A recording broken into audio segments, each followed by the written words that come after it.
in, I think. Yeah, we do. Right? We swear in? Yeah, Yep. Jennifer just went over it. Yep. Okay, cool. I'd like to call the order on the Minneapolis Park and Recreation Board here on November 15th at 5 p.m. Would the secretary please call the roll? Commissioner Thompson. Here. Commissioner Schaefer. Here. Charles Rucker. Here. Commissioner Olson. Here. Commissioner Musich. Present. Commissioner Menz. Here. Commissioner Elper. Here. Vice President DeBenny. Present. President Forney. Here. You have a quorum. Thank you. I am going to ask for an approval of the agenda, but I want to announce that I am going to be appointing all the members of the board to our Administration and Finance Committee tonight. So is there anybody who would like to move the agenda? So moved. Second. I'd like to ask the board if we could add a resolution to pause tree condemnation. I think that it was put in the, So you would like to amend the agenda? amend the agenda to submit a resolution in new business to pause tree condemnation. Second. All right. Okay, all those in favor of the amendment, please signify by saying aye. A light. Excuse me? Oh, you had a light. I didn't know if you needed to Right, no. have discussion. All those in favor of the amendment, please signify by saying aye. Point of Aye. order. I think people don't understand what's going on. If someone could clarify Okay. what's please. occurring now. I think the author, please. We're asking to amend the agenda to submit a resolution, Commissioner Alper and myself created, that I think that the board has at this time, to add it to new business on the agenda. So if we need to have discussion about that, I think that that's great. We think it's something that should be added to the agenda currently because of the November 15th date and the possible removal of assessments as well. Commissioner Thompson. I would just like to clarify, perhaps someone up here can answer for me. Was this something that's also being addressed in a staff conversation or point? If I may, President Forney, it was incorrectly placed as an amendment to item 2023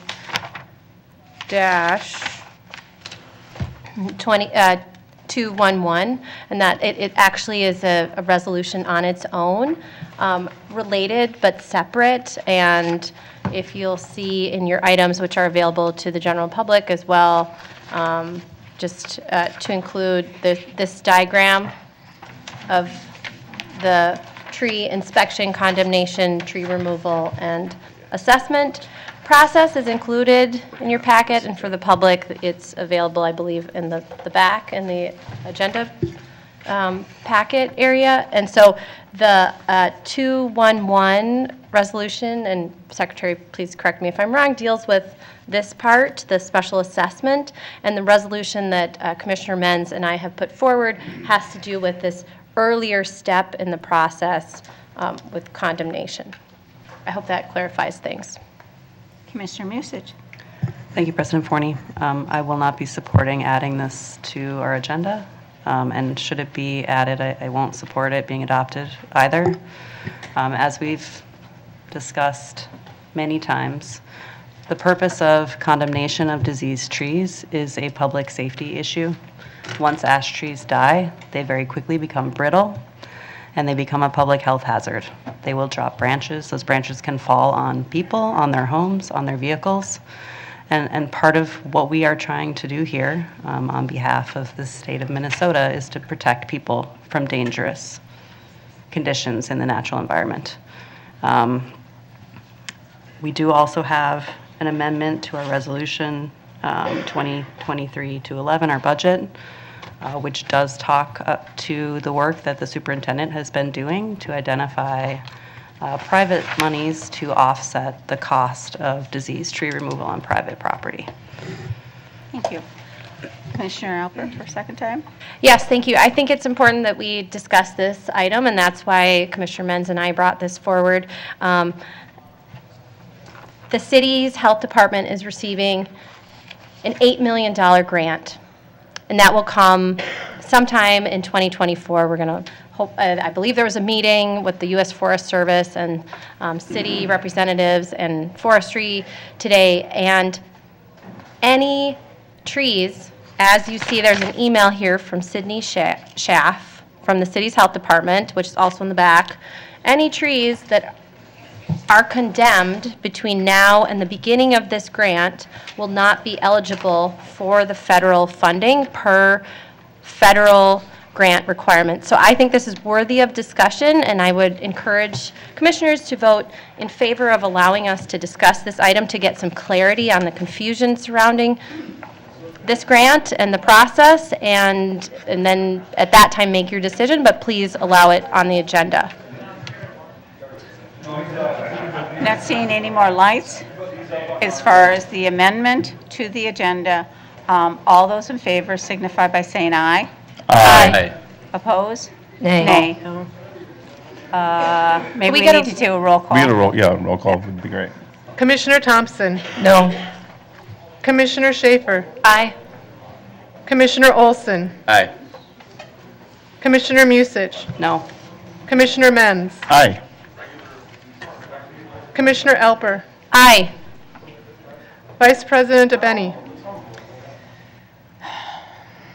No. President Forney. No. You have 4 ayes and 4 nays. Well, excuse me. That's correct. That's correct. There's only, He's not a commissioner yet. there's only 8 of us. It's a 4-4. Yes, you have Fails. 4 and 4. It fails then, right? Is that right? Yes. It fails, okay. So on then to the agenda, I'll take a motion to approve the agenda. We already As- have one. It's on the floor. We already got the second on that, thank you. Okay, sorry about that. Anyway, all those in favor, please signify by saying aye. Aye. Opposed? That motion carries. Okay, now, this is drum roll time. We are going to have an oath of office. Very thrilling. So, Secretary? Secretary Ringel? I think so. Yeah.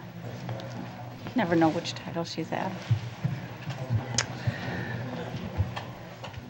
Mr. Rucker, if you'd like to stand and raise your right hand. Welcome. Thank you. Just repeat after me, okay? Yep. I, Charles Rucker, I, Charles Rucker, of the City of the Minneapolis, City of Minneapolis, having been appointed having been appointed by the Board of Park Commissioners by the Board of Park Commissioners to fill the vacancy to fill the vacancy in office of an at-large commissioner in office of the at-large Commissioner, of the Minneapolis Park and Recreation Board Minneapolis Park and Recreation Board, for the term for the term to expire January 2nd, 2026, to expire January, 2nd, 2nd, 2026, 26, and being about to and being about to enter upon the duties enter upon the duties of said office, of said office, do hereby attest do hereby attest that I will support that I will support the Constitution of the United States, the Constitution of the United States, the Constitution and laws of the state of Minnesota, the Constitution and laws of the state of Minnesota, the charter and ordinances of the City of Minneapolis and the Minneapolis Park Board, repeat that one, the charter and ordinances the charter and ordinances of the City of Minneapolis of the City of Minneapolis and the Minneapolis Park and Recreation Board, and the Park and Recreation Board, and that I will and that I will well and faithfully perform well and faithfully perform and discharge the duties and discharge the duties of said office of said office for the term of which I have been appointed, of the term which I have been appointed, to the best of my judgment to the best of my judgment and ability, and ability, and do this and do this under the penalties of perjury. under the penalty of perjury. Well done. Thank you.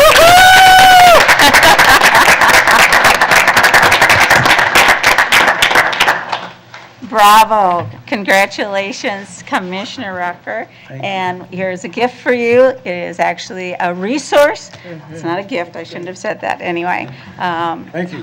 History of our park system. Okay. And at this point, I would like then to make some appointments. So I am going to appoint Commissioner Rucker to our Standards and Conduct and to ask him to also be our vice president, or vice chair, excuse me, of that committee.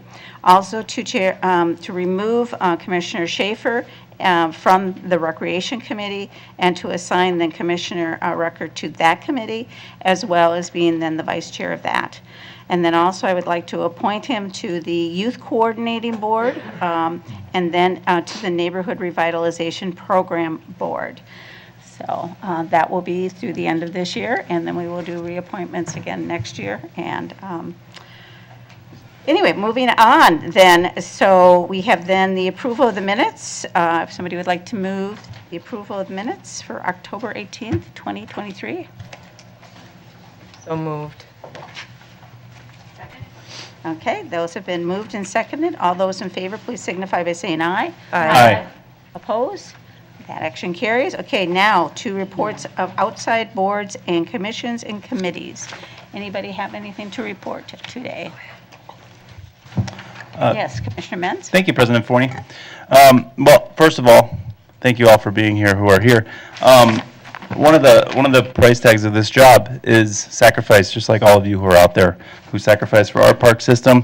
One of the sacrifices is family. It's my mother's 80th birthday, and I'd like to wish her a happy birthday in Arizona. Thanks, Mom, for all you do for me. If I wasn't here, I would be there. My two sisters are there. So what I'd like to report on is the Friends of the St. Anthony Falls Heritage Board. We had a great meeting on Monday. There's some things going on, and Commissioner Schaefer can also report on this a little bit. Amazing stuff happening with the conveyance, but the difficulties of trying to figure that out with many, many different partners. Sally Karsh, Grants Korsh, is also working on extending the heritage trail that runs along the Mississippi River to a north section, and the report that we got was just amazing. It looks like we're going to be able to hopefully partner and extend that heritage trail along the river on both sides. Also, last night I was at the MWMO meeting, and lots of good things going on. They had a DEI report. Bruce Jacobson came and extended the climate framework for MWMO and their partnerships. And I think that it was really interesting to hear about the things that the MWMO does with the park board in a new program called the Green Infrastructure Inspection Team, called GRIT. It's an extension of their Mississippi River Green Team program that we partner with them on. And really exciting work going on at the MWMO around operations and maintenance. They're looking at former projects of stormwater and how those projects are doing now, and sort of assessing them, sort of like how our asset management department does with some of our projects. And they're finding that there's ways for those projects to be longer term. So it's really exciting to be there and see that work happening as stormwater management infrastructure improves and changes throughout the city, and how we figure out how to maintain those things. But I'll let Commissioner Schaefer, if she has other things to share about the St. Anthony Falls Heritage Board. Thanks, and happy birthday, Mom. Oh, yes, excuse me, Commissioner Schaefer. Yeah, I'll just add a couple of things about the St. Anthony meeting. Conveyance will happen right now, it says, around 2024 or 2025. They did confirm that the tribes will not take title of the land for several reasons.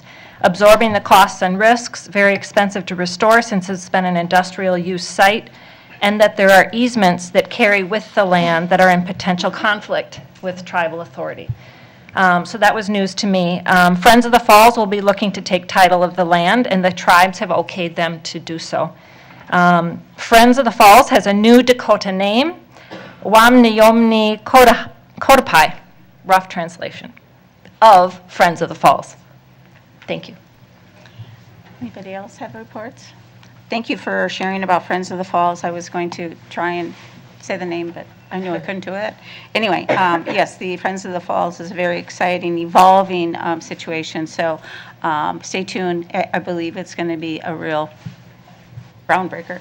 Anyway, I also wanted to report in about the Blue Line and the fact that at our meeting this past week, there was a big, bold yellow line across their timeline that said 4F.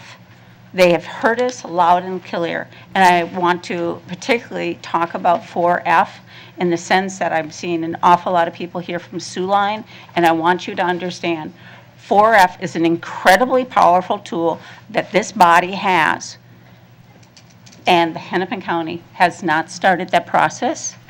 So I just want you to know, until they start engaging in it, there's no path that I'm aware of.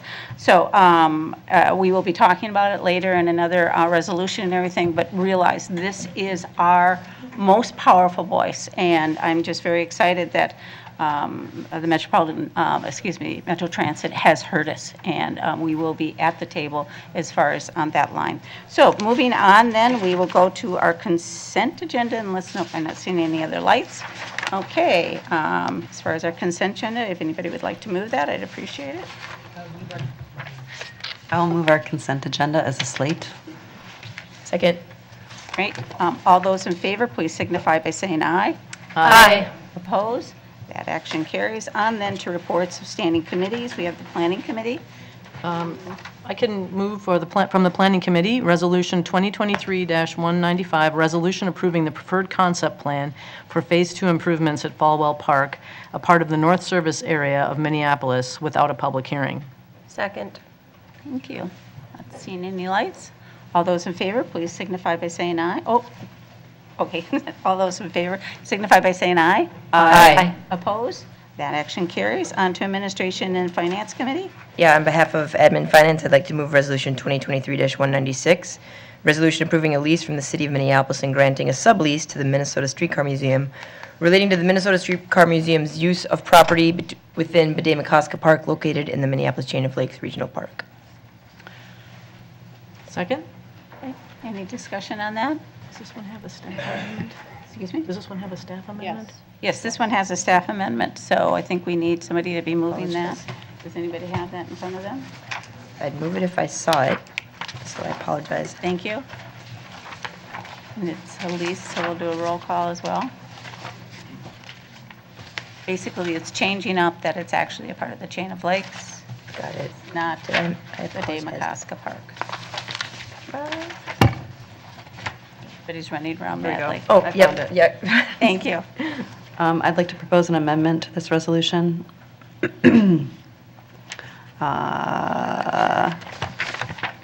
Sorry, it's on the back page.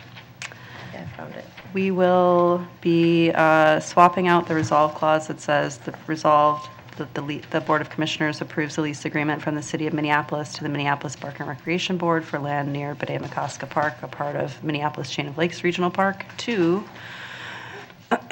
resolve that the Board of Commissioners approves a lease agreement from the City of Minneapolis to the Minneapolis Park and Recreation Board for land on the west side of Lake Harriet, land on the east side of Bedeh-McCoska, and land between said lakes, all of which is land owned and operated by the Minneapolis Park and Recreation Board. Can I get a second? Second. Thank you. Okay. All those in favor of the amendment to the resolution, please signify by saying aye. Aye. Opposed? That action carries. So on to the main resolution.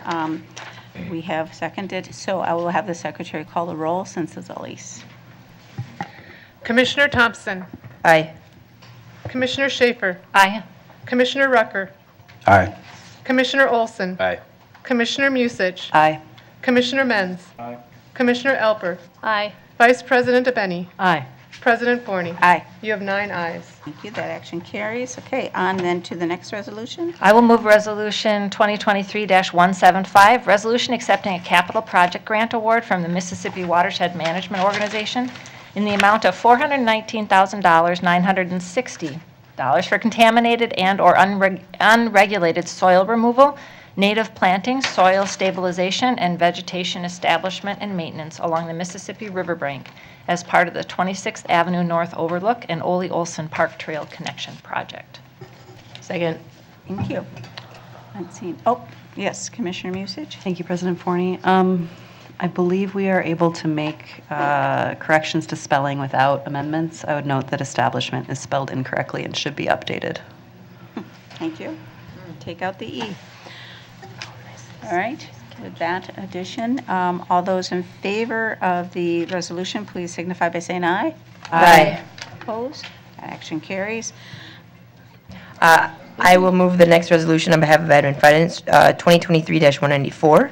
Resolution approving a new lease agreement with the Minneapolis Parks Foundation for office space on the second floor of the Longfellow House within Minnehaha Regional Park for the period of January 1st, 2024 through December 31st, 2024, with 2 one-year extensions at the rate of $1,070 per month for the first term. Second? Not seeing any lights. I'll ask the secretary to call the roll since the lease. Commissioner Thompson. Aye. Commissioner Schaefer. Aye. Commissioner Rucker. Aye. Commissioner Olson. Aye. Commissioner Musich. Aye. Commissioner Menz. Aye. Commissioner Alper. Aye. Vice President DeBenny. Aye. President Forney. Aye. You have 9 ayes. Thank you. That action carries. On to the next resolution. I'd like to move Resolution 2023-199, resolution approving a donation agreement between the Minneapolis Park and Recreation Board and the Minneapolis Parks Foundation for work related to the pool house at Lupient Water Park, a part of Northeast Athletic Field Park. Second? Not seeing any lights. All those in favor, please signify by saying aye. Aye. Opposed? That action carries. On to the next resolution. I will move Resolution 2023-200, a resolution approving Amendment Number 2 to Access Agreement with the Metropolitan Council for the placement of piezometers on parkland under the jurisdiction of the Minneapolis Park and Recreation Board, extending such agreement until December 31st, 2025. Second. Thank you. And that's not a lease. Okay, so all those in favor, please signify by saying aye. Aye. Opposed? That action carries. On to the next resolution. I'll move Resolution 2023-202, resolution approving the First Amendment to the Cooperative Agreement COM 0005394 between the Minneapolis Park and Recreation Board, Bassett Creek Watershed Management Commission, and the City of Minneapolis to better align reimbursable construction expenses with the time frame for construction completion of the Water Quality Improvements Project at Bryn Mawr Meadows Park. Second. Okay, not seeing any lights. All those in favor, please signify by saying aye. Aye. Opposed? That action carries. On to our next one. I will move the final Admin Finance Resolution 2023-225, resolution directing staff to investigate, I should really have let Elizabeth do this, the potential for acquisition of a portion of 3701 Wayzata Boulevard, Hennepin County parcel identification number 2902924320004 for use as parkland within the Minneapolis Chain of Lakes Regional Park. Is there a second? All those in favor, please signify by saying aye. Aye. Opposed? That action carries. Moving right along, gang. Okay, on to unfinished business. Somebody would like to move Resolution 2023-209? If you could read that, please. I'll move Resolution 2023-209. It's a resolution approving categorical exclusion under Section 4F of the Transportation Act of 1966 and approving submission of categorical exclusion under the National Environmental Protection Act for East Bank Trail Underpass, intersection improvements, and connections within Central Mississippi Riverfront Regional Park and Above the Falls Regional Park. Second? Any lights? Any discussion? Not seeing any. All those in favor? Oh, is that a... Yes. Sorry, President Forney, maybe Council Rice can confirm. I think this one would be a roll call vote. Council Rice, it's 2023-209. Oh, I see. Yes, we should. Okay. Secretary, would you please call the roll? Commissioner Thompson. Aye. Oh, I'm sorry, I actually have Commissioner a light. Menz. I do have a question about this. So this is the space that's going to be under the bridge. And maybe it'll come up again, but is there a plan for safety under that bridge or lighting under that bridge? I don't know. Maybe it's a planning department question. Yes, absolutely. There's conduit running to the proposed tunnel. I think your mic.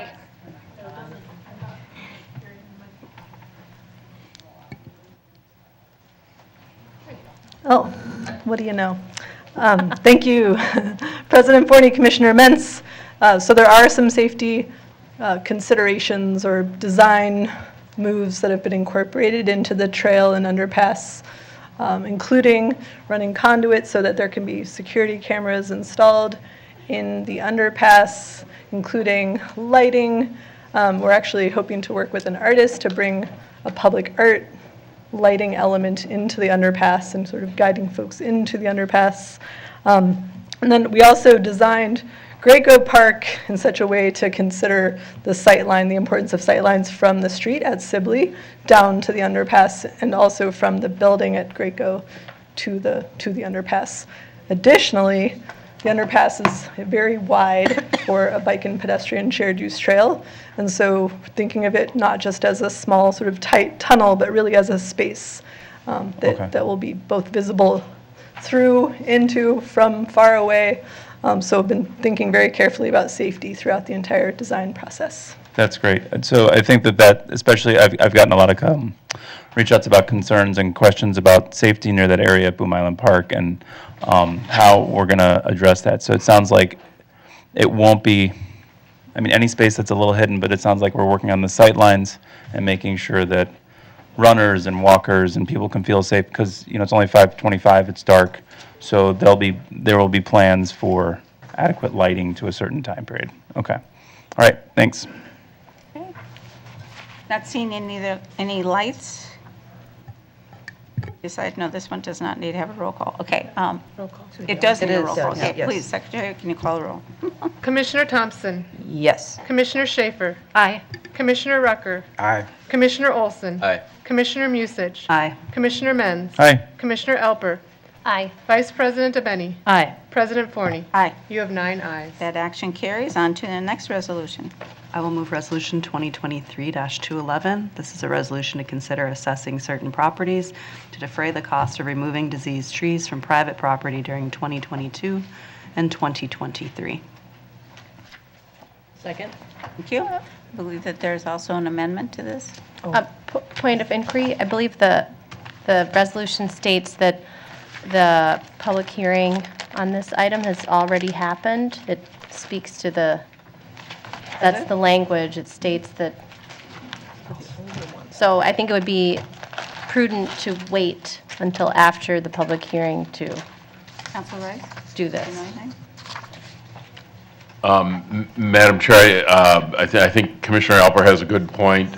Given the proceeding, you have open time in 3 minutes, and then there'll be testimony on this matter. All right, so And I do we'll- see you have one more item that you So we can will take set up. that aside for now, okay? And we will move then the following resolution, if somebody would like to move that. I would like to move Resolution 2023-227, resolution recognizing and honoring Alicia Crudup's service to the Minneapolis Park and Recreation Board. I would also like to note that it should be Park and Recreation Board, not Park in Recreation Board. Oh, I like that. All right. Second.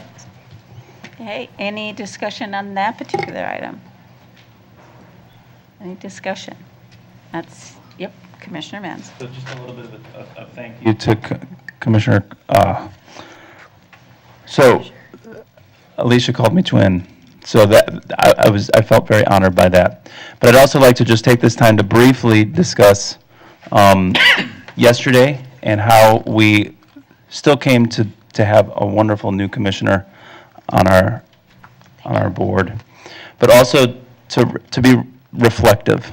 And the process that we went through on Monday for me to replace someone who was valued by our community.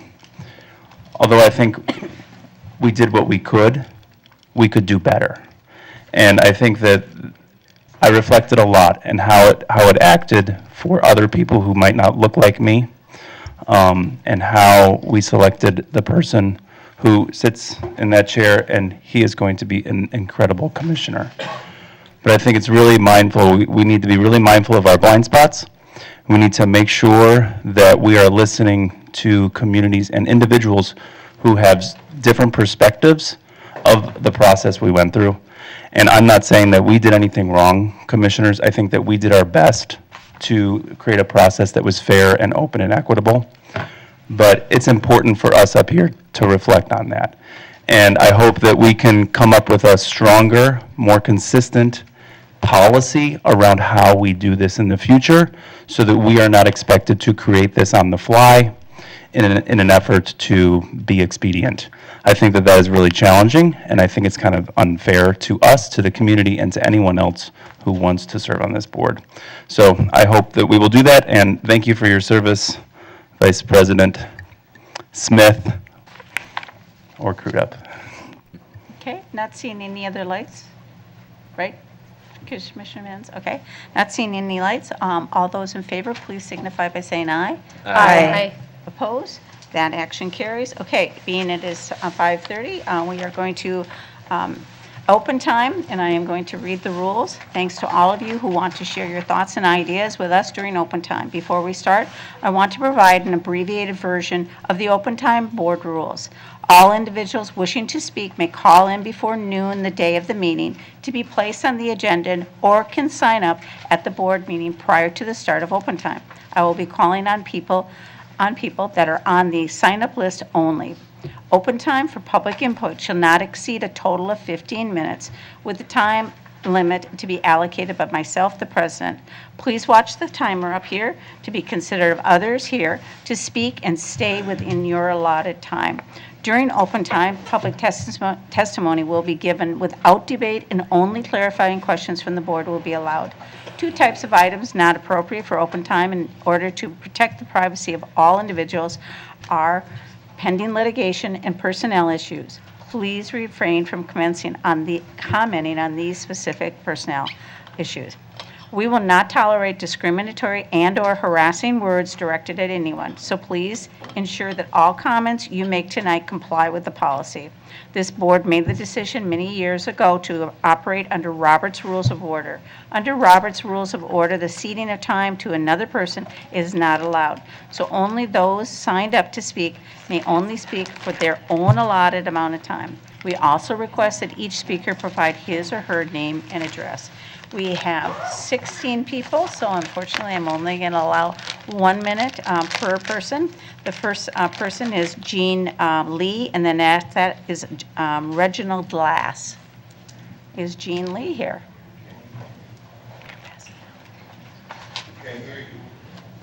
You can't hear me? No, we can't. Oh, really? Okay, Jean Lee? Is Jean Lee here? And next is Reginald Glass. If you can queue up, then I'd appreciate it. So Jean Lee, please, if you'd approach.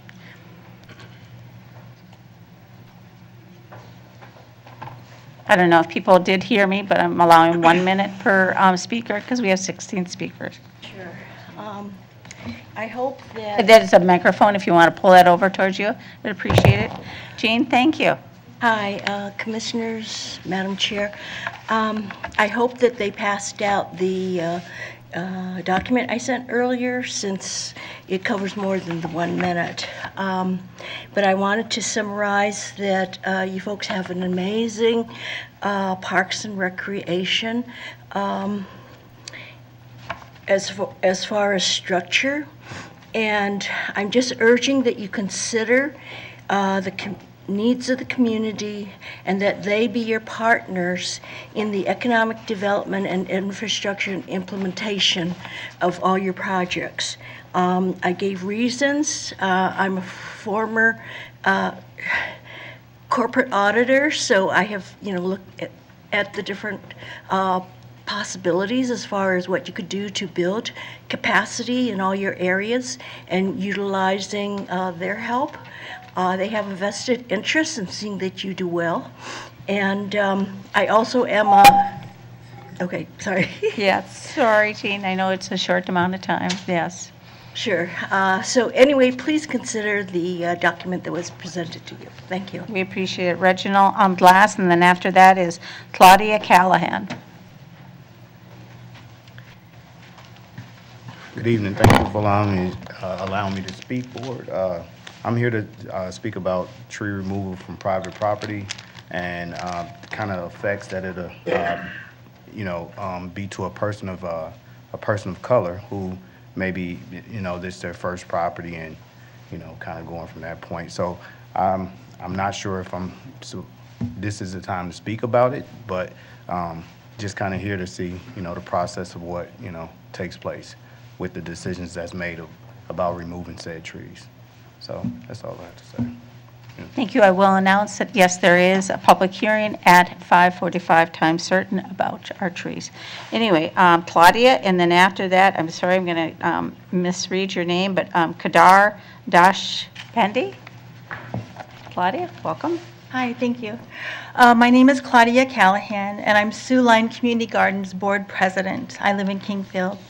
I'm here to share with you petitions, signatures, and names of organizations and businesses who have signed on to Sioux Line Community Gardens letters of support in opposition to Hennepin County's proposed paved trails through the garden to access the greenway.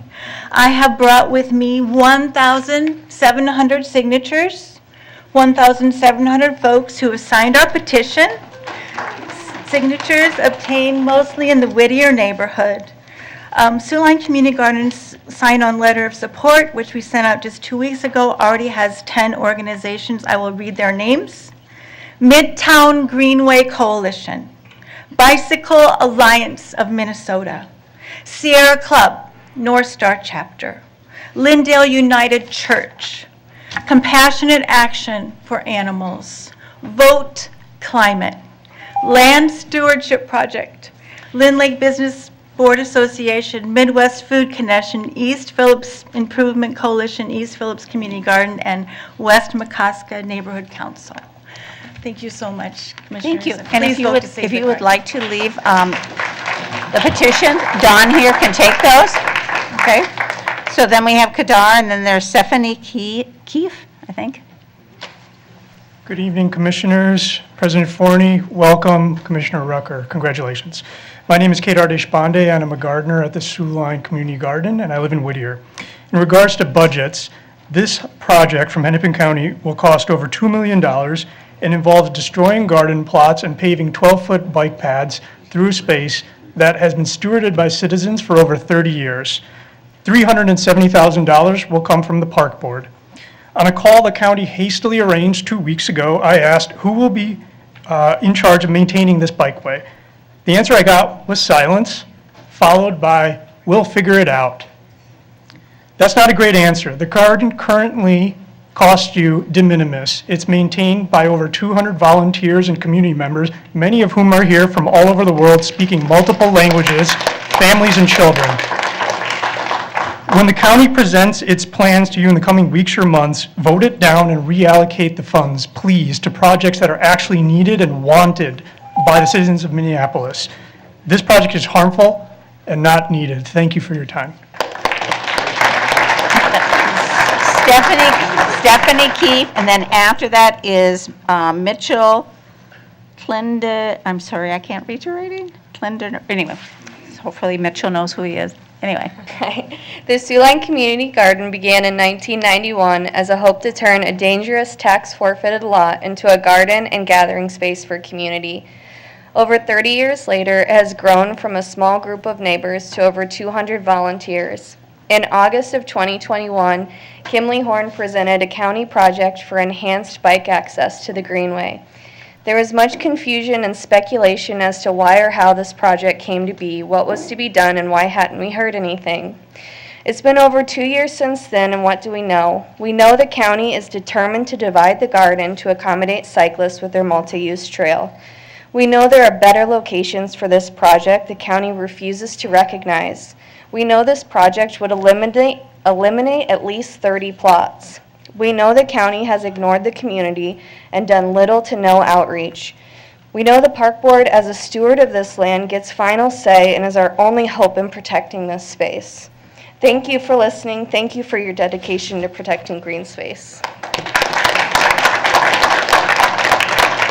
Mitchell, hopefully you're here, and then after that is Samuel Highland.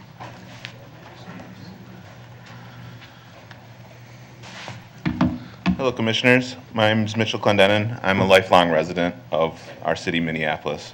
I have been working for the Minneapolis Park Board since I was 18 years old. I started at such a young age because, growing up, my grandparents and relatives always told me that it was such a good job and that the Park Board will take care of the people that take care of it. But sadly, this reality has been getting further and further away with every passing year. Back in the day, the park board employees could actually own a home in the city, could drive a median car, could send their kids to college, and maybe even take a vacation. These days, most of my colleagues are living paycheck to paycheck. Some are even working second jobs just to make ends meet. Most of them can't even afford to live in this city. That's why I implore you to bring back the days when the park board took care of the people that took care of the parks. Back to the days when the park board cared.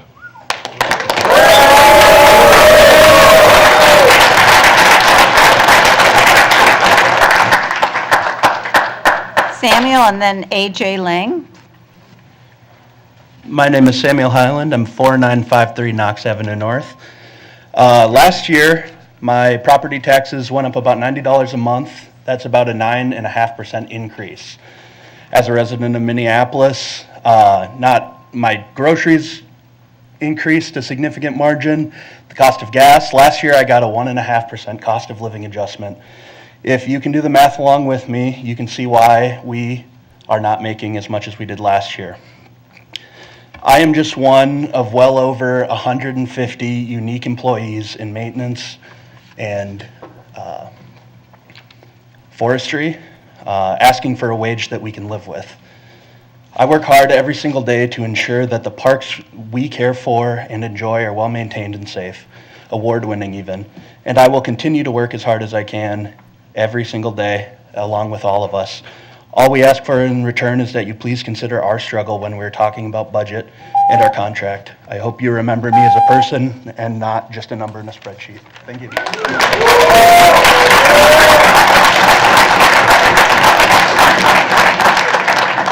A.J., and then after that is Abby Hornberger. Thank you, President Forney. My name is A.J. Lang. I'm the business manager with Laborers Local 363. 1 minute isn't really enough time to get through what I was hoping to say, but I'm here to address the budget, the recommended budget for 2024. I have a letter that I'll submit. I think there's enough copies for all the commissioners, and I have a supporting petition as well. First off, I just want to acknowledge the hard work that's been done up to this point by Superintendent Bangura and the commissioners, staff, and this is there's certainly a lot of commendable aspects of the proposed budget. Of concern for us is what's missing, which is any clear directive that there will be a significant necessary investment in your frontline workforce. And there's, I'm running out of time, so I'll stop, but read the letter. Hopefully you all read it and talk to your workers about the challenges they face at work and at home, simply trying to provide for their families. So it's time to live up to the goals that are painted on the back wall here. And your budget is a moral document, and this is an opportunity to do that.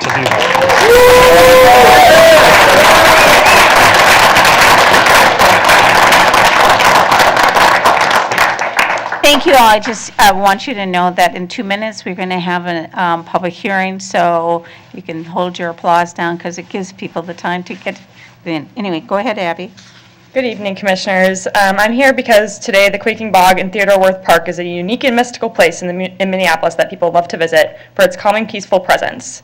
The path around the Quaking Bog is currently being eaten by the bog itself. Sinking platforms and skinny wood planks do not create an accessible path for visitors of the bog, especially those of us living with disabilities or mobility challenges. Patrons of the bog have taken notice to the delicate ecosystem struggle to maintain adequate quaking bog properties such as the water's acidity. Patrons have also observed the invasive species such as buckthorn overtaking. These impacts ought to be connected with the climate crisis that has left our weather patterns highly variant and unadaptable to plant, animal, insect cycles. Without MPRB's intervention, the fate of the cherished bog is unknown. I know that you have designated $1 million for restoration of the boardwalks across 3 MPRB parks. However, I'm urging you to allocate further resources to improving ecological restoration and monitoring of the bog. And I'm also here in solidarity with all the workers, and I would urge you to pay them a living wage. Thank you.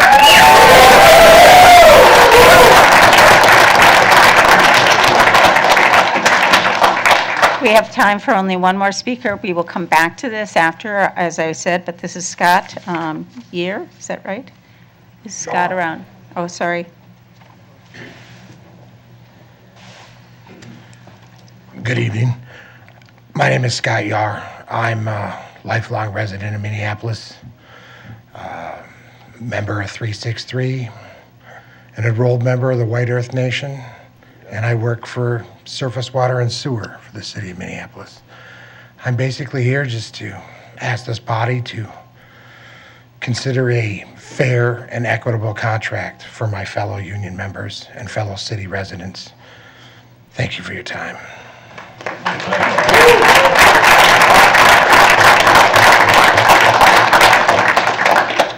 So I just need you all to know that I am going to recess now the open time. There are 1, 2, 3, 4, 5, 6 more speakers. We are going into a public hearing. This public hearing could take maybe an hour, maybe more, I'm not sure. I just want to be honest with all of you for you to be aware. Okay, so we are now going to open the public hearing and have the presentation by Director Weissman regarding our disease tree removal. Public hearing proceeds. Thank you. Good evening, President Forney and Commissioners. Commissioner Rucker, welcome to the Minneapolis Park Board. Tonight we're having our public hearing for diseased trees. This is for private property diseased and infested tree removals. Pending assessment rolls are attached to this agenda item and also maintained in the Finance Department. Included in this assessment are properties that remain unpaid and have yet to be levied. It includes trees that were verified removed during 2022 and 2023, and property owners that have had trees removed in 2023 but have not yet received their first billing letter. If you all could please walk out quietly, we'd really appreciate it so we can proceed. Thank you all. If they have not received their first billing letter from the Finance Department, their properties will be included in next year's process.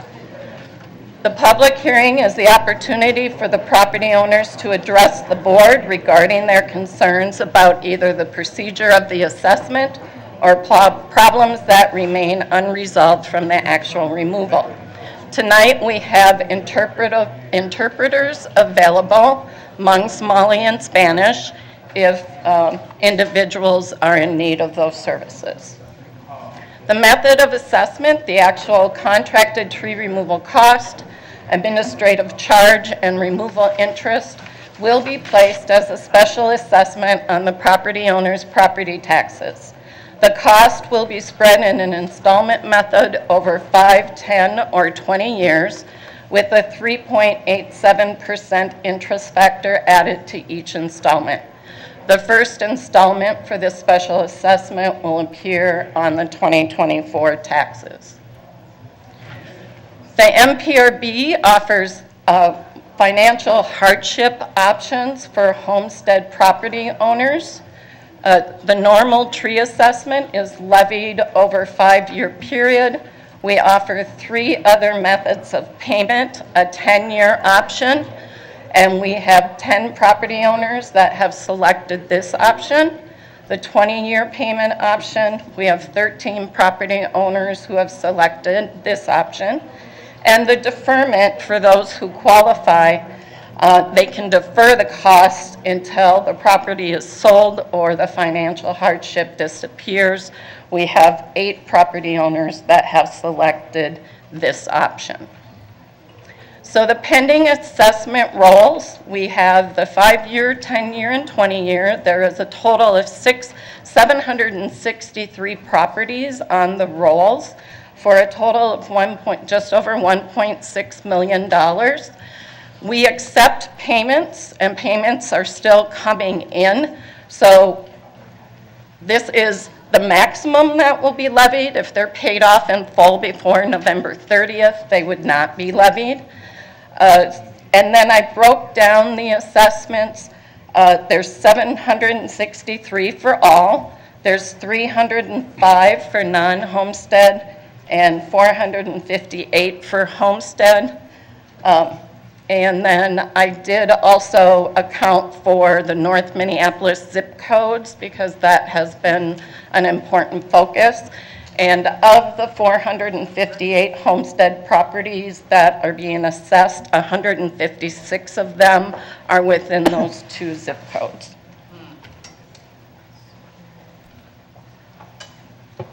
Thank you. Okay, so I will now open the public hearing. I'm going to read the rules for everyone. Thanks to all of you who want to share your thoughts and ideas with us during tonight's public hearing. Before we start, this board would like to provide an abbreviated version of the public hearing rules. All individuals wishing to speak can sign up prior to the start of the public hearing today. If you have not signed up to testify yet, please do so at the entrance of the boardroom. This public hearing will have the time allotted by me, the chair, and I was given it here. It seems to me we've got 8, so I'm going to give 3 minutes to each person. Please watch the timer up here to be considerate of others to speak and stay within your allotted time. During the public hearing, public testimony will be given without debate and only clarifying questions from the board will be allowed. We will not tolerate discriminatory and/or harassing words directed at anyone. So please ensure that all your comments you make tonight comply with this policy. This board made the decision many years ago to operate under Robert's Rules of Order. Under Robert's Rules of Order, the ceding of time to another person is not allowed. We also request that each speaker provide his or her name and address. As of this meeting, I will call for additional testifiers at the end of the hearing 3 times before public hearing is closed. So I will begin with, I'm really sorry. I think I'm beginning to recognize your writing. Roxanne O'Brien, and then I think it's either Tommy or Tammy Skinney. So Roxanne, if you'd like to come forward. Tammy Skinaway is next. Thank you. I don't even know what to say. I wasn't going to talk today. But man, every time I come here, I'm like, there's more things to talk about. I am so frustrated with you all. I don't even know why some of you are on this board other than to terrorize our community. Thompson, Forney, Bean, is that your name? I'm just, Musage. You guys blocked a resolution from coming forward tonight around halting this inequitable process happening in our community. How evil is that? You're supposed to be our representative for the North Side. You have yet to commit to a meeting. You have yet to come to a meeting that your constituents have asked you to come to. You do not commit to anything that you say that you're committed to. Matter of fact, you're known as a repeat offender, miss a meeting repeat offender in our neighborhood. But how did you somehow get a meeting with doctors about this issue, but you won't meet with the community that's impacted by this? That's very interesting to me. Forney, you're blocking everything that could be good for our community. I really think that you should be under investigation. You and Brian Rice. I'm concerned about the new pick that you just had for the board. I'm concerned that this is your new choice of the black face now that you're going to ask to do all your dirty work. Dan Gore, you had the nerve to call my supervisor because you're mad at me interrupting your meeting. You guys are interrupting our lives. I am furious. And the more I get furious, the more I figure out how to take people down. So if this resolution doesn't come up tonight, if you guys do not halt this process, we are coming. I'd like to remind people that harassing words are not allowed. I'd like to remind On to the next person. Would you sit down, please? No, I won't. No, Tammy? I won't. And then after that is Melissa Newman. I won't follow your Robert's rules. I won't do what you tell me to do because I can't send you an email to get a response. Warnings. No. Roxanne? You can warn me all you want. What you gonna do? Call the police? Call them.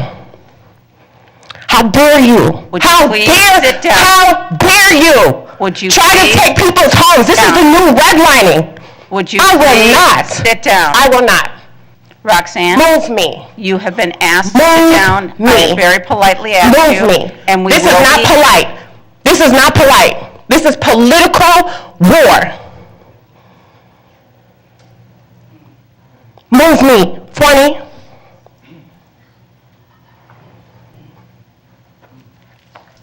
Tammy, and then after that is Melissa Newman.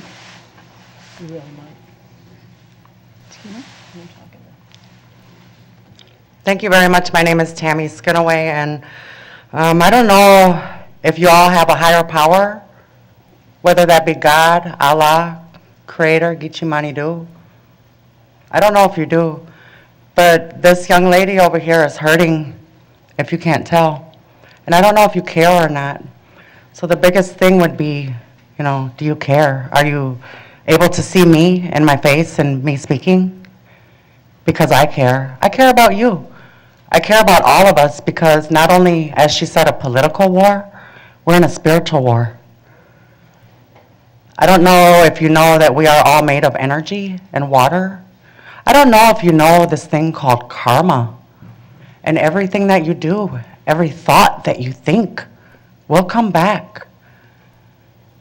Look it up. It's scientifically proven. A couple of years ago, we were in a dangerous time in the news. It was a red code for humanity, for the environment. Red code, look that up. What happened to that? 1 minute and 48 seconds.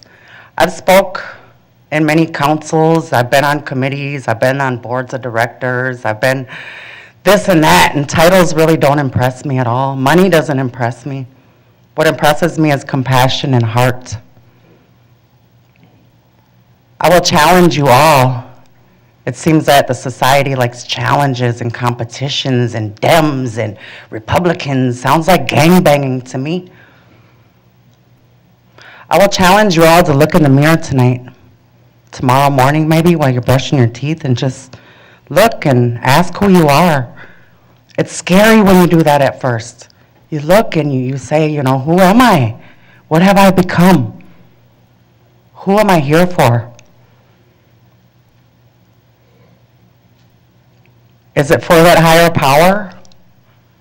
Is it for the competition or the ego or your supervisor? Or those who might look at you wrong? Or maybe this group over here goes and talks about those three over there. And you might even have infighting within you all. So try to pray tonight. If you're an atheist, just look at the tree, give it a hug. Because that tree loves you too, whether you know it or not. You are on Dakota, ancestral land. I am from Sandy Lake. I asked you all to look that up last time, the Sandy Lake tragedy and massacre right here in Minnesota. I'm an enrolled member of the White Earth Nation, and I please ask you to respect the indigenous peoples of this land. Thank you. Melissa, and then after that is Felicia, is that right, Perry? Is Melissa here? Is Felicia up next, or? Yes, if Melissa is not here, I'll call though again, but yes, please. Felicia, is that how I say it? Go for it.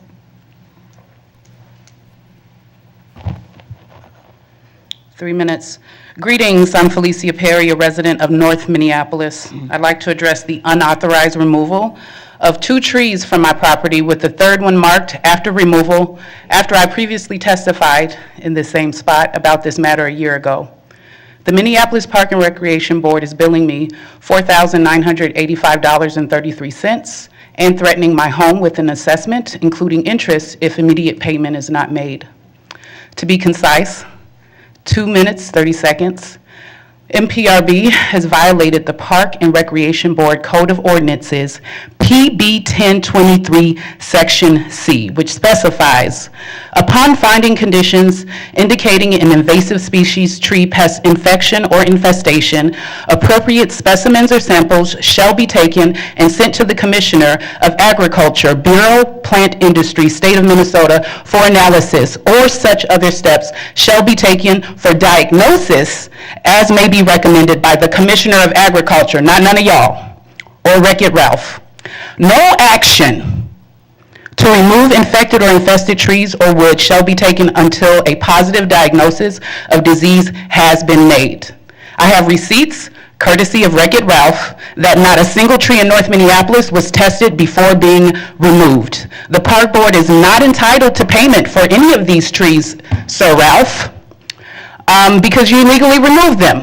You did not adhere to the ordinance, which is law. Additionally, MPRB is invoicing me 1 minute 20 seconds, is invoicing me $585.33 more than the actual removal costs, because I called the tree company. It raises concerns about how much more money other Northsiders have been charged. There hasn't been any transparency about what y'all doing with that $585.33. And I know you're not being taxed for this, because the math ain't mathin'.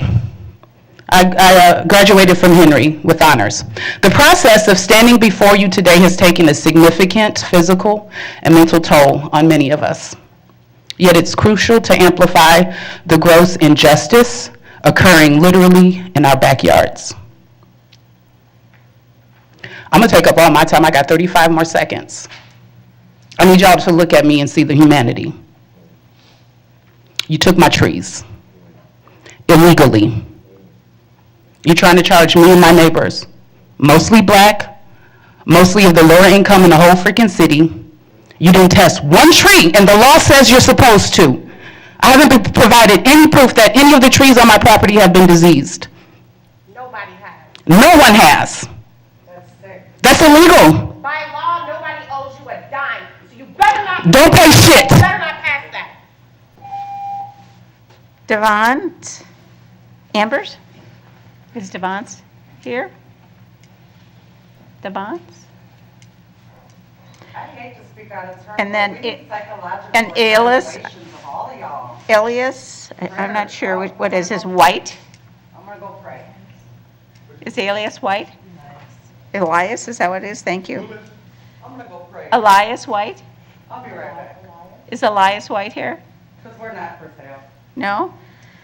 Is Tammy Skinaway here? Yeah, sure, she is. Oh, Tammy. Thank you for saying my name properly the second time. I appreciate that. And it's really great to come in love. But as you could see, it angers people. What if somebody came and took your tree away? That's a relative to us. The same DNA that lives in you lives in that tree. Look it up. I have a degree, not that that matters, but does my bachelor's degree mean anything in this society? I'm educated. I'm 52 years young.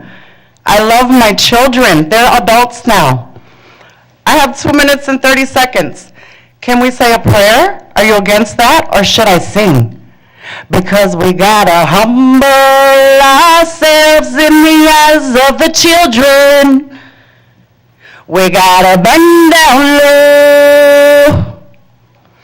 We gotta humble ourselves in the eyes of the children. We gotta know what they know.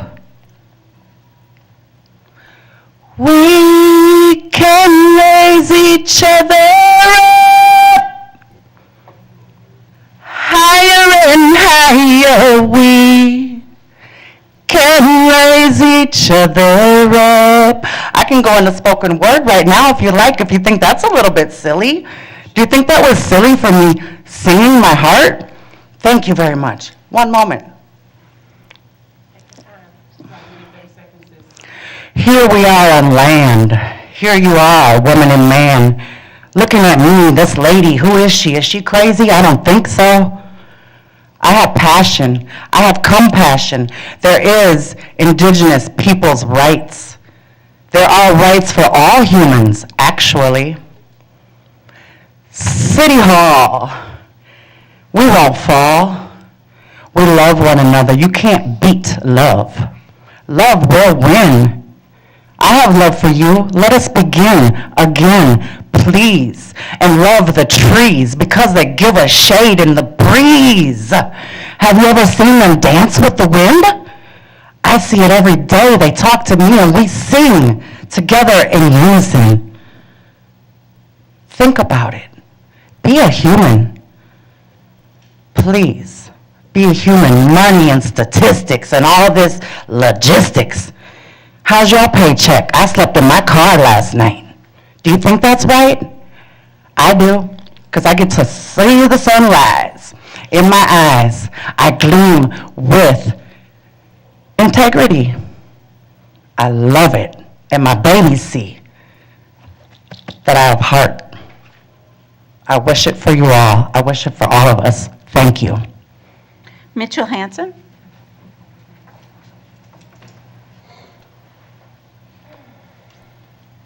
Greetings. So I walked from Camden back to Harrison yesterday, all the way hitting houses all the way back. I saw slumlords with charges for $350 for tree removals. I saw families with $4,500 removals. This is a fact. You can look it up yourself. Why is Keith Reitman and Bashir Mogul getting charged $350 when people are getting charged $6,000 that are single-family homeowners? When I was outside, excuse me, do you want some say something? We want to know. Oh yeah, so a little boy actually came up to me yesterday when I was standing there looking at my phone. Said hi, he said hi to me, just hi. Walked into one of these houses. Looked at my list, one of the houses I'm supposed to go into. How are the youth? $5,000. They already had an outstanding $4,000 special assessment for sidewalk improvements they're delinquent on. What do you think this is going to do to their family? Displacement. That's what's going to happen. And you say, I'm lying? Commissioner Thompson says I'm lying? I'm not lying. I'm not. Maybe MPRB is not going to take the house, but ultimately we know how the process works. I mean, literally, land acquisition is your game. You're asking for $1.2 million for private tree removal. I talked to a tree provider today. He told me that you told him to not talk to me. He said, we were told by MPRB to not talk to anyone, to refer all questions back to them. What does that say about you? What are you hiding? You know what he said he was going to bid? $300,000. You know what you're asking for? $1.2 million. You know what you do with the rest of that money? General fund, keep it, I don't know. In my email earlier today about like that missing money, that could be taxes. That could be. It could be something else. But you're not telling anyone anything. You're not being honest about anything whatsoever. And you know what? That's priority number 26 out of 26 out of your priorities. Look it up. It's on there. 26 to 26. So it shouldn't be that big of a deal, right? Why do you insist on this? Bonding bill. Let me think. Who owns our debt? Is it Winslow? Is it Nuveen? Oh yeah, they own some. Did Winslow fund the feasibility study? Where is that feasibility study, by the way? It doesn't exist. Because I've asked for it 100 times. And if it doesn't exist, then all of this carbon offset stuff is based on a lie. And I know Phony and Usage were talking to Green Minneapolis before this. You were in communication before you even voted. You both got campaign finance donations from David Wilson and Cowles family people right before the vote. That's a fact. That's a fact. Usage, you only got one donation. It was from David Wilson. I know legally I can't do anything with this, but like public opinion, you act like we're angry and mad. We are. I see a little boy who might lose his home because of this. You can't find funding. Like, I'm sad. I'm mad. I'm upset. I'm hurt. And I feel for people. I have empathy. I care. You make me out like a criminal. Thompson talks crap to me. I just want to help people. That's my job. I'm a social worker. I care. I love people. I wish you could learn that too. Rice gets $500,000 a year. Calling again, Melissa Newman. Is Melissa Newman here? For what, 30, 40 years? Is Melissa Newman here? His contract is Is Melissa Newman here? Question. It's $500,000. Is Devance Ambers here?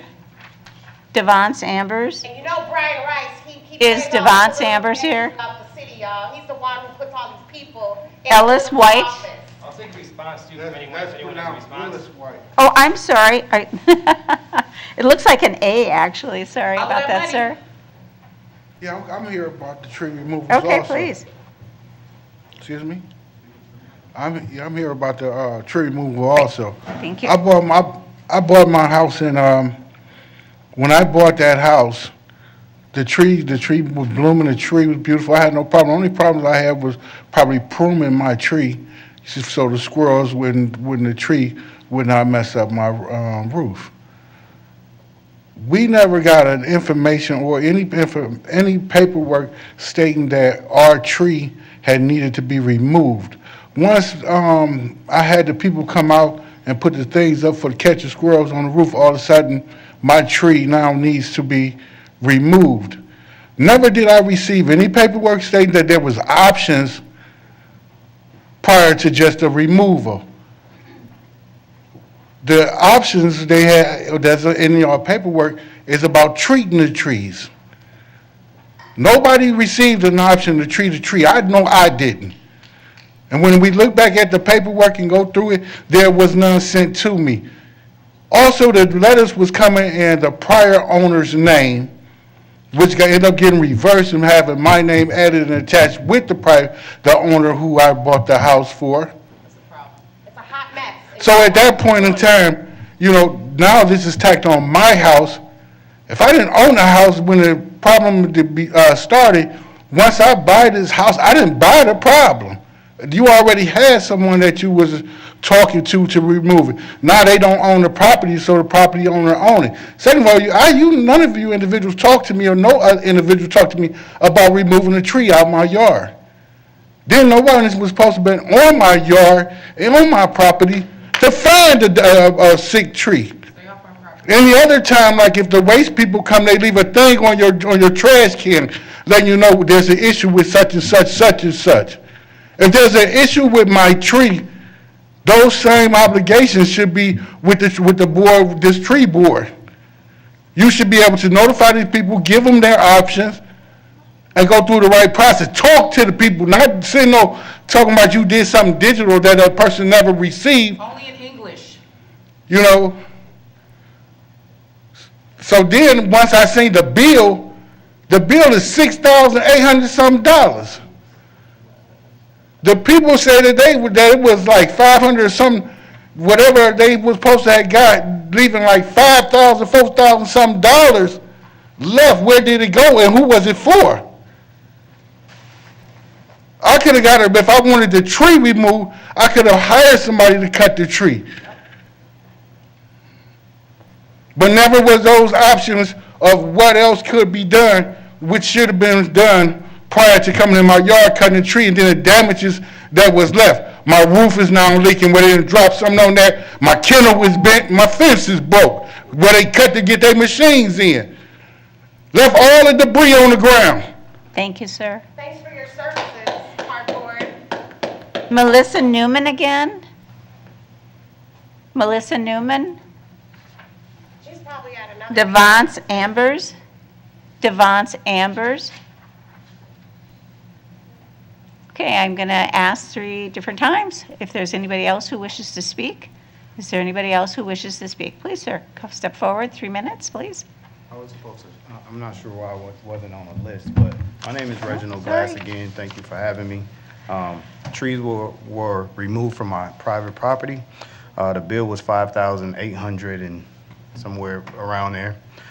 These trees, so this property was built in 1924. Right? It's been owned by several different owners of non-color. And I've owned this property for 5 years, and all of a sudden, they're diseased trees, and they need to be removed. So it just feels like redlining, eminent domain. My trees provided shelter. The property that they were on, it was a child care. And so they say, okay, the trees are diseased, so is the neighborhood, riddled with bullets. So these trees provided shade, they provided shelter, they provided, and I didn't authorize for them to be removed. They used a neighboring property to come onto the property. They didn't even come to my property. They used a truck to kind of lift hoist themselves over from a neighboring property to remove trees that were not authorized. I wanted the trees. They, you know, so I'll give you this. I have a neighbor, the trees that should have been removed, they're there. You know, the ones that's falling all over the property, they're still there. Why? The neighbor, it's owned by a LLC, right? And they didn't get an assessment for a tree removal. The properties across the street, they're selling for $5.7 million. They didn't get a tree removal. It was me, the black owner on the block, who got a tree removed. And so it just feels like, trying to take black people's homes. it feels like I'm being, you know, I bought some paperwork every month that said, hey, sell. And I'm saying, absolutely not. I love my property, right? And so it just feels like a tactic from, you know, the government or the park board to help and assist me, force my hand to either sell or move. And I don't want to do either one. And so I'm just asking, it just makes no sense for me to where I'm the only one that was assessing this property of tree removal of $5,800 put on my property taxes, which I worked hard to, I don't owe any property taxes. I don't owe any, it's just, it's unreal. It's unreal to me to be forced in this way. 40 works for banks and real So estate. these trees, this property was 100 and some years old. Why all of a sudden, out of 100 years, the last 4 years, now these trees are diseased? Were they not diseased when a white owner owned the property? Were they not diseased when there was other businesses? So it just. Thank you. Thank you. Is there anybody else who would like to speak? Is there another, anybody else who wishes to speak? No, and not for a second time, I'm sorry, you can't. Okay. Is there anybody else that would like to? Anybody else, because they tired of hearing about black people coming down here talking about the houses that we live in. Is there any? But our kids and our families, we're bothering them, we're harassing them. Trying to build wealth. We're not following fucking Robert's rules In a around neighborhood here. that's historically riddled with redlining and. Somebody wishes to speak, may we let them speak? Yeah, I mean, I think it's also really important to keep hearing what they have to say because this is righteous anger. It's not just like anger coming out of nowhere. It's a response to the kind of actions and lack of action that this body has not done. For me, I am just thinking about there's so much money that's going into policing and then also youth development. And I'm wondering how do you all do your community engagement? What is the purpose of this back and forth? I mean, there is no back and forth, right? It's just us talking to you. And then this has been a recurring issue for over a year and there's nothing that's been changing. So I get curious, what is the purpose of this? If it's not to make any sort of actual changes for the people who are advocating for their homes, asking to not be displaced, which it's not a new thing that's happened. Our city is built on those kinds of projects, so it's not a conspiracy theory. It's something that has been happening for years. So our anger is righteous. It makes sense. Right? So it shouldn't be taken as you're disrupting a meeting or you're not following decorum. There should be a space where this is allowed and for you all to respond to us. Because honestly, it makes absolutely no sense. And the fact that there are people in this body who are actually interested in helping the people who are making these comments and coming forward with these issues, and then you have commissioners who are supposed to be representing the people, specifically the people who are facing these issues directly, blocking those kinds of resolutions. That doesn't make sense to me, and I'm curious why. So it's really hard to have any faith in this body when there are people who are actively being charged for trees when there's a history of displacement in the city. So I don't even know what else to say. What does your community engagement even look like? Why is it that in the public budgeting process, the public comment is at the very end? I don't know. There's people here with brilliant ideas and y'all don't listen to them. So it's just really unfortunate and really frustrating. So, yeah. Okay, I've called 3 times for anybody who additional, so at this, I will then close the. I have one more thing to say. I have a letter from a data Closing request the public hearing. that says We'll move that you on guys tried to take 18 trees from a property, 2,800, which used to hold the same property in Northern Meadows. I know you don't want me to say this, man, because you have a lot to do with this. But you guys tried to take the property at 2,800 Pacific from the Isaacs family. We have 6. And they asked you to no longer contact the person that they were trying to sell the land to because, and they threatened you with a legal lawsuit. We have that, and I will make that public. Okay, I'm going to reopen then our open time, and we have 6 more people who would like to speak. Once again, it's 1 minute each. So John Gardner, is John Gardner still here? After that is Mitchell Hanson, I think it is.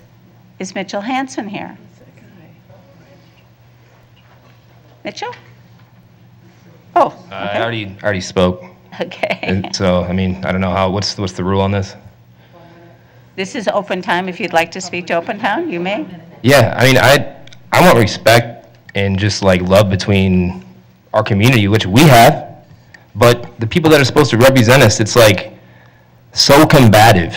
And it's like, I don't know why you think, just like Carmen said, this is righteous anger. This is people who are hurting. And it's all intentional, and you know it. It's like, how do you not just like take a step back and be like, okay, where's our money going? River first. Where's our money coming from? All of these foundations funding everything. You can get 500,000 here, 500,000 there, 500,000 here. You can't get a little bit of money? The city of Detroit just said we're going to pay for all private removals. You know what? Because it is dangerous. And Ralph and Philip and Forestry let it get this dangerous. People will get hurt because they let this happen. You should be looking at them. A tree will fall and a limb will fall eventually and hurt someone. And when that happens, you can blame forestry. Stop taking people's homes. Stop doing this. You know what you're doing. We're not stupid. And Roxanne's right. I have that letter. $5,000 you owed. Herschel Osley, and then after that is, I think, is it Carmer Bustamante? I'm sorry. Bustamante. Bustamante? Okay, thank you. Herschel, go for it. Hi, Meg. 1 minute. 1 minute, okay. I'm here representing the veteran basketball officials. Commissioner Menz will be putting Fourth Amendment for all officials. So what we started with this project 2 years ago, looking at payment for youth versus adult. Someone coming in new, receiving the same payment as a veteran, and we said that shouldn't be right. So what we're looking for is competitive pay, rewards programs to retain veterans, because we're having problems retaining. I just got a call before I came here. We had an adult game at Central, 3 games, only one ref, which is tough to do. So other than that, I'll let the amendment that Mr. Menz will be presenting to you. Thank you. Thank you. Carmen, and then after that is Kurnick Sorbacker. I'm sorry. Carmen here? Yeah. Okay. There is a resolution that was supposed to be passed, something that people have already been talking about. The very last line of the resolution says that the Minneapolis Park and Recreation Board will pause the condemnation until March 1st, 2024, or the start of the grant program, whichever comes sooner, right? Grants to be able to provide financial assistance. Why was that blocked by Thompson, Benny, Forney, and Musich? Like, why was this blocked by? And I actually wonder if it's okay to break Robert's rules. Like, we're curious. Like, why was it blocked? Y'all breaking other rules. Y'all gonna answer that for us? Since you never answer anything, not any other day, but you mad that we keep coming up here every single meeting on the testify. Can you answer the question? Why did you take it off? Why did you take it off? Are you finished? Thank you, They'll never Carmen. tell, 'cause that's how politics Kernick, work around here. and then Yvonne H. I think, is that? Good evening, President Forney. My name is Carrick Sarbecker. I'm a resident of Ward 8 in South Minneapolis. I also work in forestry for the Minneapolis Park and Recreation Board, and I work on the north side of Minneapolis. I came here to speak in solidarity with my local 363 members about our contract, about getting a fair contract, but after hearing the pain that my neighbors are experiencing, the people that I work with and work for, the residents of Minneapolis, I would just like to pause and ask that you would take these considerations seriously, because I'm working on the streets of North Minneapolis every day. I say good morning to these people. They thank me for taking care of their trees. Obviously, they care. I have 15 seconds to tell you what a shame it is that employees that are keeping the city running can't afford cost of living to be able to live in the city. They can't afford fresh vegetables. They can't afford fresh food or housing. I would ask you to take a deeply self-reflective look. Thank you. Thank you. Yvonne? Is Yvonne here? Welcome. Hello. My name is Yvonne Hernandez. I am a former youth worker in South Minneapolis. And I am here with some proposals that I want to see improved for your 2024 budget. I won't get into the experiences because of time, but just a quick bullet points. I want Park and Rec police officers to have experience working with children, youth between 12 months old and 18 years old. I want Park and Rec officers. I also want our parks to have emergency responders and nurses on site for basic medical care so that our children do not have to be pushed to interact with police officers that are not racially trained or equipped to work with our children. I want Park and Rec to increase workers of color in our neighborhood as well as supporting their career growth and development. And finally, I want more lights around our soccer fields that can remove uncomfortable interactions happening in our neighborhoods. Thank you. John Gardner for second or third time? John Gardner? Is John Gardner here? Upon that, then I will close the open time. And I am going to have us go back to our regular agenda. Excuse me, if John Gardner didn't talk, can I take a minute? Nope, I'm sorry. Thank you. Okay, so we are back then to, I believe we were going to go with the resolution 2023-211. We are in that. It's been moved and seconded. Oh. Right. So now we are in discussion about that. I believe that there is also an amendment that somebody, if they would like to read, that staff has put forward. If anybody has that. President Forney. Oh, I'm sorry, Commissioner Musich. Thank you, President Forney. I'd like to make a motion to amend Resolution 2023-211 to add the following whereas and resolve clauses. Before the Parks for All whereas clause, I'd like to add, whereas the superintendent of the MPRB continues to diligently work to secure private funding to support residential homestead property owners residing in census tracts defined as disadvantaged by the White House Council on Environmental Equality, Climate, and Economic Justice screening tool within the city of Minneapolis. And then after the resolve clause that commissioners assess, I would like to add the resolve clause, resolve that the Board of Commissioners authorize the superintendent to administratively pause the levying of assessments for residential homestead property owners residing in census tracts defined as disadvantaged by the White House Council on Environmental Equality, Climate, and Economic Justice screening tool within the city of Minneapolis if said private funding is secured to allow for the assessments to be paid in full and not levied. Second. Okay, we have an amendment to the resolution. Any discussion on that, Commissioner Musich? Thank you, President Forney. I appreciate being given the opportunity to speak to this amendment. Superintendent Bangora has been working very hard to secure outside funding from the private sector to offset assessment costs for residents in North Minneapolis and other parts of the city that fall within these defined census tracts. This is something that I had hoped that we'd be able to bring before the board tonight for approval. There's some fine details that need to be worked out. I'm very thankful to the donors that have stepped up to assist us in addressing this very serious issue for so many homeowners that are struggling to pay these assessments. And also to Superintendent Bangora, thank you. Thank you for working on this. I know it's taken up a ton of your time as you've been trying to work through all of the other things commissioners have brought to you for consideration. So thank you for taking the time to make this happen. We're very grateful to you. I would ask my colleagues to support this. I believe it's the right thing for us to do to ensure that we can move forward when those monies are secured. Stop it, but you guys blocked that.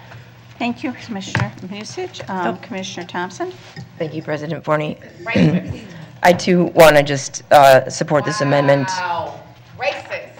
And I actually would like to take a moment because I was point blank asked about something I'm assuming was about the initial agenda item. Is that correct? It was because I want to support the work that staff has done, which was very detailed. Because you lie right in our face. And Keep it real. I don't want to conflate the issues. I'm not Becky, you are useless. against. Useless. I'm just going to pause for a moment. It's Yeah, pause. Think about hard that. for me to. Think about what you were saying to us. I am not opposed to what Commissioner Elper and Commissioner Menz put forward. It was rather rushed.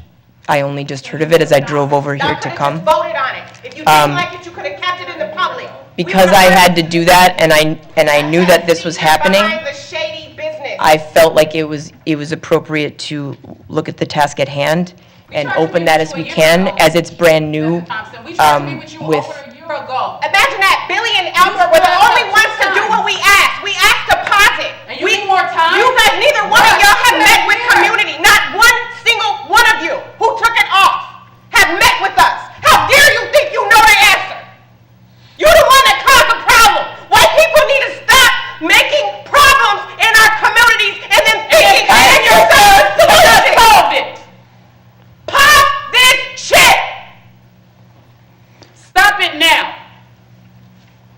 This is my We are in the middle. You think I'm a My mom is 74. We are pausing it, and that's what. Miss Bustamante, Who you talking to I just wanted to answer your question, and I'm happy to. answering my question. I didn't ask the question. Why don't you meet with us? That's what we've been asking you to do. That's why I made the decision at the top of the meeting, and I'm happy to explain it further. Okay, all those in favor of the amendment to the resolution, please. I have a light on. I'm not done. Yeah, are we voting on this amendment? I don't. Yeah, okay, I'm Sorry, sorry, I somebody didn't was mean to calling speak the out of order. question. Okay, Commissioner Thompson, if you would like to finish your statement, I'd appreciate it. I would just like to say that I am more than happy to talk with people. I have taken every meeting that's been requested of me. I appreciate this amendment, and I want to thank staff for how hard they've worked on it. Thank you. And she just sat there and lied to everybody in the room. Commissioner Menz? Thank you. When somebody Commissioner has Menz? integrity, Roxanne. please. They don't follow their own rules. No, man, you're not gonna try to take black people's home. This can be part of my time. Here, say something about it. And you know what? We gonna disrupt every meeting you have. You go ahead and block. I would like to commend Y'all pushing forward with no the proof. board You for haven't being touched one tree. patient. How can you push something forward though when you haven't given anybody My evidence? tree. You took my other tree. I would I like, brought food on my property to And feed you know my what? family. Black man, please, do not vote with these characters. Roxanne, Don't let them use you like they use Latricia, like they try to use Alicia. That's why she left. Roxanne, can I have a couple of words? You like a puppet. They gonna try to. Don't let it play in your face. Brian said you used to shovel his mama's walk. So they feel comfortable with you. Roxanne, can I have a couple of moments? Yes, I'm sorry. First of all, I'd like to address the body and plead with some of the folks in the audience to, I know the frustration of the work of Robert's Rules of Order. I know the frustration with the lack of dialogue between this board and the community. It is hard and it is difficult. In the effort to try It's not hard and this, difficult for y'all, it's hard and difficult for us. that is absolutely true, but it is very difficult to get and follow the business at hand when things are happening. What to do then? When do we So, get hurt? what I would like, What is the proper way? What is the proper The way? business y'all are doing is displacing us. Tell me, It's what's the causing proper us way? financial harm. What's the That's proper way? business y'all want to get to right now? This is the proper way? Because we've been here. It's every not. Every other meeting. can I finish? Tell me, what's the proper way? You only got us a couple minutes. Y'all, it's been a year. We try to interface with y'all. Yeah, I'm just not, And- I'm not feeling this, Billy. I know you trying to calm it all out because I'm they not. don't be on you and shit. But I'm not. I'm frustrated. I'm trying to get an understanding of how this amendment compares to the resolution that was not added to the agenda. So I'm trying to figure out what is the relationship of this amendment to the resolution that Commissioner Alper and myself put forward, because this is complex and I don't understand it. And I'm sure our new Commissioner Rucker is also very confused about what is going on, or maybe he's not. That record was going on? But what I'm trying to do is figure out if anybody could speak to that. Yes. That would be wonderful. And then I also would like to alert this body that I am going to submit to this group that we add the resolution that Alper and I created to the admin and finance agenda. So we will have another opportunity with 9 of us. But I just want to know, like, how does this relate? Because I'm having trouble figuring out what we're actually doing and how we're moving forward. So if 100 of these homes, if 50% we is north side homes. if we could give us some time to discuss this, that would be great. Question, Commissioner Musich is prepared to speak, and if not that, we do have Superintendent Bangora, who is the one who requested that we pause Assessments. the assessments. So would you like to speak, or would you like to have the superintendent? Commissioner Musich? I mean, I can speak. Go right I ahead. can speak to this because I've discussed it at length with Thank you. Superintendent Bangora. So the resolution that you put forward would stop the removal of trees in addition to the assessments. And what that does is it stops the removal of trees that are already infested with emerald ash borer. Prove it. That then allows for the emerald ash borer to continue to spread more rapidly. It allows for trees that are dying to start dropping branches. The north side anyway. It's not our fault. How the hell did we Ash get trees have been removed across the city for 8 Yeah, but years y'all started now. in north side. All the And jobs are on our side. the infestation started in South Minneapolis. And we see Why are most of the that, ones y'all removing on the we north see side that it then? spreads over Condemnation time. started in 2013. And, Special assessment 2013. and so what we're trying to do now is finish the removal of trees in the remaining areas of the city where we've seen the infestation spread. How can white people be so calm? By not removing trees, we are creating a public health hazard. Ancestors would be proud. You show What- no emotion. What the resolution that I'm putting forward is doing Can you even sleep at is night? to pause the assessments. You can sleep The at pausing night. of assessments means that people don't get this added to their tax bill Y'all gotta get that up at this time. So it gives us an opportunity to find a way to pay for this. They haven't We tested believe them. that we have done You cannot this. pass forward something that has not been tested. You broke a A law. disease is different from a pest, which is something else that we should make clear to this evening. A pest, you can see the evidence of the pest drilling into the tree. You can see if you remove the bark, you can see how they've eaten the outer layer of the flesh. With a disease, the way that you demonstrate, where you prove that is by testing. There are visual indications of insects. So that's what I'm going to share with you. So the thing that we're asking for as part of this amendment is to pause the assessment piece. And that's what this is doing. Pause it last time and you didn't even We would still be removing trees that are a public health You hazard, came out and but marked we the are record not in my yard. Y'all charging targeted people me. for that at this After time. she testified. What about our damages to our property? Exactly. Commissioner Mann? Don't you dare vote from making comments. No, but has that question been answered for you? Each and every one of you who vote. Okay, we move over to Commissioner Rucker.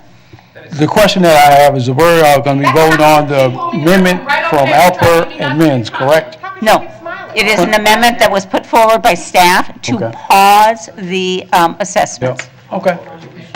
And that is what the assessment is being paused with this amendment.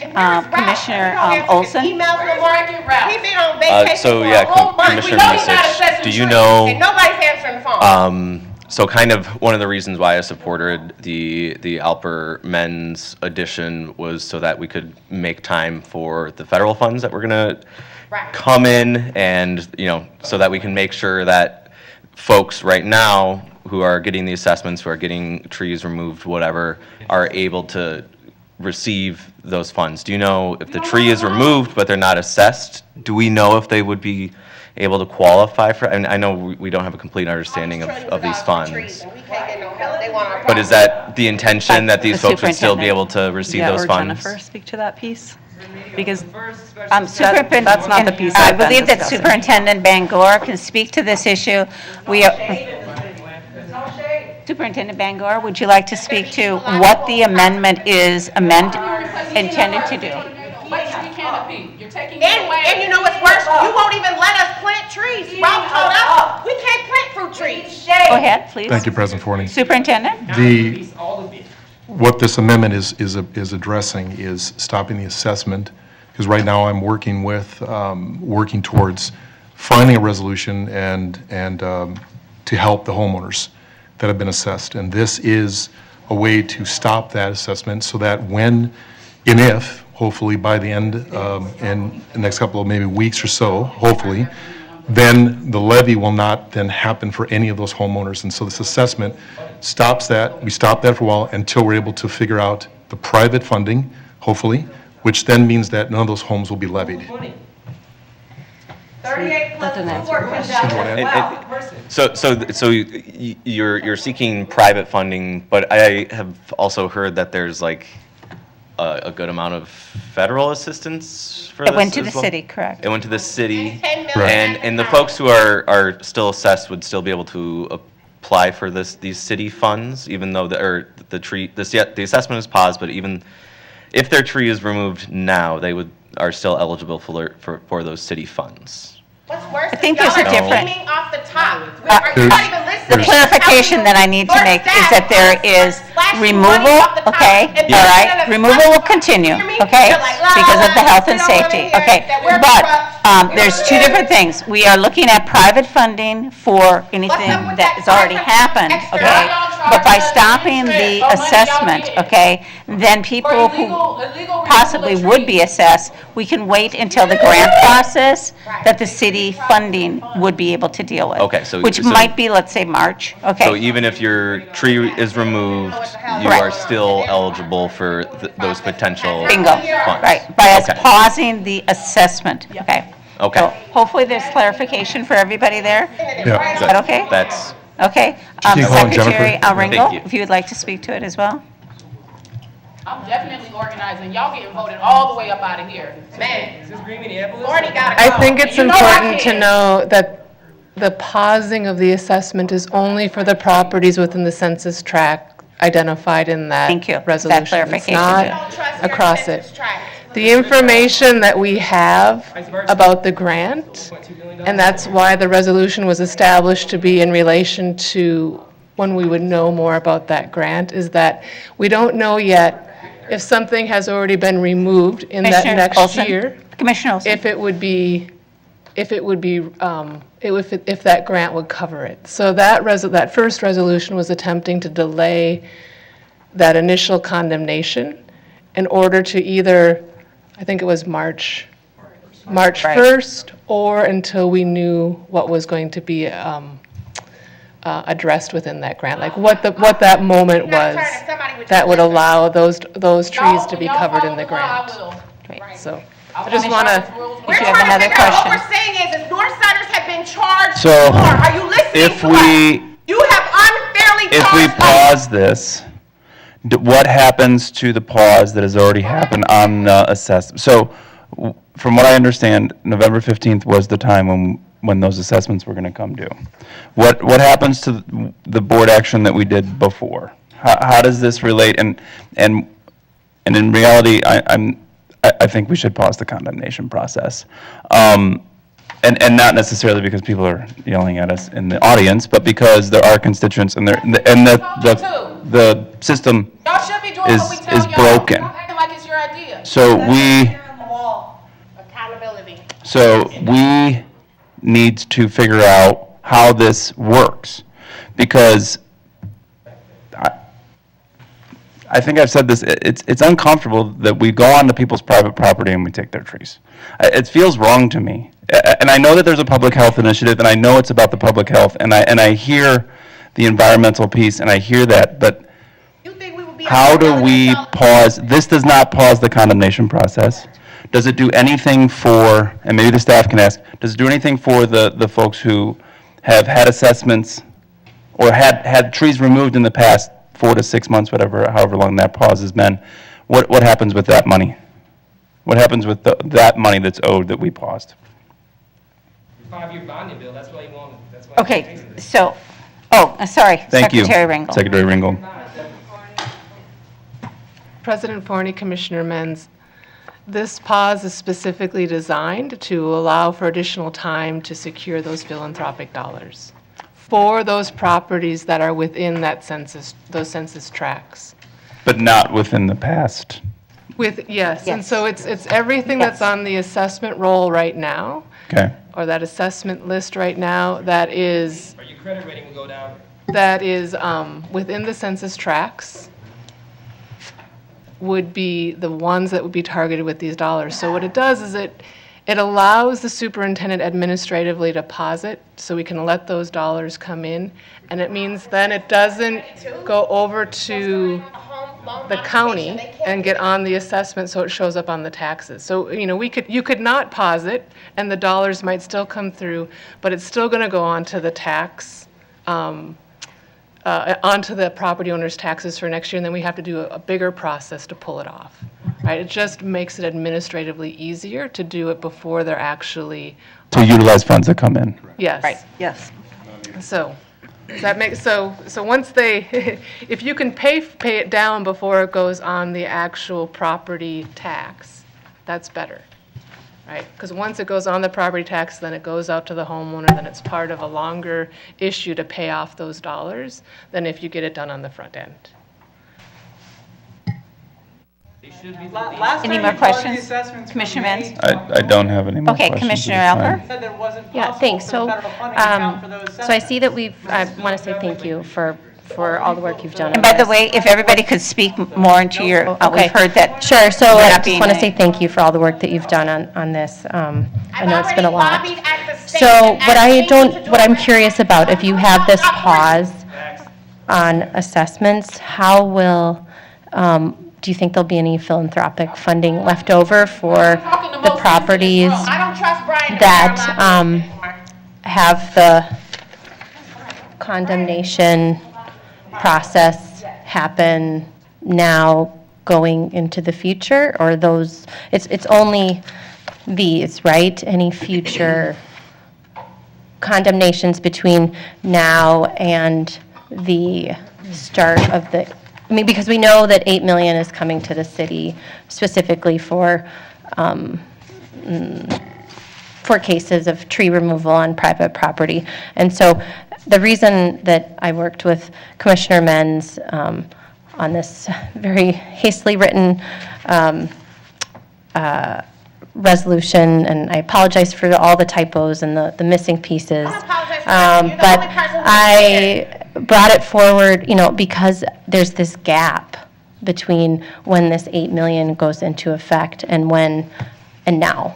Because it's wonderful that this is looking backwards and addressing some of these ones in the specific census tracts, but it doesn't address the gap between now and when this grant that has been awarded that is explicitly stated, as far as I know, that prior, it per federal requirements, retroactive condemnations. Sorry, not getting the words right, but anything retroactive relief is not possible. So that's why I just put that forward with Commissioner Menz, and I hope that the full body will consider looking into that. I believe that Superintendent Bangor can address all of those issues for you. Yeah, thank you, President Forney and Commissioner Alper. What is in front of us in this pause is the work that I'm working on to get all retroactive to help within the, specifically the White House Council of Environmental Quality, Climate, and Economic Justice screening tool. We're using that for retroactively taking care of the folks that are sitting here today or neighborhoods that have been impacted. That's what I'm working on, and we're close to solve that. That's what I'm doing. Going forward, I know that Forestry is working with the city and looking at what that gap is and the specifics to that. I can't answer that at this point because they're working through those specific. In fact, they met today and they're working through those specific questions on that gap. What this is right now in front of us is to pause this so that it gives me the opportunity to continue to work towards that, to make sure that I get that retroactive relief for homeowners and to not have it levied, and to remove that assessment and have it levied. And so that's what I'm working on at this point. This pause gives me that time in the next several weeks to see if we can get something for relief for all of our homeowners that are within that White House Council of Environmental. Okay. So that's the goal, that's what I'm working on right now. Yeah. Thank you. That's great. I still see that there's a gap between now and the start of this program, which, again, it's a lot of money that's coming in. And I don't know how many condemnations we have per month. So I would just hate for those people to get left out, to fall in the gap before the start of that program. And so to clarify again, the whole amendment is to do a pause. You shouldn't be pushing Yes, forward it is two pauses. It's you two guys pauses. illegally are doing Okay? business. Your staff are illegally scamming people. You're going to It's move two different this pauses forward? that are occurring, and that is what the superintendent will work on to make sure that the funding that is available, that the homeowners will be able to access that, and retroactively is the other item that he is working on. So he's working at two, okay? Excuse me, Secretary Ringel. President Forney, Commissioners, this resolution does not stop condemnations. You didn't even do a Right. racial equity Does not. analysis. It doesn't stop And condemnation, correct. if something is condemned and removed within the time period that the federal grant is sorted out, it won't White be supremacy will covered eat its own baby. by the federal grant. So what's the time period? Okay, Commissioner Menz? That is exactly why we have the alternate resolution. I think that Commissioner Alper and I believe that condemnation should be paused. And I think that this does not pause condemnation. Neighborhood believes that So the pausing of the assessments, I think, is a really great thing for us to consider. And what is the likelihood, I guess, Superintendent Bangor, how far along are we on those private dollars or that funding? I mean, because there hasn't been an identified source, so maybe just, and I know you might not know exactly, but it's kind of a prediction. Are we going to get the grant? Are we not? But what is where are we with that? President Forney and Commissioner Menz. We're in conversation right now. We're having a very positive conversation. I am hoping that this will, and again, I can't speak for the philanthropics facility and their process, but we're in good conversations, and we're hoping that it will be soon. But I can't give a definite specific time, but it's in good conversation at this moment, so. Follow-up question, and what was the reasoning behind the selection of the White House Council on Environmental Quality, Climate, and Economic Justice Screening Tool? So we use that consistently for identifying properties that we would use? It's going to Want to answer that? Have you looked at these tracks? It's going to exclude Camden, and what's the other one? President Forney and Commissioner Menz, this was the tool that was used specifically for this process. I don't know beyond what else we used there, but this particular process was used because of its consistency of what it is and what it means, the significance of it. But we did use this particular tool, and I think even working with our philanthropic, it's important that we have a tool that is relatable or can be used across the country. And this is one of those tools that was being used. And I can't get specifics to that, but I know that that is one of the most powerful tools that really looks at equity and it looks at race. It's a tool that's been used heavily across the country. And it's something that can be relied on, that we can kind of refer back to, where people can feel that it's a good tool that works for our communities. Have we ever used this tool before? What's that? I'm Have sorry? we used this tool before in any aspect? I would have to defer to maybe Superintendent Barrett. Can we use this tool before? And how often is it updated, you know, like, Or, I'm sorry, I can refer to Philip. Thank you. Thank you. Yeah, he the one who said, by any means necessary, let's remove the trees, because there's the shoes hanging out. The tool that's being referred to is in alignment with the federal funds that are in the works. So that's the tool that they recommended to use for assistance that will be linked to the $8 million that's coming through the city. And so that was shared as consideration with the philanthropic donors. Thank you. Thank you for that, Philip. Are you finished, Commissioner Menz? No, so what I'm understanding is the amendment to the resolution will pause the assessments, but it's not going to do anything for the condemnations. So, I mean, it's good that we're going to pause the assessments, but I guess I'm still waiting for others. Vice President Abene. Yeah, thank you. I think maybe a clarifying point that would help me is if the condemnations aren't paused and there are the risks associated with letting trees go too long, but that if this grant, this philanthropic piece that the superintendent's working on is able to look back, it seems to me, would it be able to look back on things that might be condemned a month from now before the federal funds come in? Do you know? Ain't nobody been hurt by them trees. Them trees, they did nothing. No President Forney, Commissioner Abeni, can you repeat the question specifically? So since the philanthropic piece here that might be able to look back, if the park board is continuing with the tree assessments and condemnations in the next couple of months, until the March date, would they be considered part of the look back? Are they considered part of the retroactive work? That's the real question as far as I'm concerned. So if your work allows a look back, then anything that's getting assessed now might be part of that look back package until that March date. President Forney, Commissioner Abeni, that's a good question. I can get back to you with that. Okay. Right now, what I know is what the data that we have shared. Yeah. We've had response on the data that we've shared currently for the look back. But, in this conversation, having this today is kind of where we can kind of get more information from not only our board, but from residents, and to find out what can be the best solution going forward. Right now, we're in the process of, the defined sort of scope that we have been talking about. Yeah. But this is something that I can also check on too, to see if there is further thought to what we can do within that time period or that gap. Yeah, maybe if that could end on March 1st. And President Forney, I have one more question. And then the census tracts, those are they're also distributed in the city a little bit. Is that true? It's not maybe just concentrated in like the north side, but the Emerald Ash Borer came through the city south to north, so there may be some people that could benefit if there are some tracts south. Now doing your research, President Forney, Commissioner Abeni, Philip, can you answer that? I will defer to my expert on like what specifically we had going. Thank you.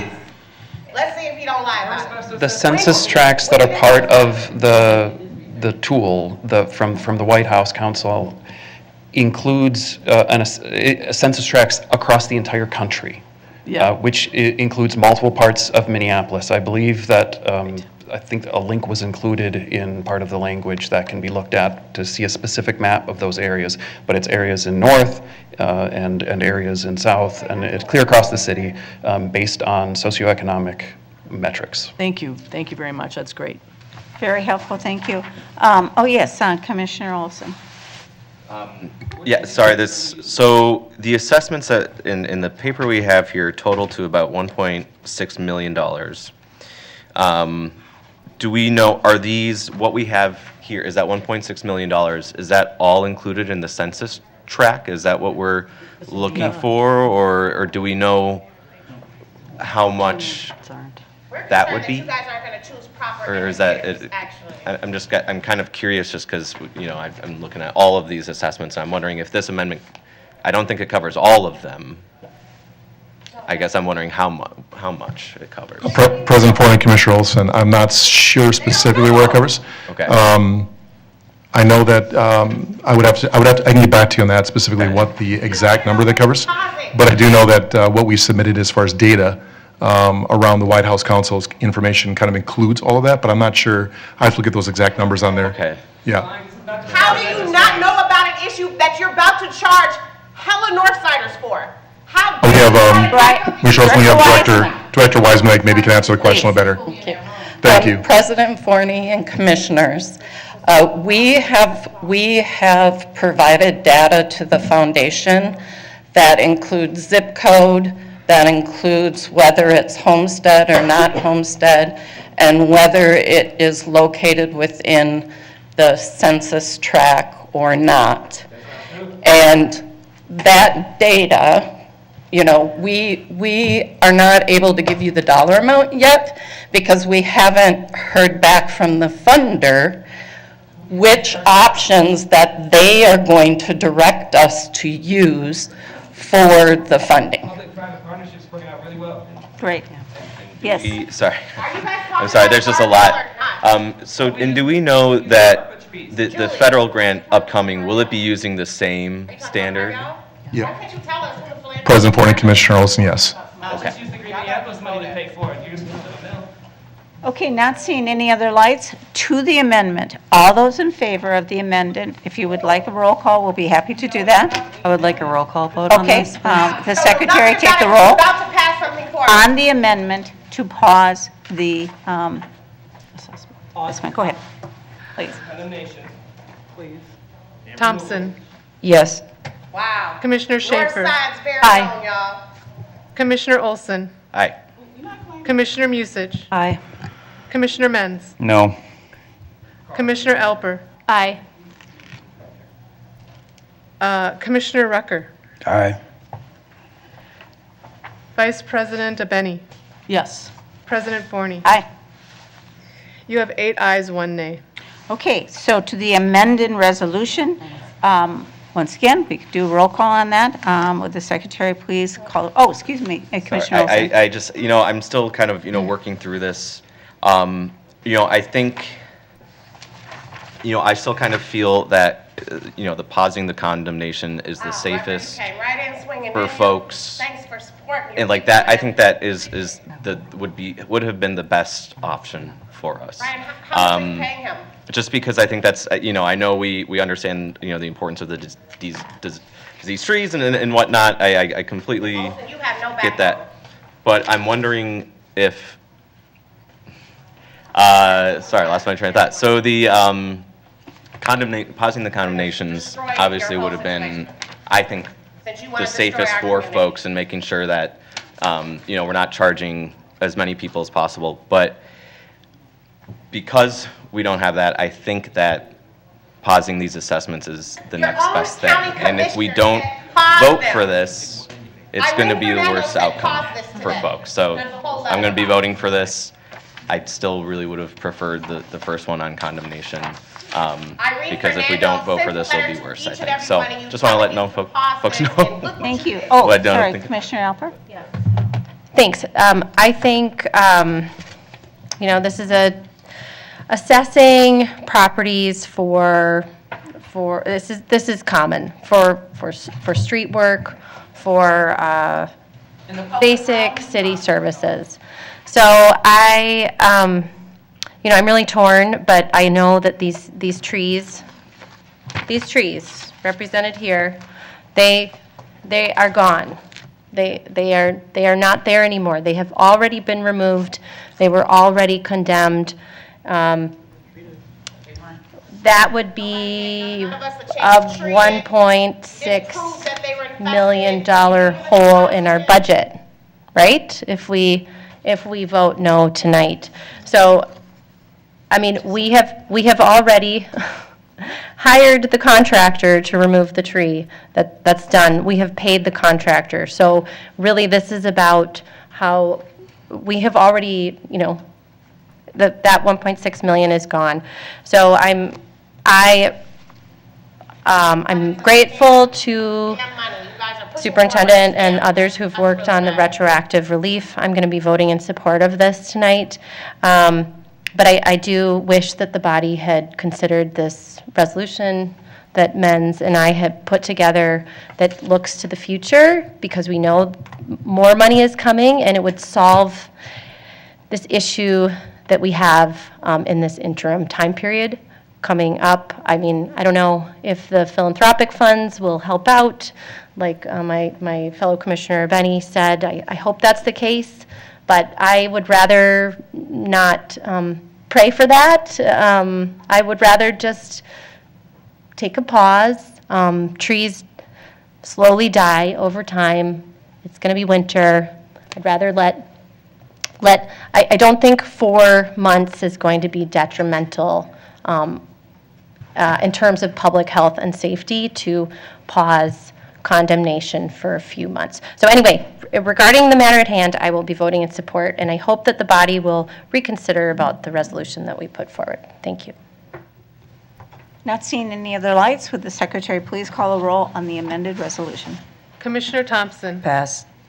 Commissioner Schaefer. Aye. Commissioner Rucker. Aye. Commissioner Olson. Aye. Commissioner Musich. Aye. Commissioner Menz. Aye. Commissioner Alper. Aye. Vice President DeBenny. Aye.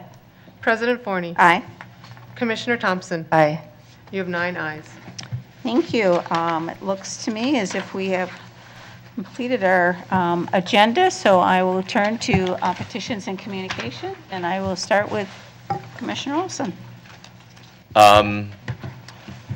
Yeah, well, so Legislative and Intergovernmental Affair Committee, we had our bonding presentation at North Commons, and I think it went very well. I was speaking with some of the representatives and some of the staff, and they seemed fairly impressed with our staff and our presentation. So we'll see how that goes.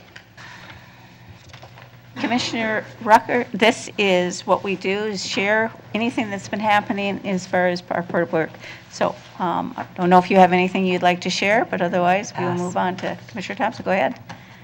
Well, I've just started today, so I don't have too much, but I will be having some information for you next meeting. Wonderful. Welcome, welcome. Okay, Commissioner Thompson. I would just like to welcome our new colleague, who is also my neighbor. So I'm grateful that you're here.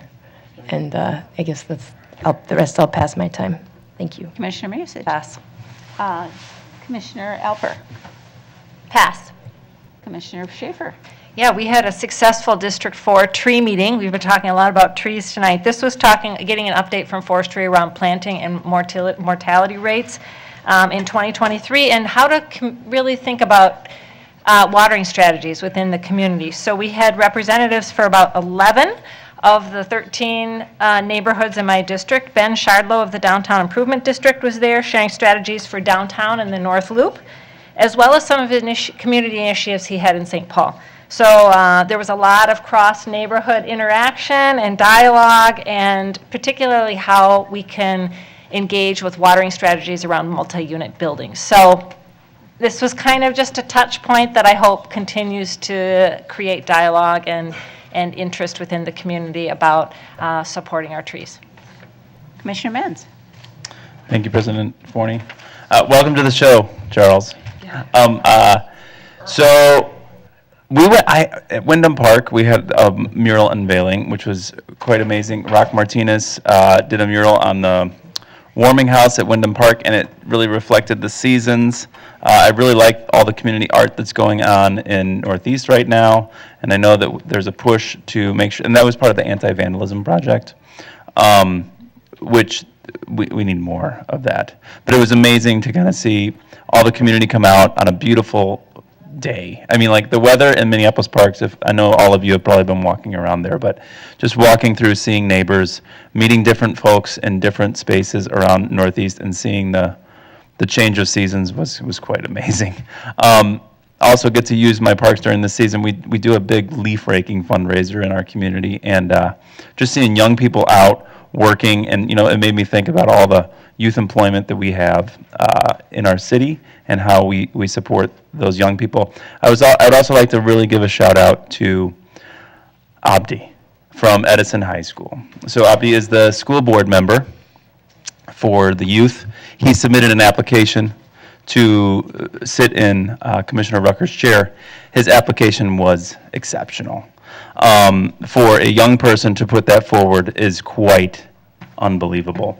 And I do think that the board, that we up here should consider how we implement a youth representative, similar to the school board, that we think about how we can get a voice up here that may not be voting, but is able to participate in these discussions. I think it would be extremely valuable. And Abdi's application may push that forward for me. So I hope that we'll consider that next year. Thanks. Vice President Abeni. Thank you, President Fournier. I'd just like to say welcome to Commissioner Rucker. Wonderful. Same. Welcome, Commissioner Rucker. I also would like to say happy anniversary to our superintendent and his dear wife, Kendra, and I hope you get some time off here shortly. With that, then I will then adjourn the full board and turn it over to Recreation. I'd like to call to order the Recreation Committee for November 15th, 2023. Secretary, will you please call the roll? Commissioner Thompson. Here. Commissioner Rucker. Here. Commissioner Olson. Here. Commissioner Alper. Here. Chair Menz. Here. You have a quorum. I'll accept a motion to approve the agenda. Thank you. The agenda has been moved. Approval of the minutes would be awesome. Can somebody move the minutes, please? Point of order, you have to vote. We have to vote on the. Oh, I thought that was just a you move it. So, sorry. Sometimes. Approval of the agenda, seconded. There's no second. Do I have a second? In favor. All in favor? Aye. Aye. All right. Can I take the approval of the minutes from August 16th, 2023? I will move the minutes and, yep. All those in favor? Aye. Aye. We have one item on the agenda today. It is a study report item 2023-131, presentation of programs, events, and accomplishments for the Recreation Division in 2023. Take it away, Superintendent Kalb, Assistant Superintendent Kalb.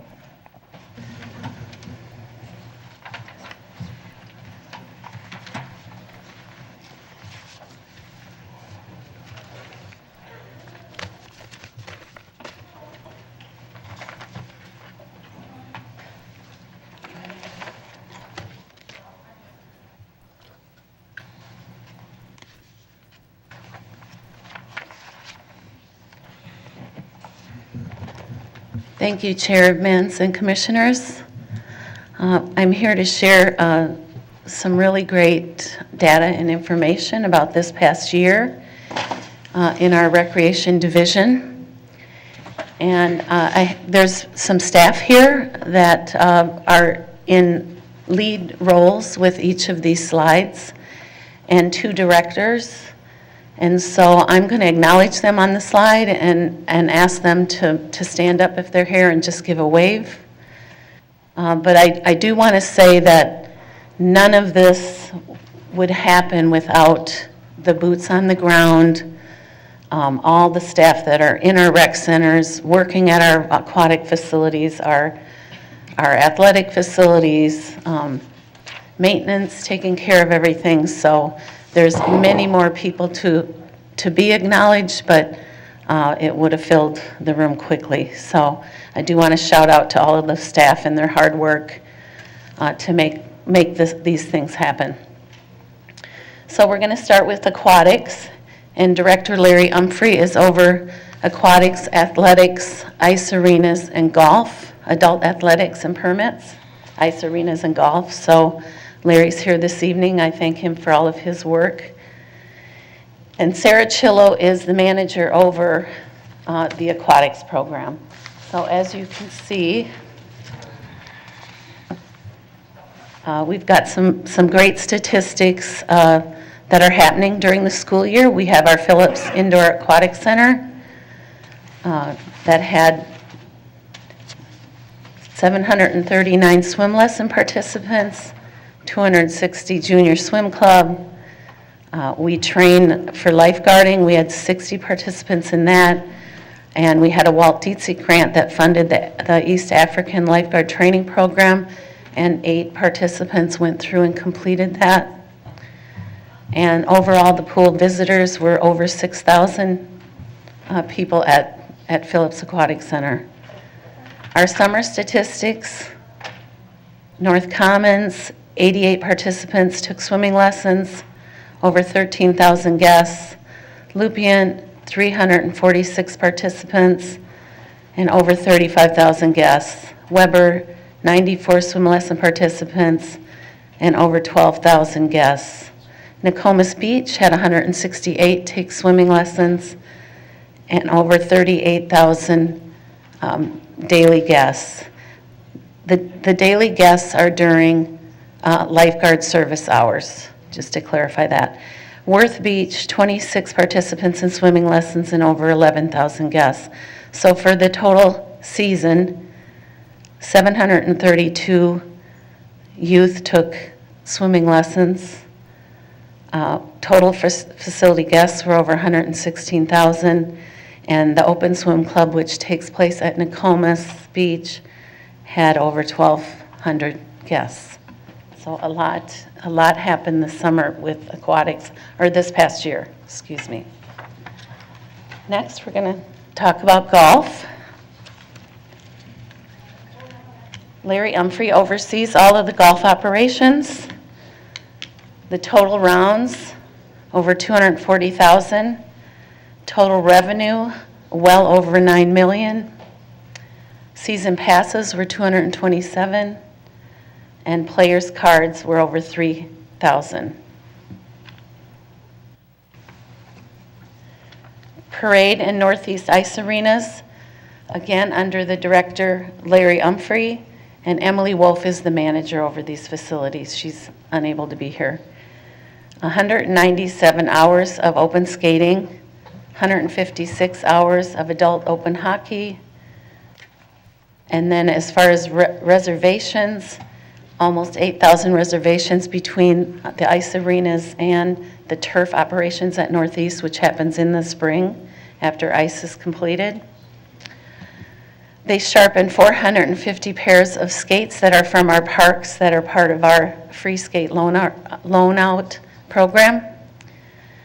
And concessions, as you can see, we used to permit or contract out the concessions at Parade, and a couple of years ago decided to take it on ourselves, and it's been a very prosperous endeavor, and they're increasing the revenue from year to year. So attendance at Northeast was over 40,000, and attendance at Parade Ice is over 200,000. Things that are coming up new, they're going to try to start up concessions just on the weekends at Northeast. And they hosted a Twin Cities Queer Hockey Association tournament.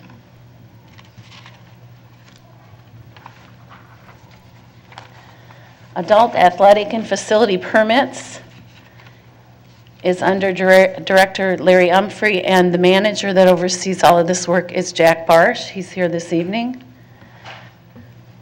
Adult sports has 16 sports that we offer. We had almost 24,000 participants. We had over 10,000 games. Athletic facility permits. There's 146 different user groups that we permit with, that we do athletic facility permits with. The hours of permits that were scheduled are over 9,000. The number of facilities permitted is 87. Youth and adult sports officials falls under the adult athletic program, and they assign officials for youth and adult. They assigned over 4,000 for youth sports and over 12,000 for adult sports. That's games, so that's a lot. Youth sports. The rest of the slides fall under the Youth and Recreation Programs Department, and Nicole Hernandez is our director over that, and Tim Great is our youth sports manager. So youth sports has begun to take on the 6U and 8U fundamental program, which is something new. It used to be done in all the parks and kind of not done, as standard as it could have been. So it's folded under youth sports to guide and make it more standardized. They had 267 teams and over 2,000 participants this past year. And then the citywide teams, there was 477. This is ages 8 to 18, so 11U is the younger kids. And then participants, we had almost 6,000.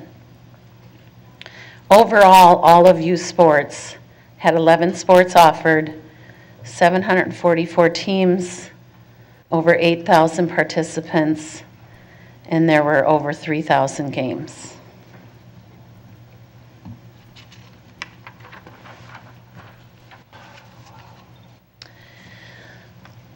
We have 5 recreation program leads.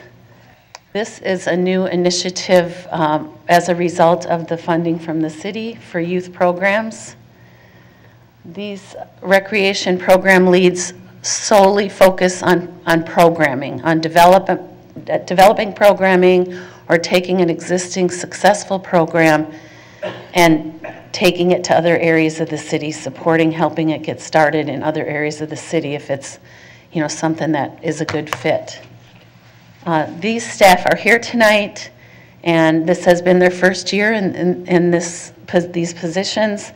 They are somewhat veteran recreation department.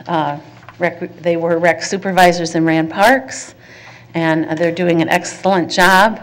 I'd like to introduce Dylan Clements, John Haldeman, Peter Yeager, Becky Lewis, and Maggie Marcel. Can they stand up? I'm sorry to interrupt. Oh, yeah, I thought I told you guys all to stand up. Hey, welcome. They're humble, but they do great work. Okay.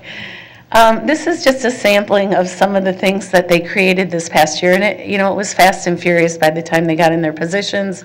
January was here and gone, and so they've really done a great job. They work together. They're doing a lot of, good things. So they've got, gardening and the master gardeners, and that's at 18 sites. This fall, they've offered canning and houseplant classes at 8 sites.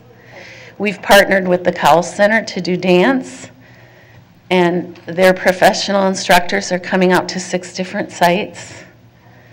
The egg static incubation and embryology was at Stewart Park, and they took eggs, and the kids explored the chicken's egg life cycle. And then they presented their project. They were all invited to the Hennepin County Fair, and it was part of the University of Minnesota 4-H program. We teamed up with the University of Minnesota. We had a webcam on the incubator, and kids got to watch from home, and parents, and see everything happen. Great new program. Family fishing night at Powderhorn Park. It was a Latino group that came out and did instruction to the kids for 8 weeks. They had clinics. There were 51 participants. It ended with a special fishing clinic during Latino Conservation Week. Youth received a fishing pole and learned how to tie knots and ID fish and casting.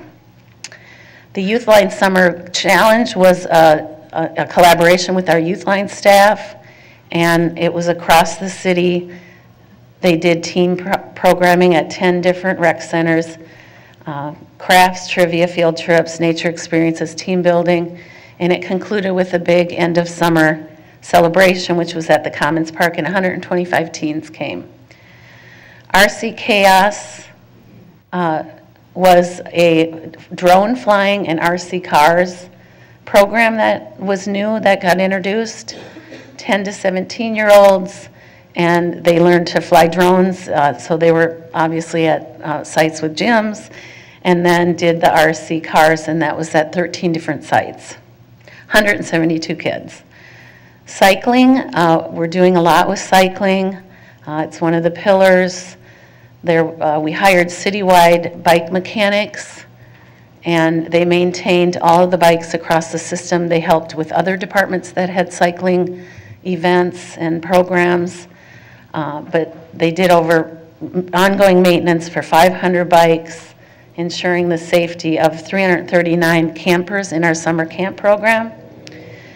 And then the new Perkins Hill pump track, we started getting some programming going on there, and they could come, and we had a container there that was donated at the project, and we had bikes that were donated, and so we did bike checkout, and 281 community members came to that.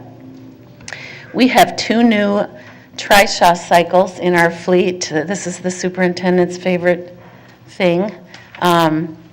And they came kind of late summer, so we're gearing up for programming where people with limited mobility will be receiving rides. We're working with the naturalists to get nature rides, and we're working with the archivists to get historical information and do rides around some of our historical places in the system, and so that's a exciting new program.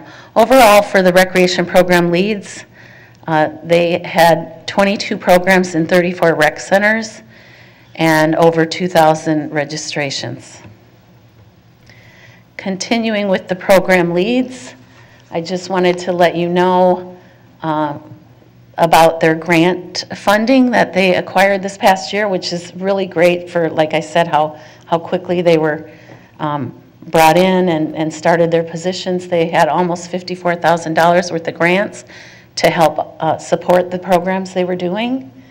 And then they recruited volunteers of different facets, and the volunteer hours with their programs were over 2,000.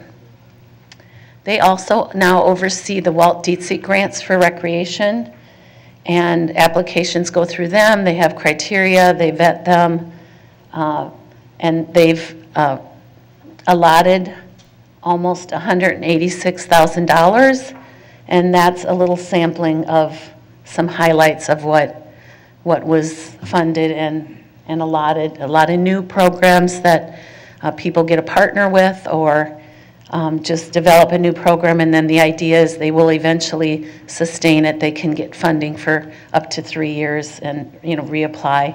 And then if it's a great program and strong, it gets, put into the budget so that they can sustain it. So a lot of good stuff there. The other part that the recreation program leads are in charge of and took on is all of our camps. So we have in the summer citywide day camps that are 4 days a week and all day long. And this past summer we had 1,100 campers. There's 38 weekly camps, and they all have specialty themes, and people can register for what they want to get into. This year we had Farm to Table, The Great Outdoors, and Arts Dabbler, Wet and Wild, and Cycling Explorers. And those camps rotate around the city so that kids in every area, every community can get, a taste of this programming. New this summer, they implemented pop-up camps just to kind of try and see if it was something that would work or, be successful. And it was at East Phillips during times when it's busy at the park and kids are all around and maybe not attended or not, engaged. So they had more than 100 campers at the 2 different camps they did. And it included a fishing demo, campfire cooking, water games, and Somali dance. A new initiative that we're doing this school year is school release day camps. So when there's school release days for MPS, they're offering camps. Right now it's at 14 different sites, and the themes are archery, drones, arts and science, STEM, and golf. And then we have an ongoing program called Safety Camp. And this year it was at Farview Park. And the kids learned, there was 50 campers, they learned various aspects of safety. They get fire to come out, they get XL Energy to come out and talk about electricity and fire. And, so there's a theme it's one time a week for several weeks. I think it's 5 or 6 weeks. And every week there's a different theme, and a lot of times there's a giveaway. Back to school safety, they got backpacks and, full of things for their school year ahead. And that's a free program. Okay. So that's all the recreation program leads. Now we're on to the recreation centers themselves. And Nicole Hernandez is the director over this area as well. And then we have some of the managers over different areas, service areas of the city are here. And if they would please stand up. Paul Yeager is over Upper South. Steve Thompson is over Southwest. Newman Thomas is over North. Ann Heath, who couldn't be here tonight, is Lower South, and Jerry Peterson is Northeast, Southeast. He could not be here either. But these are the overall statistics for this year. There were almost 5,000 programs and almost 125,000 participants. And then you can see each service area had a healthy sampling of programs and participants. Continuing the recreation center area, there's many events, as you know, across our system. We highlighted a few of those, one in each service area. And as you can see, there was some great things that were offered, and again, a healthy attendance following. The Youth Line program is programs, there's staff that are focused on teen programming and mentoring.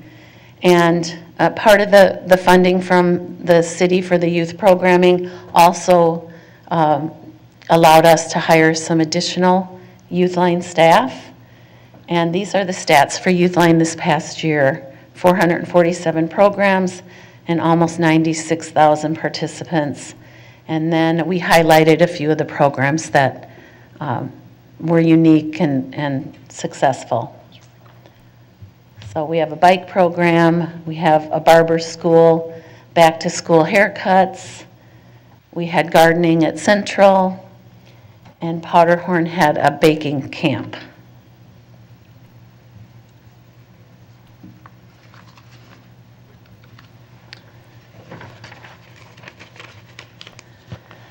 Another part of recreation is the Rec Plus before and after school and summer childcare program.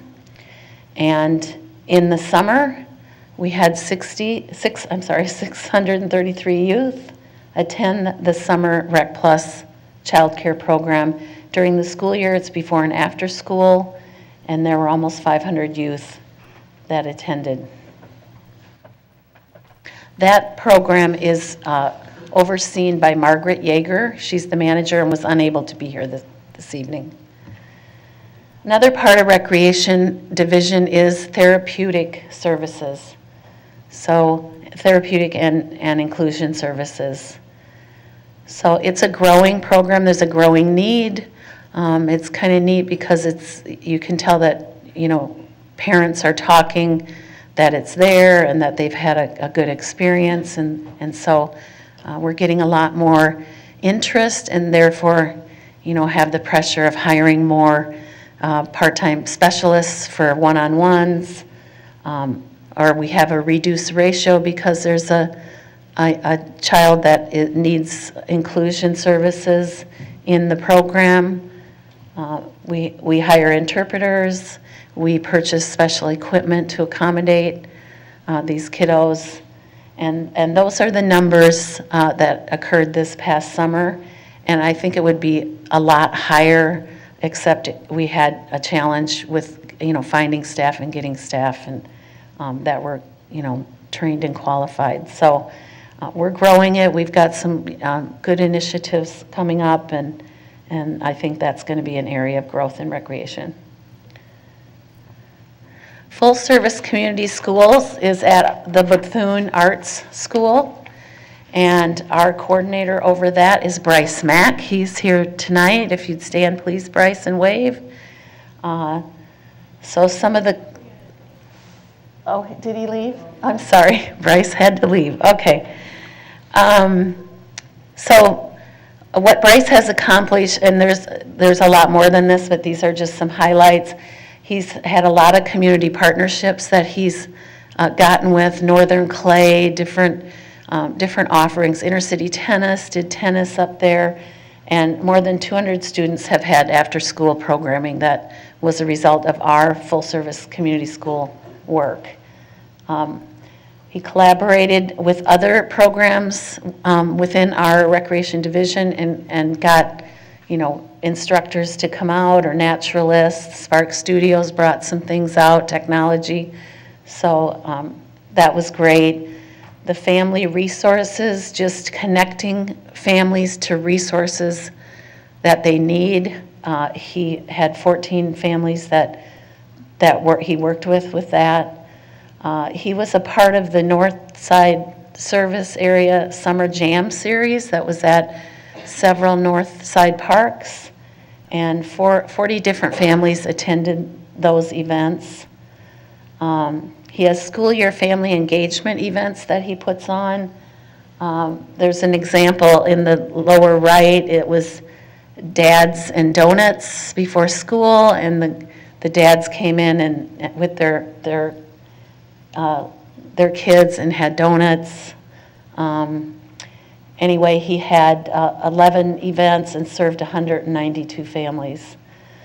There were some summer family engagement events this summer, which is difficult. The kids aren't in school, so it's a starting point. I think that will grow as people experience it. He had 7 events and 175 attendees. And then just some more supporting families in general and getting to know the families at the school and telling them about different services or helping them eliminate barriers to things they need. He had about 330 families that he was working with, so great work. And of course, our Spark Studios are under the Recreation Division as well. They began programming citywide in February of this year and hired 6 full-time youth technology and career specialists.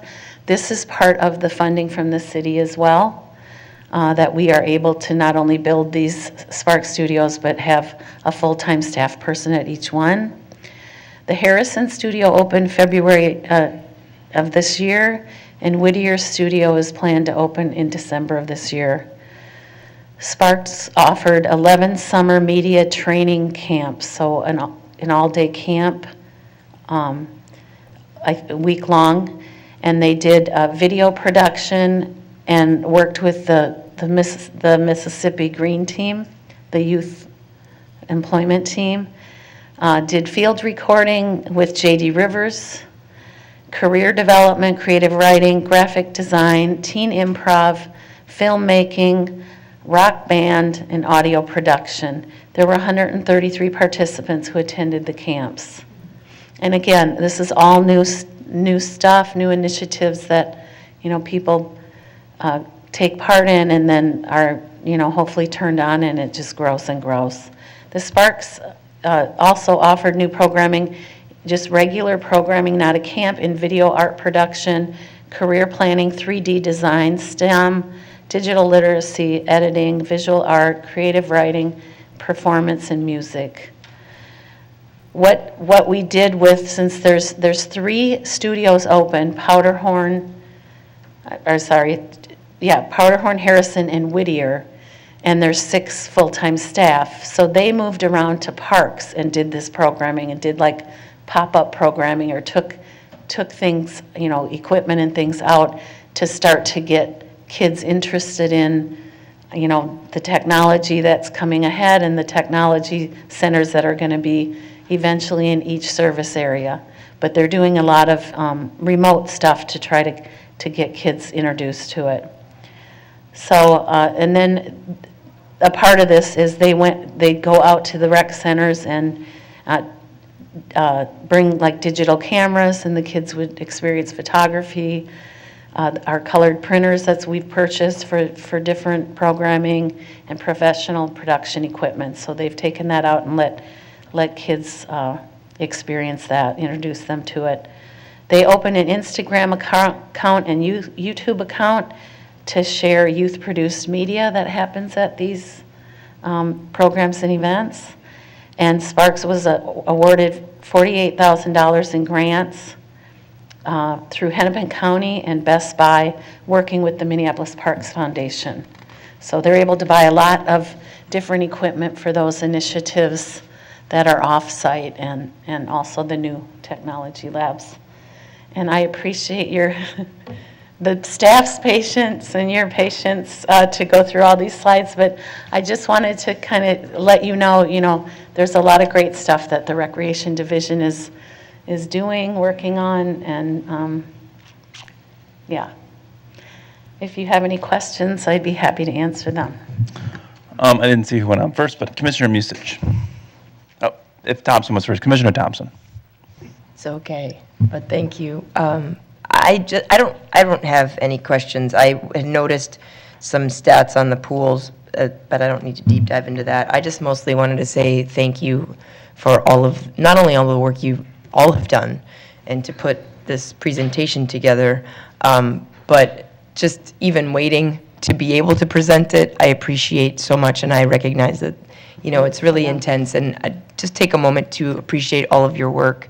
I cannot let the moment go to, if aquatics gets mentioned, I'm going to re-share my story that I was trained as a lifeguard at North Commons Pool, and it's very dear to me, and I love rec, and I love aquatics, and I'm just grateful for you all and all the work you do, so thank you so much, and it's really incredible. Thank you. Commissioner Musich. Thank you, Chairman. I'm not on this committee, so I appreciate being given the opportunity to speak. Thank you so much for bringing this presentation to us tonight. I had been curious where we were at in implementing some of the new funding, so to see just the breadth and diversity of the programming changes that are being implemented across the system has been very interesting to see. I'm also extremely thankful that so many of you stayed with us through what was arguably a very difficult meeting before this. So thank you for your perseverance, so that you could be here to see your work shared out to all of us. You're doing great things. Keep up the good work. Can't wait to see how this has organically grown when you come back and brief us next year on all the other things you're adding to the system. It's a really encouraging start, and I thank you for taking the time to educate us about it. It's cool to see. And I did notice that quite a few of these programs were booked up very quickly after they were announced, and there was a long waiting list. So that's also encouraging to see that we're offering things that there's a demand for. And hopefully we'll be able to expand them so we can serve more kids and get them off the wait list next time around. Thanks. Thank you. Commissioner Alper. Yeah, I too just want to say thanks for all the work that all of you do, and I know my kids really enjoyed the programming that they participate in our park system. And it's really nice also to put a face to names and places that I don't always get to as a district commissioner, so I appreciate you staying here for so long as well. I had one question. You mentioned in one of your slides something around 96,000 participants, and then with Spark Studios, there was a mentioned, this one I managed to write down, 3,287 participants. And I'm just wondering with these participation figures, are they unique participants, or are they, like per program? If it's 96, it just struck me as like really high, And that's the overall recreation centers, I believe. Let me go back and. So would that be, it probably would be kids who are attending, they might get double counted if, like, let's take my kids, right, for example, so they might get counted once for Rec Plus and once for one of the swim lessons that they take, or once for a summer camp, and so they'd be counted as 3, right? Or am I wrong? There could be duplication, I think some of the programs. That's okay, yeah, oh, sorry, go ahead. It's registered participants, so, it depends on what the program is, but, I think they're all singular registered participants. Now, at the recreation centers, some of it could be duplication as far as if it's multiple days in a row. Yeah, like the camps, and so. Okay. We can fine tune if you want a it's more just level of detail, yeah. but Yeah, thanks. overall, that's, Yep. that's the impact. They're still coming to the program, they're still experiencing the program. If it's multiple days, it could be duplication, but. Absolutely, and I think, if I look at my kids, they've benefited from swim lessons, from Rec Plus, from summer camp, so that would be, 3 levels of impact in the parks. I was just curious. That's a good point. It could be the same kids taking more than one thing. Yes. Yeah. So I don't know. It was just something I was curious about. Appreciate it. Yeah. Thank you, Assistant Superintendent Calb. If there are no other questions, so I do have a couple. First, so I was really encouraged by the family engagement that the Communities in Schools is providing. That's awesome that they're doing so much of that family engagement. I had a question around, so how do we, I guess one thing that I saw as absent from the programming was our volunteers within the recreation department. So I'm wondering, how do we manage the volunteers in youth sports or youth activities? How do we manage those volunteers who are working in recreation? Chairmen, commissioners, we have data on the coaches and volunteers in not only youth sports, but in the recreation centers.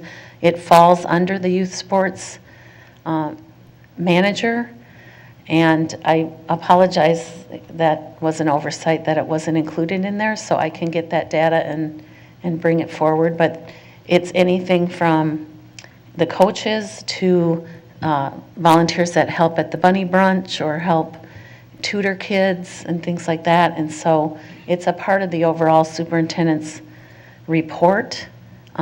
So we do collect the data because we provide it for the overall yearly summary of the superintendent.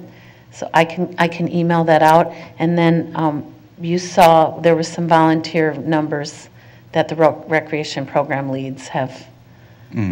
I did see that, yes. Yes. Those recreation program leads. Yeah. And how many of our recreation program leads, do any of our new hires speak another language? In our recreation program lead Yeah. group? Do we have any defined? No, I don't. We don't? No. Okay. I'm just wondering, 'cause like sometimes I think about these things in relation to connecting with communities, and then, so if. But could I clarify? Mhm. I do believe we hire staff that speak other languages that like run the camps or, I guess what I'm wondering is, how do the recreation program leads or the rec center directors, how do they communicate with families who speak other languages? Do we have a budget? Is there a language line? Is there some sort of person who is facilitating that, or is there a way for people who only speak English, like, well, I speak a little Spanish, but who only speak English, to communicate with families around programming, registration, things like that? Do we have that in our system?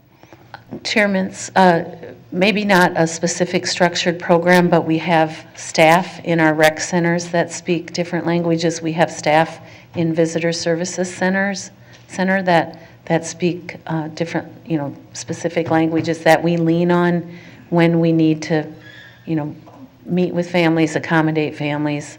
And I think with Bryce at the full-service community school, I think the school has some staff that support him in that way. It's a challenging is. form of communication that sometimes, we miss. We do it at the school system too. So I asked though, how do we manage the volunteers in youth sports? So I know that we have data around coaches most likely, or who signs up, but I'm wondering who oversees the coaches that we background check them, we give them teams. What is the oversight or the training or the support that we provide for those coaches or volunteer coaches who are working with young people in this, or other programming that's not necessarily sports related? Chairman, we have training for every sport for our coaches that we offer. We don't mandate it because we got into situations where if they don't attend it, then, do you remove them, and then the kids don't have a coach, so it's voluntarily on their end, but we hire and pay for, say with baseball, Frank White comes in and does training for our baseball coaches, and we encourage them and ask them to come, and we have good numbers that come out. We do that for every sport. We get a resident expert that comes in and talks to them about coaching and the program and the expectations. They also sign a code of conduct on how they're going to behave. As far as managing them, it would probably first be the park recreation supervisor that gets the coach with the team, and then the youth sports league directors support if there's anything that arises that they need to work on together, if there's some bad behavior that needs to be addressed or anything like that. But I'm correct in assuming that our recreation supervisors are essentially the sort of monitor, the manager of those coaches. And the more teams that a recreation center has, the more coaches they have to facilitate, organize, help, support. Yes, that's fair. And then it's really exciting to see the 6U and the 8U on the fundamentals. I'm really excited to hear about how that's going offline. And then, so when we talked about the concessions at Parade Ice Arena, for those of you who don't know, one of the first times Mimi and I ever met was we were trying to get concessions at Northeast Ice Arena. So it's kind of a loop back, but the fact that we increased sales at Parade, is that revenue, is that profit, or is that just we sold $29,000 worth of stuff? I would like to invite Director Humphrey to come up and talk to that if he's here. Sorry, y'all, I don't get a lot of these meetings. Thank you, Chairman. The $29,000 represents gross revenue, not net profit. Gross revenue, net profit.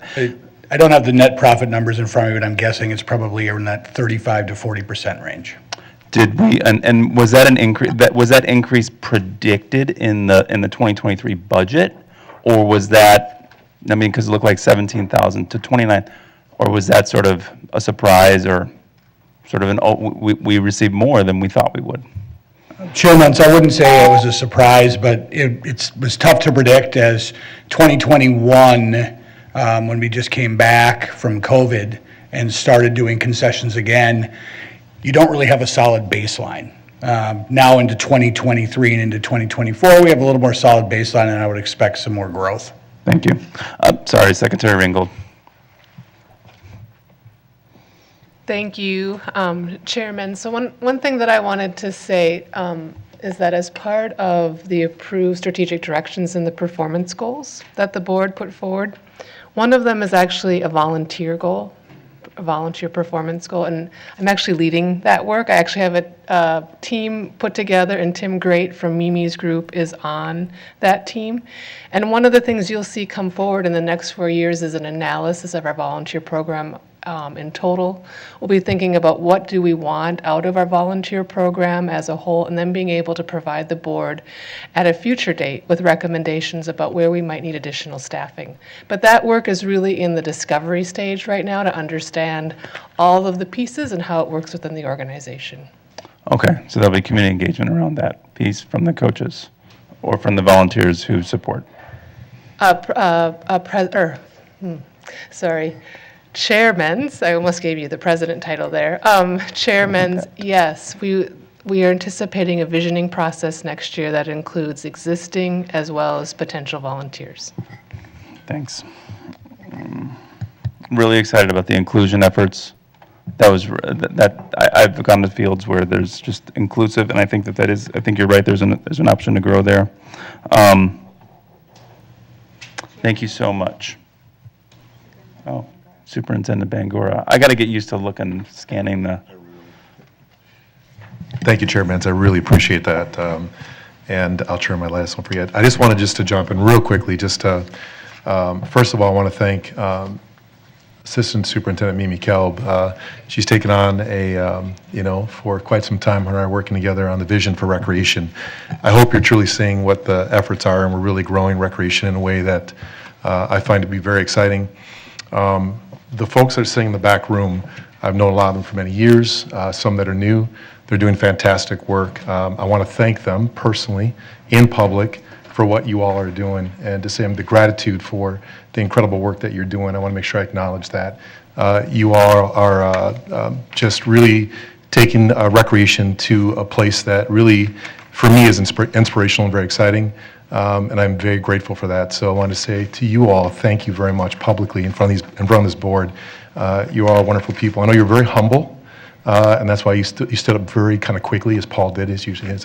Yeah, he's really quick. But you guys are really wonderful. You're in the back of these things every day doing the work. You're out front, you're in the back, and you're doing incredible work. And sometimes you don't get recognized, but I see you, we see you, and thank you for the work that you do. I just want to make sure I acknowledge that. And I just want to say one last thing. I know that Mike Tate, Tally as he's known, sits right in the front here, and he holds up a sign every time, "How are our children?" And I wanted to acknowledge that because he comes to every board meeting and sits there, and it's unfortunate that he left here. What I want to say is that when the question is asked how our children are, I would say that our children we always are striving to the best for our kids and for our youth. If we don't see what the park and recreation system is doing for our youth, the tremendous amount of work that we're doing. I send out the superintendent's newsletter every month, and I know you look at those deeply. It is incredible, the variety and the work that we do. This is a snapshot of what's happening within our system. We can do better. We're going to continue to do better. We're working hard. We also want to make sure you know that we're basing this on data. And data analysis is not only quantitative, but it's qualitative. We can show that. We have the dashboards for Power BI. Staff is embracing that. I know the team is very committed to that, so that we are also then showing that this organization not only can then show it through speaking it, but can show it through data. And this is just an example of how we're working through that. So I just wanted to say the gratitude for your support, in the work that we're doing. Grateful for that $2.6 million that we got, because it is showing, and we're able to go back to the city and to our residents and show the work that we are doing every day. So how are our children? I think they're doing great, because they're coming to the park system and they're experiencing something really amazing, and we're continuing to do the good work. So I want to say thank you to you, and thank you to these group of people. And Mimi, I know we have a lot of talks, and so thank you for your work every day. I really appreciate that. So that's all I want to say. So thank you for the time.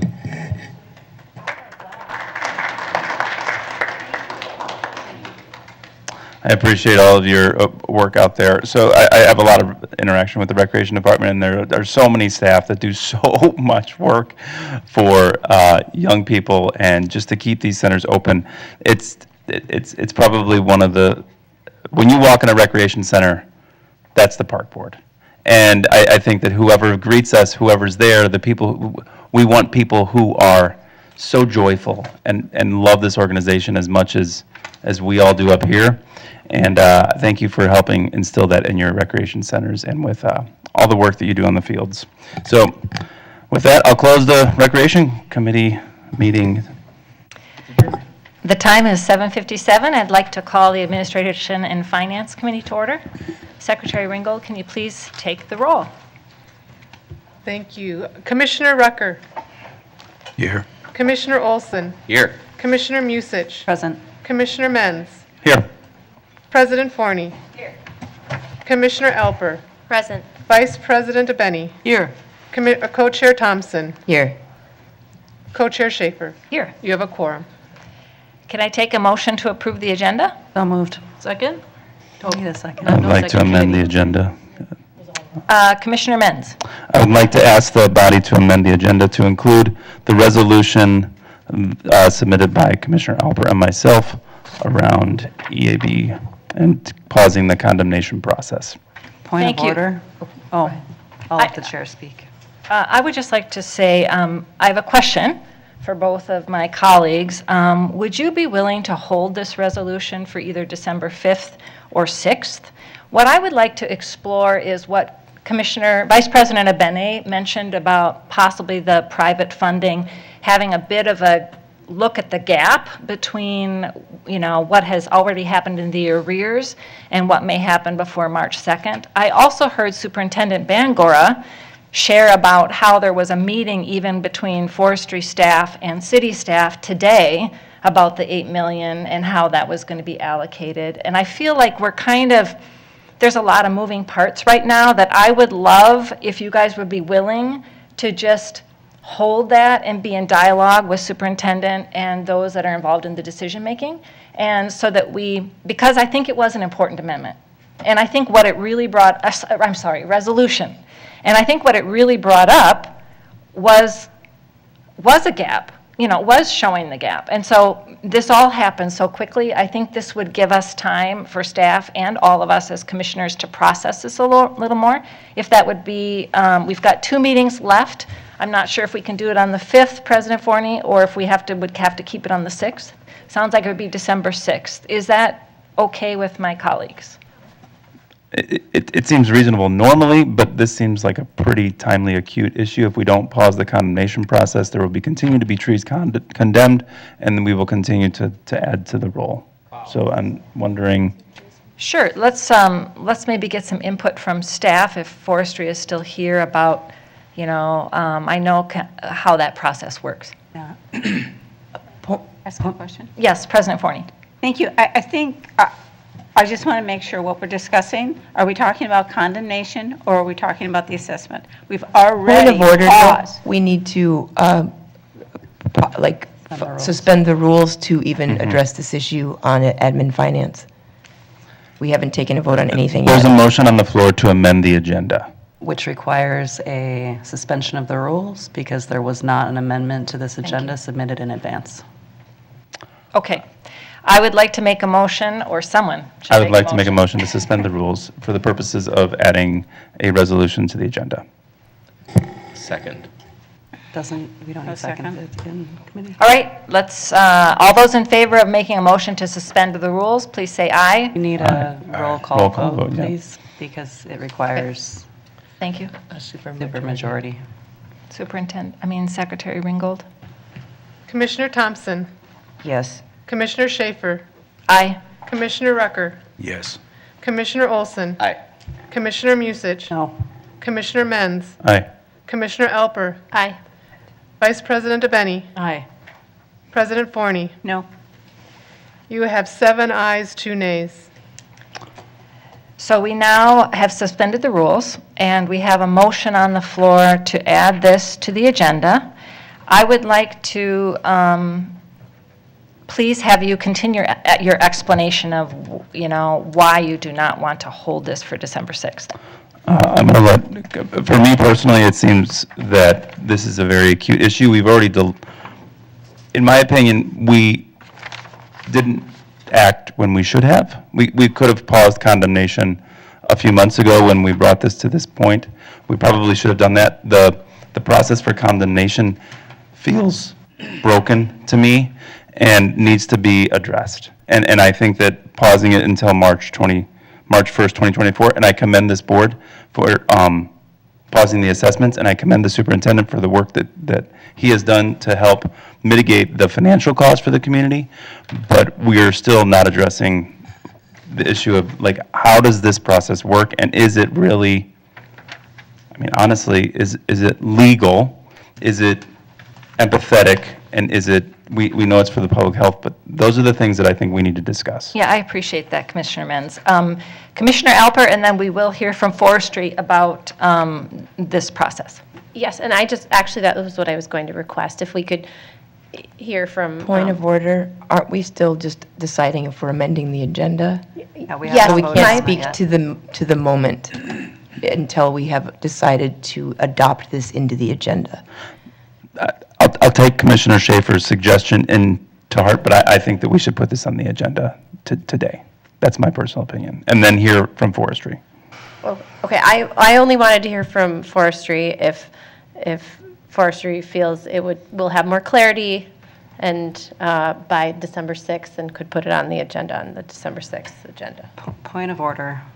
We need to either adopt the change to the amendment, that's what's on the floor, or...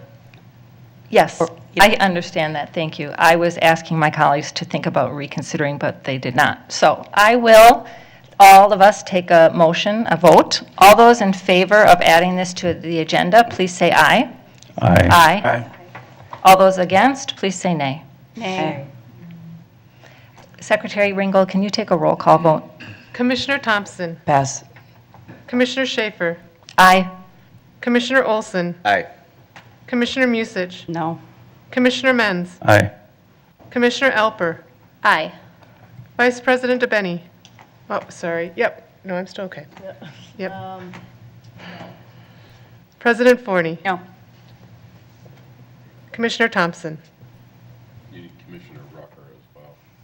Oh, yep, sorry. Working off of old sheets. Commissioner Rucker. Aye. Co-Chair Thompson. Aye. You have 6 ayes, 3 nays. We will add this to the agenda after we finish our budget work. Let's have an approval, please. Motion to approve the minutes. So moved. All those in favor, please say aye. Aye. Any opposed? That carries. Let's take, may I have a colleague move? Co-Chair Schaefer. Yeah. You have to approve the agenda. You just I'm approved sorry. the amendment to the agenda. Yep, let's approve the amended agenda. All those in favor of the amended agenda, please say aye. Aye. Any opposed? The amended agenda passes. May I have a colleague please move the first resolution?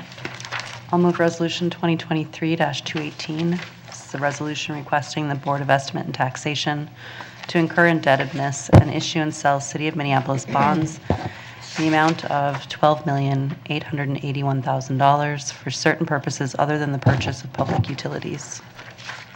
Does anyone have any questions for staff around this item? All those in favor of Resolution 20... Ringgold has her light on. All those in favor of Resolution 2023-218, please say aye. Aye. Any opposed? That resolution passes. Next resolution, please. I'll pass Resolution 2023-219, resolution requesting the Board of Estimate and Taxation to incur indebtedness and issue and sell City of Minneapolis bonds in the amount of $1,200,000, the proceeds of which are to be used for the disease tree removal program. Any questions or comments on this resolution? All those in favor of Resolution 2023-219, please say aye. Aye. Any opposed? Resolution 219 passes. May I have a colleague move the next resolution? I can move Resolution 2023-215, resolution setting the 2024 tax levy for the Park Museum Fund. Any questions? I see no lights on. All those in favor of Resolution 2023-215, please say aye. Aye. Any opposed? That passes. May I have someone move the next resolution? I'll move Resolution 2023-217, resolution adopting the 2024 Minneapolis Park Museum budget. No, lights. All those in favor of this resolution, please say aye. Aye. Any opposed? That motion passes. Moving on. I'll move Resolution 2023-214, resolution setting the 2024 tax levy for the Minneapolis Park and Recreation Board. Any questions? All those in favor of Resolution 2023-214, please say aye. Aye. Any opposed? That passes. May I have someone move the budget? I will move Resolution 2023-216, a resolution adopting the 2024 Minneapolis Park and Recreation Board budget. Great. What I would like to do first, before we get into any amendments, is if anybody has any general questions around the budget, as they stand, we had a lot of questions that Director Wiseman was very generous in facilitating getting answered by staff this last go-around. Does anyone have any comments that they would like to say generally about the budget to staff, or any comments about looking to next year before we move to the amendments? I just want to say thank you to staff for, I guess myself, for this budget, because it really demonstrates to me, I think, the hard work that the staff have put in behind the scenes in representing a lot of the commissioner issues that we brought up this spring. And to me, that was really responsive, I think, to a lot of what the commissioners had put forward.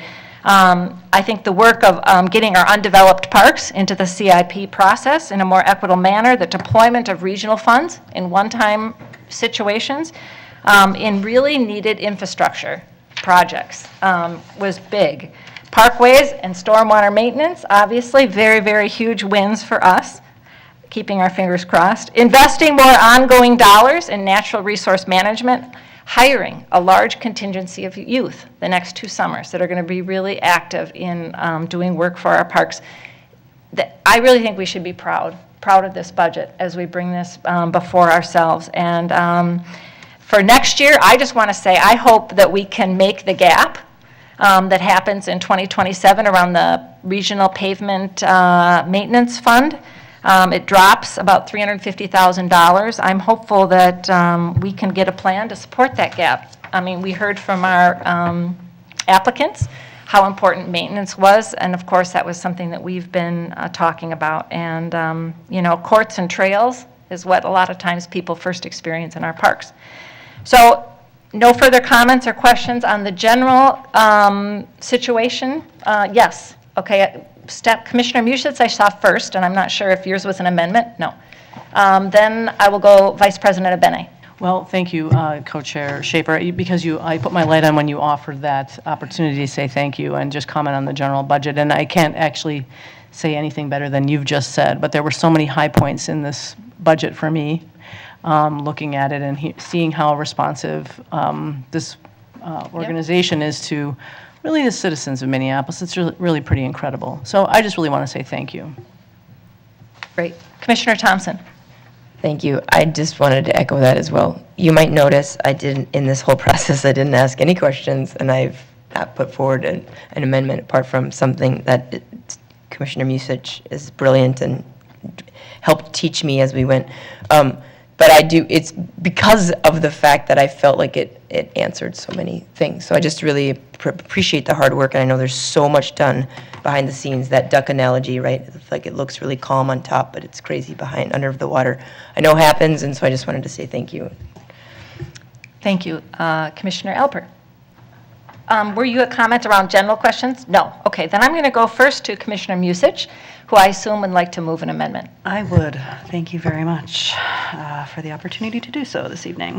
In front of you, you have the proposed amendment that Commissioner Thompson and I worked on to add a budget action item to the agenda under the recreation section. I did notice that the word plan got shifted when I copied this out of Excel into Outlook. So it's not an action plan, but rather a strategic direction, and a comprehensive plan column that you're looking at.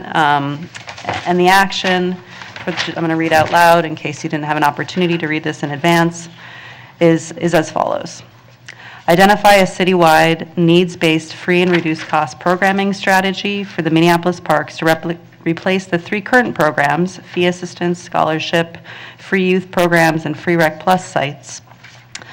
The strategy should not add barriers beyond the standard registration process and should consider applying to Minneapolis residents of all ages. Based on the strategy, develop a policy and procedure recommendation for participation and metrics for determining efficacy of the program to serve residents' needs. We then lay out on the next page, so if you flip it over, the tasks associated with that and when we anticipate those tasks would occur. It's determining the work team and stakeholders in December of '23, meeting with internal stakeholders in January of 2024, research other similar organizations for examples in February, develop the strategy and present it to the executive team by April, determine the budgetary impact to the organization for implementing those changes, do that in June, propose that new strategy and budget impacts to commissioners in July. That will be our opportunity to weigh in, update the strategy based on commissioner input in August, and then incorporate the program needs into our 2025 draft budget that would come from the superintendent in September of 2024. The background I provided on this is just noting what I heard from all of you and from staff, which is that the current programs we have right now are confusing. They've caused some unintended consequences that are not really awesome, including displacing residents from programs at the rec centers where they live, allowing people that don't live in the city of Minneapolis to take programs for free, thus displacing people of need in the city itself. And that we have strong demand from other parts of the city.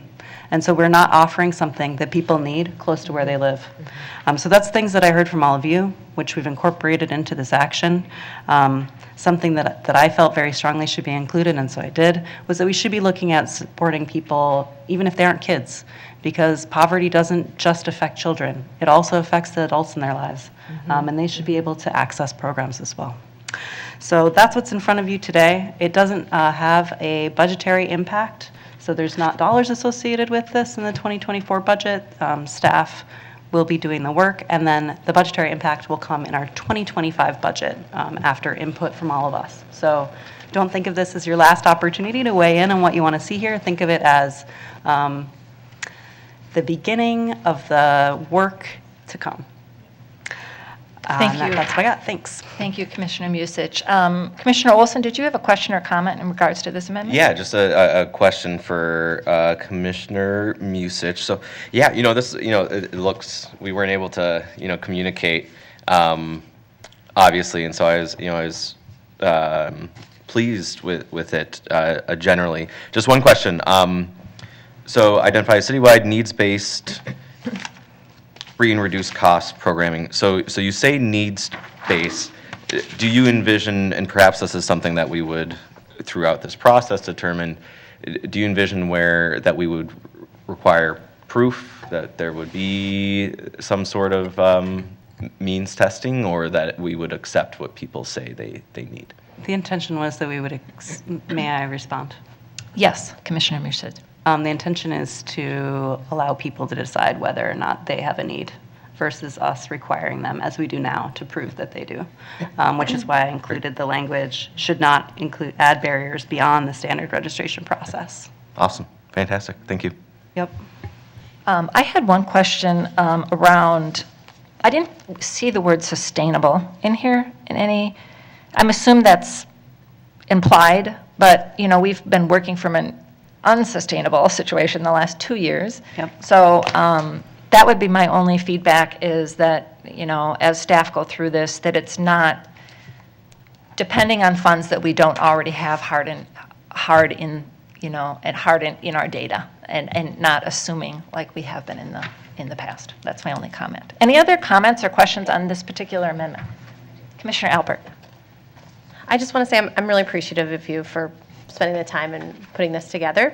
And obviously, I didn't know what you were putting together. So I also have an amendment related to Phillips Aquatic Center, and I put in there a piece about fees because, and this predated at least me and Director Larry Umphrey, but I believe when the pool got created, there were some lower cost programming associated with the Phillips community, and I'm hoping that that can be, it'd be great to just frankly see that piece incorporated into the work here, to think about how that fits in for all adults. So I don't know, we'll come back to that later, but I would hope that that could be woven in somehow. I didn't know what you were writing, so obviously I wrote my own thing. May I respond to that? Yes. So with the general nature of this, but applying to everything within the system, that I assume would be addressed as part of this program, because what we're asking for is something simple enough that anyone could understand what we're trying to do here, and that it wouldn't be piecemeal. So you would just go in, and whatever the approach is, no matter what it is you're trying to do, if there's a fee associated with it in the system, this program applies. So instead of having, like we do now, where you have to be in a certain location, or your family has to provide a certain amount of documentation to get access to a pool of money, or you have to be from a certain demographic group to be able to do something, instead we say, you can't afford the program? Here's your options for participating. And I don't know what the costs are associated with it yet, because the experts in this realm have not come up with that to propose it to us yet. And what I'm trying to do here is let the experts bring a solution to this problem we've identified to us, versus us trying to solve a problem that we don't fully comprehend. When this initially was put in place, it was done without consultation with staff. It was implemented at the board meeting on December 5th, or whatever date it was. There wasn't a whole lot of structure to how it was done. And so now we're in this situation where we've created an unsustainable program that doesn't really do what we wanted it to do, and causes harm. Great, thank you, Commissioner Musich. And I believe I'm going to say Vice, oh, did you want to respond? Can I Yes. finish? And then I'm going to go Vice President Abene, and then Commissioner Menz. Okay, thanks. I'm going to support this, and I'm really excited about what staff and the experts in the room come up with. I do want to make sure that whatever we put forward, if the amendment that I put forward is passed, is that it dovetails with this. So that's just one thing. And then I also really feel strongly about that we don't enter into something with means testing, but I feel comfortable about that based on what you've shared. So thanks. Thank you, Commissioner Alper. Vice President Abene. Yes, thank you. This is very easy for me to support. I thank you both for putting this together. I really appreciate kind of a systematic approach to this and looking at all the loose bits. And I think that, anything that's really not done in this way, I think is a disservice to the organization, because it creates unintended consequences. So I think this is the right way to do it. And I think it will probably get us to where I think we all want to be. And also, I don't think that anybody here wants means testing. I don't think that anybody wants that. So that's universal, I think, at the dais. Thank you both. Thank you, Vice President. Commissioner Menz. Thank you, Chair Schaefer. So I also do really appreciate Commissioner Thompson and Commissioner Musich's amendment. It's a really clear vision. It's a way to get the work done. It puts us on a timeline for 2025. I really appreciate how you all have listened and really what you've produced. Commissioner Thompson and I did come up with an amendment, but it's not nearly as executable as this document or amendment is. I was wondering if Commissioner Musich would accept a friendly amendment to the resolution or to the action plan to eliminate the words "beyond the standard registration process."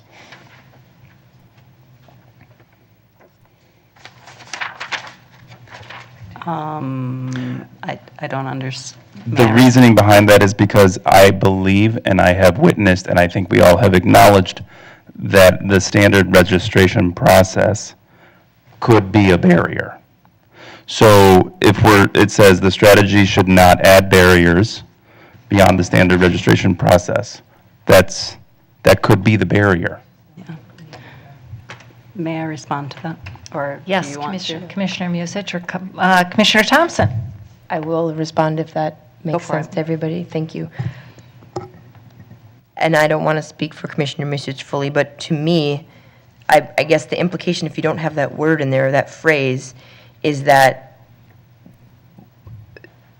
if there's no we're sort of would be implicitly taking out any idea of registration, which means people could just show up for anything at any time without any sort of record of who was there at all. That's where my brain goes when I see that phrase taken away. I would remove my friendly amendment and ask to replace the word "the" with "a."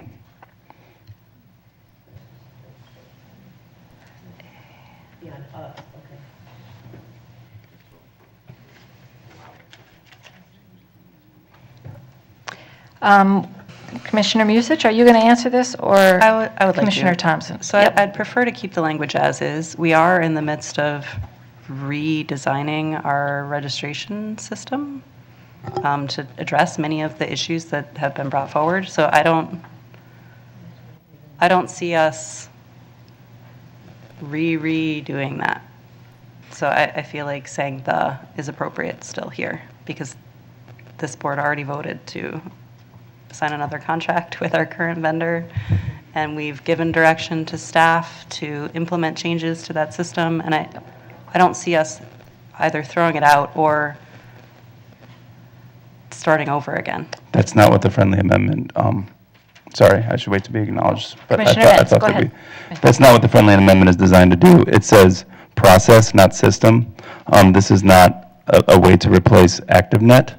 It's a way to allow the group that's going to work on this to examine the registration process, the standard registration process.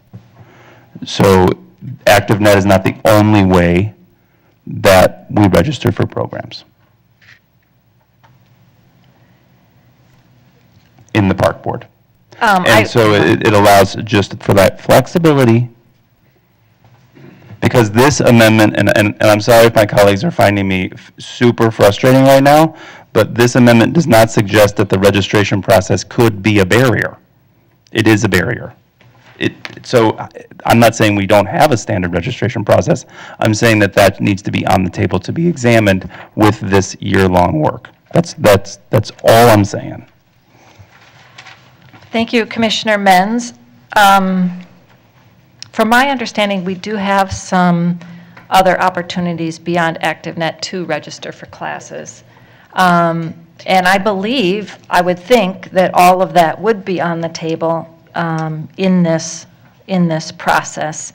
If everyone is willing, I would like to go ahead and take a vote on this amendment. All those in favor of, we don't need a second, all those in favor of the Musich-Thompson amendment, please say aye. Aye. Any opposed? That amendment passes. Great. I will now move to Commissioner Alper, and I would like those of you with multiple amendments to just move one amendment at a time and then let someone else circle in so that we can really hear your voice, not less, but in pieces. Go ahead, Commissioner Sorry Alper. about that. Yes, thanks. I would like to move a resolution that I have about shade structures, and apologies, I don't have it right up here. It is. Okay. It's to the 2024 CIP, so it says resolved that the Minneapolis Park Board eliminate the, excuse me, I'm on the wrong page. Maybe you should go. Can't find No, it. we can wait for you. It's right here. Take it.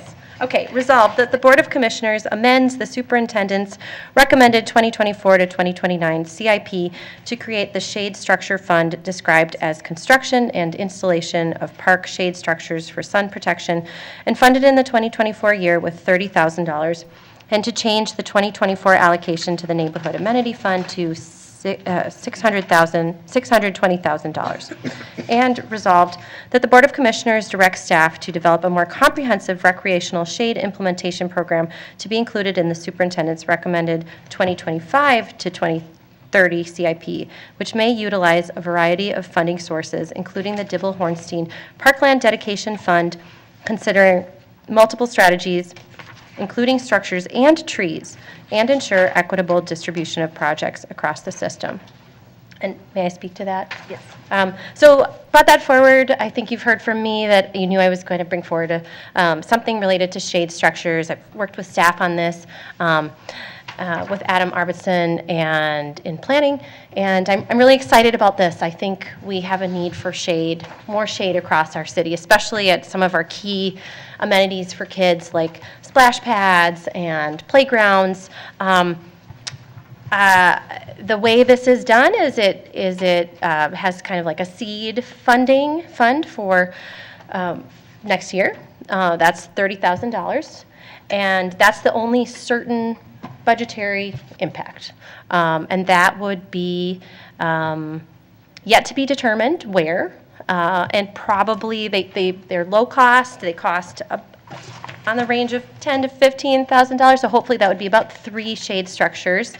And the exciting part for me too is that this, looking towards to the future, that it's not prescriptive, that staff is going to look at this in a similar way to how we have a playground line item.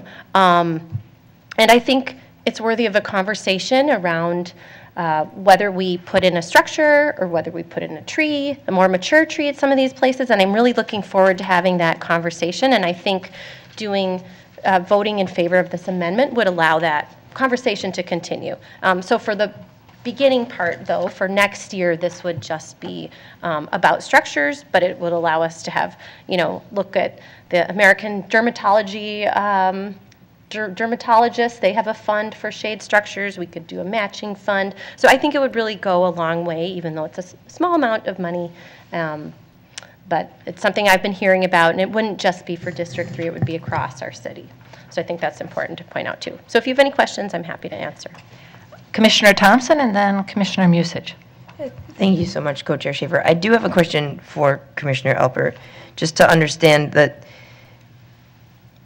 the financial impact seems heavy for next year at this moment. Are you saying it's $30,000 and then it would become $620,000? Oh, no. May I respond to that? Yes. And actually, maybe I could ask Director Arvidsson to speak exactly to this, so I don't make a mistake. Director Arvidsson, thank you for stepping up to the mic. Yes, Chair Schaefer, Commissioners, Commissioner Thompson, this year in the 2024 CIP, there's a proposed $150,000 increase to the Neighborhood Amenity Rehabilitation Fund. That's what was proposed to you. This amendment would essentially move $30,000 of that increase into its own fund for shade structures.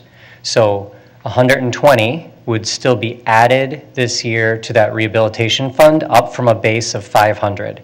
And that's where the 620 comes from. Okay.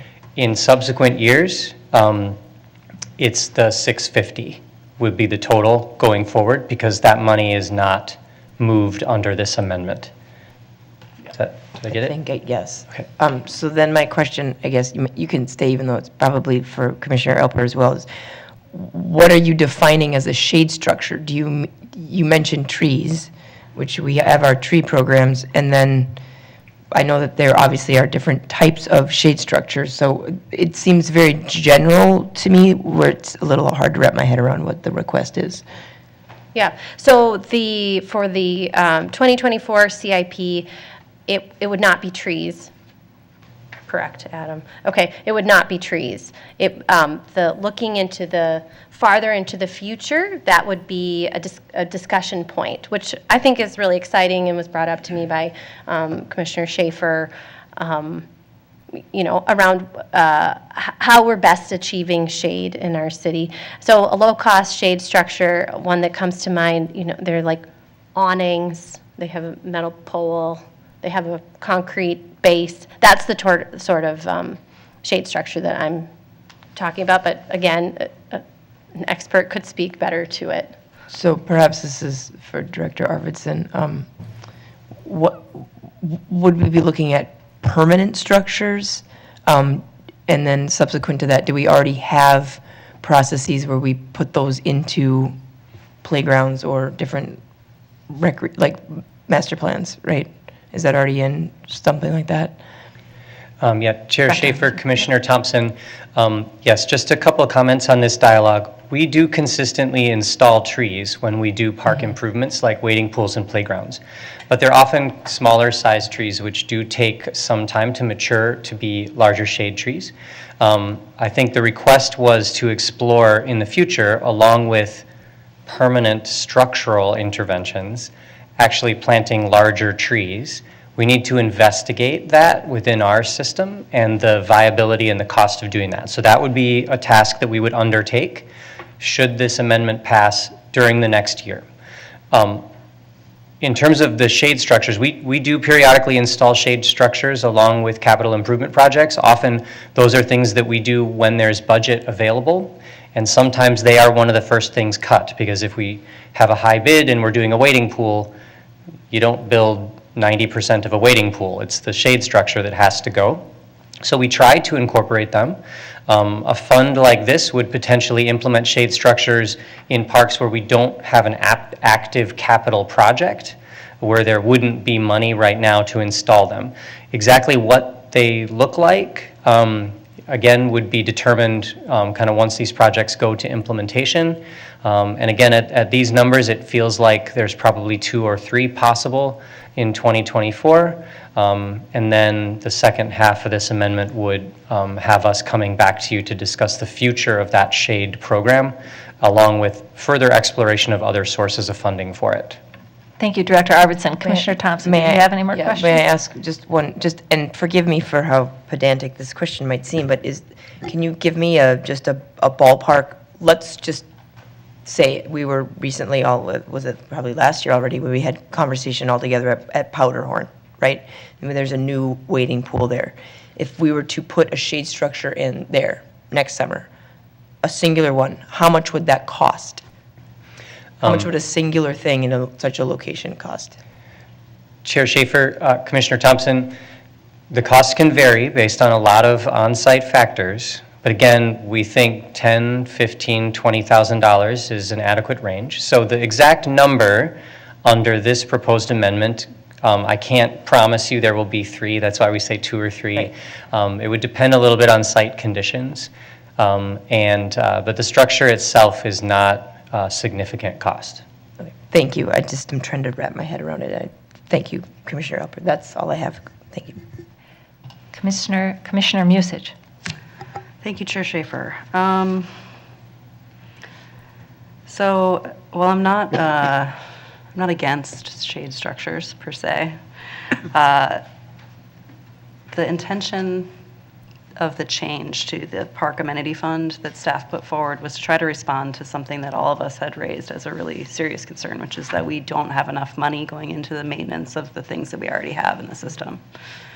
So by shifting the money to a fund to try to find a place to put shade structures up, we're not replacing broken drinking fountains. We're not replacing benches that have no slats. We're not, excuse me, we're not paying for all of the amenities that we've asked staff to find money to put in place. I appreciate that you're talking about creating a program. But I would love if, as part of creating that program, we were identifying what the goals of the program were and specifying a timeline around when we wanted to see deliverables and when we could engage about that.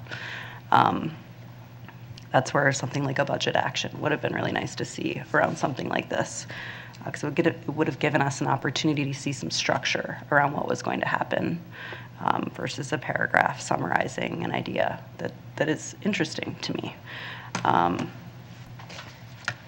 As it's currently written, I can't support this. I do want to see us proceed with expanding the funding of that amenity resource so that we can get people the things that they use that are broken before we give them more new things.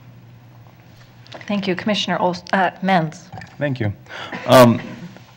Thank you, Commissioner Albert, for putting this forward. Do you intend for these to be in neighborhood parks, or could they be Like, do we think that they might be used in, like, bleachers? I mean, there is a high need for shade in certain spaces that I've frequented in the park board.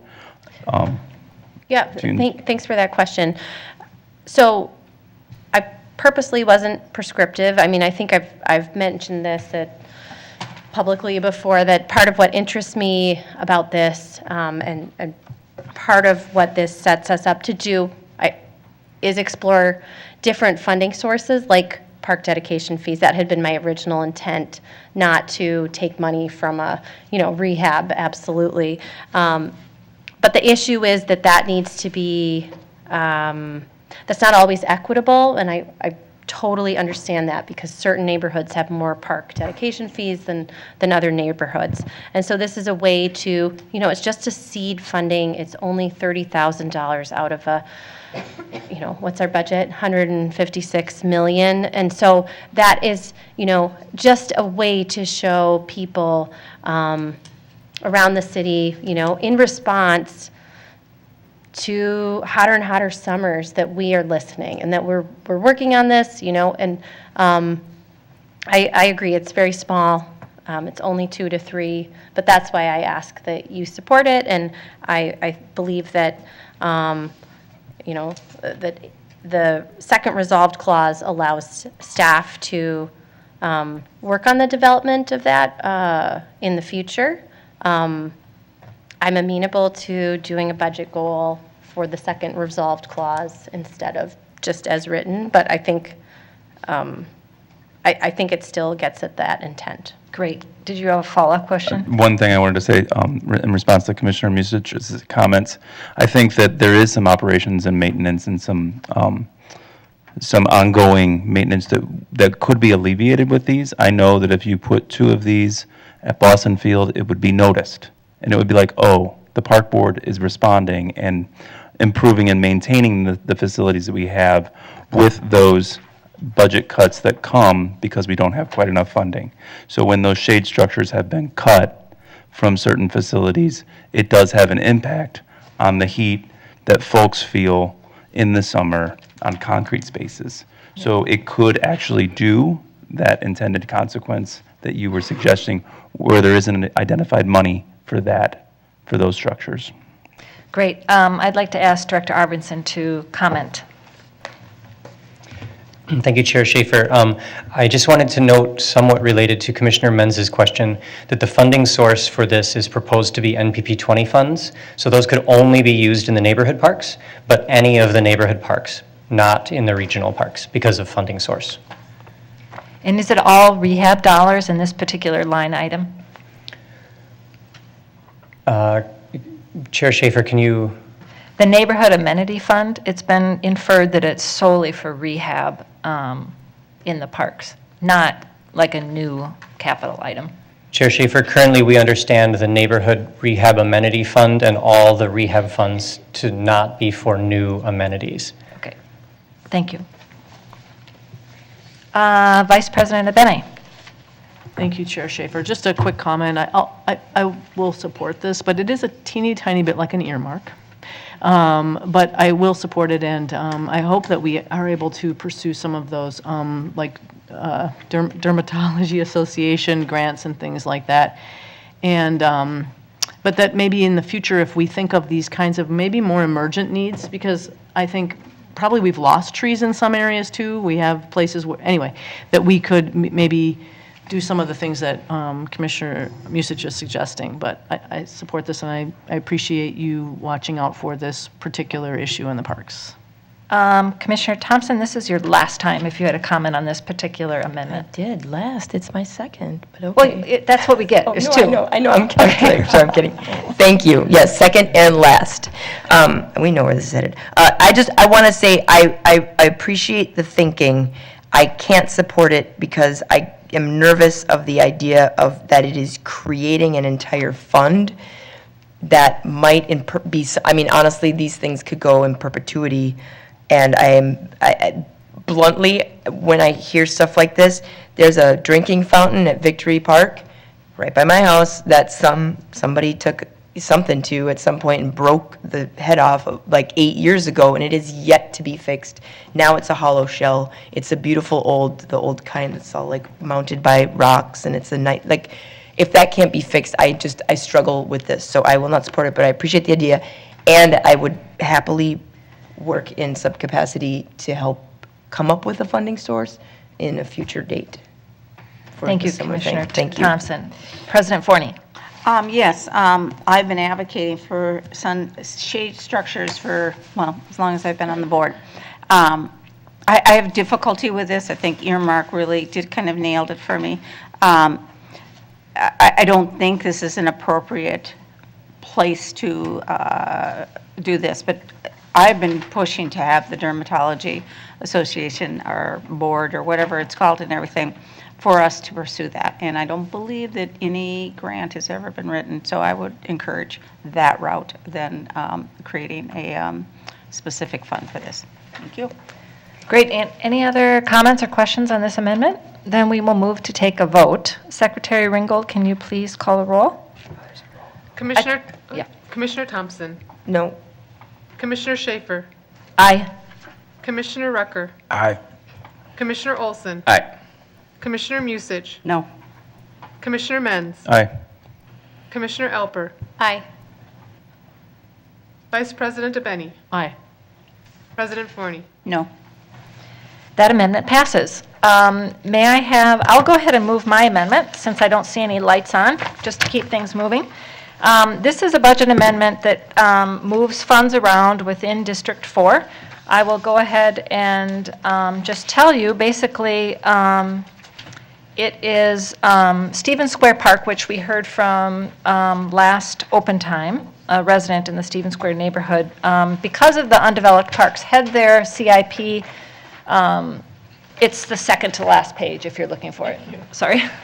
Had their CIP NPP money delayed from 2026 to 2027. So basically this amendment is just moving them back into the 2026 spot and moving Clinton Field to 2027. And my reasoning is laid out here. Mostly in particular, Clinton Field Park is getting a new futsal bike polo court next year and potential half basketball court, maybe full, oh no, it's not full, half, if they have room for it. So they have a playground still coming. So this is, I don't think they will feel the effect of this because of the new amenities that are already in the pike. So does anyone have any questions around this amendment? Yes, Commissioner Musich. I don't have questions, but I just wanted to thank you for providing us with the rationale that you utilized in determining this. And as the district commissioner, I trust your judgment and will be supporting this resolution. Great. Any other questions on this amendment? All those in favor of this amendment I've just proposed, please say aye. Aye. Aye. Any opposed? That amendment carries. Commissioner Alpert. I would like to move the staff amendments on the last page.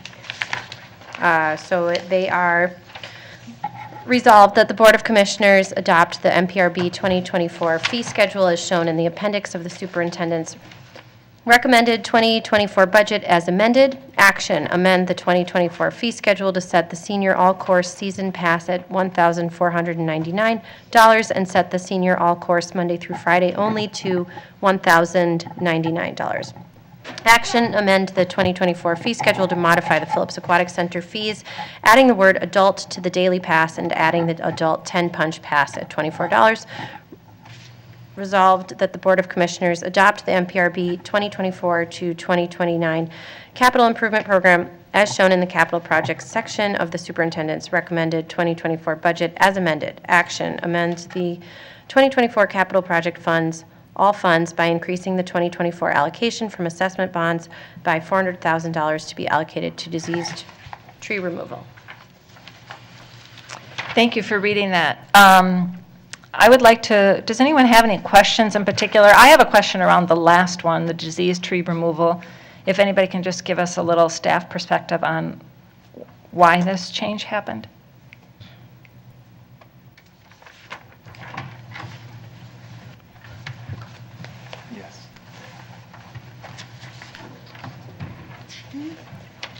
Chairs Schaefer and Commissioners, this was just an error that was in the budget book. You just passed the resolution to sell $1.2 million of assessment bonds, and in the budget book, it said 800,000, not 1.2, so we're correcting that. Thank you.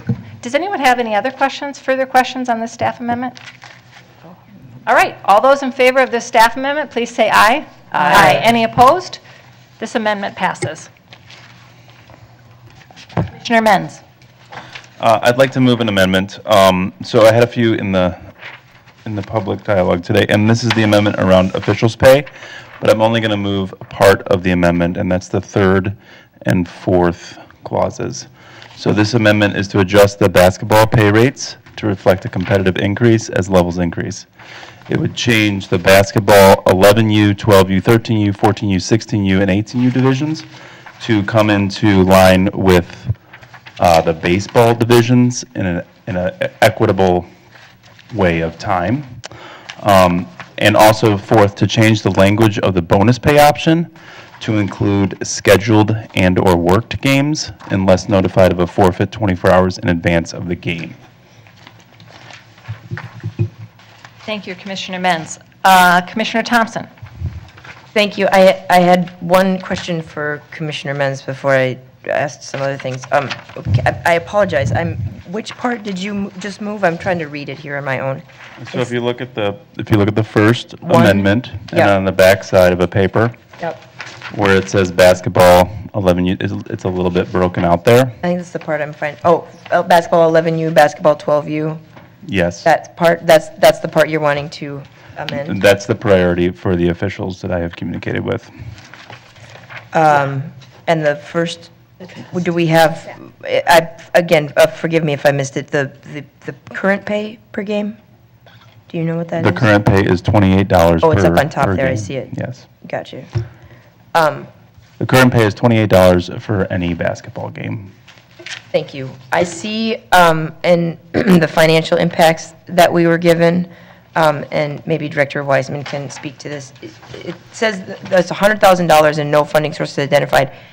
Can someone maybe help me understand what would happen, what potentially could happen to our budget? The $100,000 is a significant amount to not know where it would go.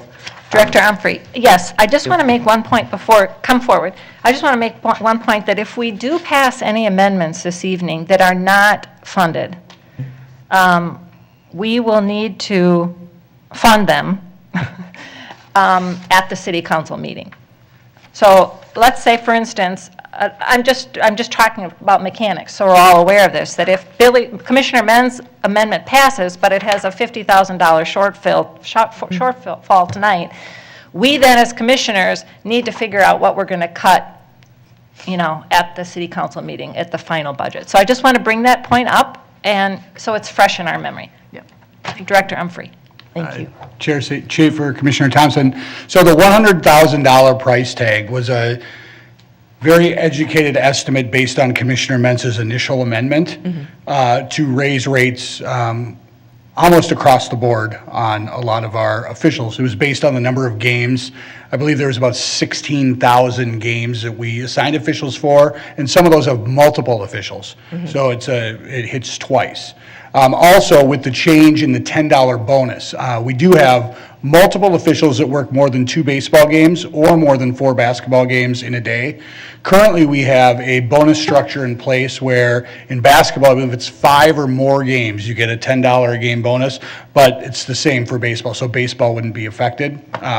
In the old way. In this way, we'd have to adjust for baseball, which is in the additional cost. Our current budget for officials is around $550,000 or $600,000 a year, and our estimates based on the math that we did was about 15%, 12% on the low end and 20% on the high end, which is where we got the number probably up to $100,000. With your adjusted amendment, that number would go down, but I would need a little time to figure out exactly what that number would be. Okay, thank you, Commissioner Thompson. Sorry, my mind.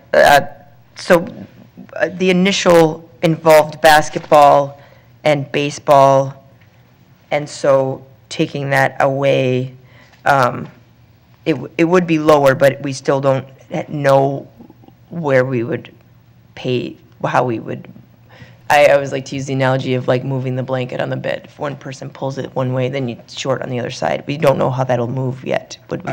Correct, Chair Schaefer, Commissioner Thompson. I believe the initial amendment request may have had increases fairly significantly in youth hockey, broom ball, and soccer as well, and with the large volume of games. We'd have to go back and do some figuring on exactly what that impact would be with a changed amendment. And are most, obviously it's subjective, but if you were to, again, educated guess, a lot of adult league games, a lot of youth games, are we looking at an hour-long game, like an 8, I guess these are 8U, right? So, or 11U, so those are kind of shorter games, and then I'm just trying to understand the hourly comparable.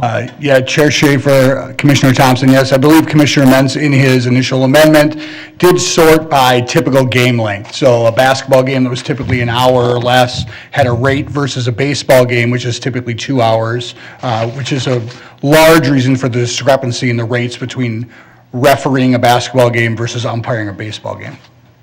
Thank you so much. I definitely support paying our officials.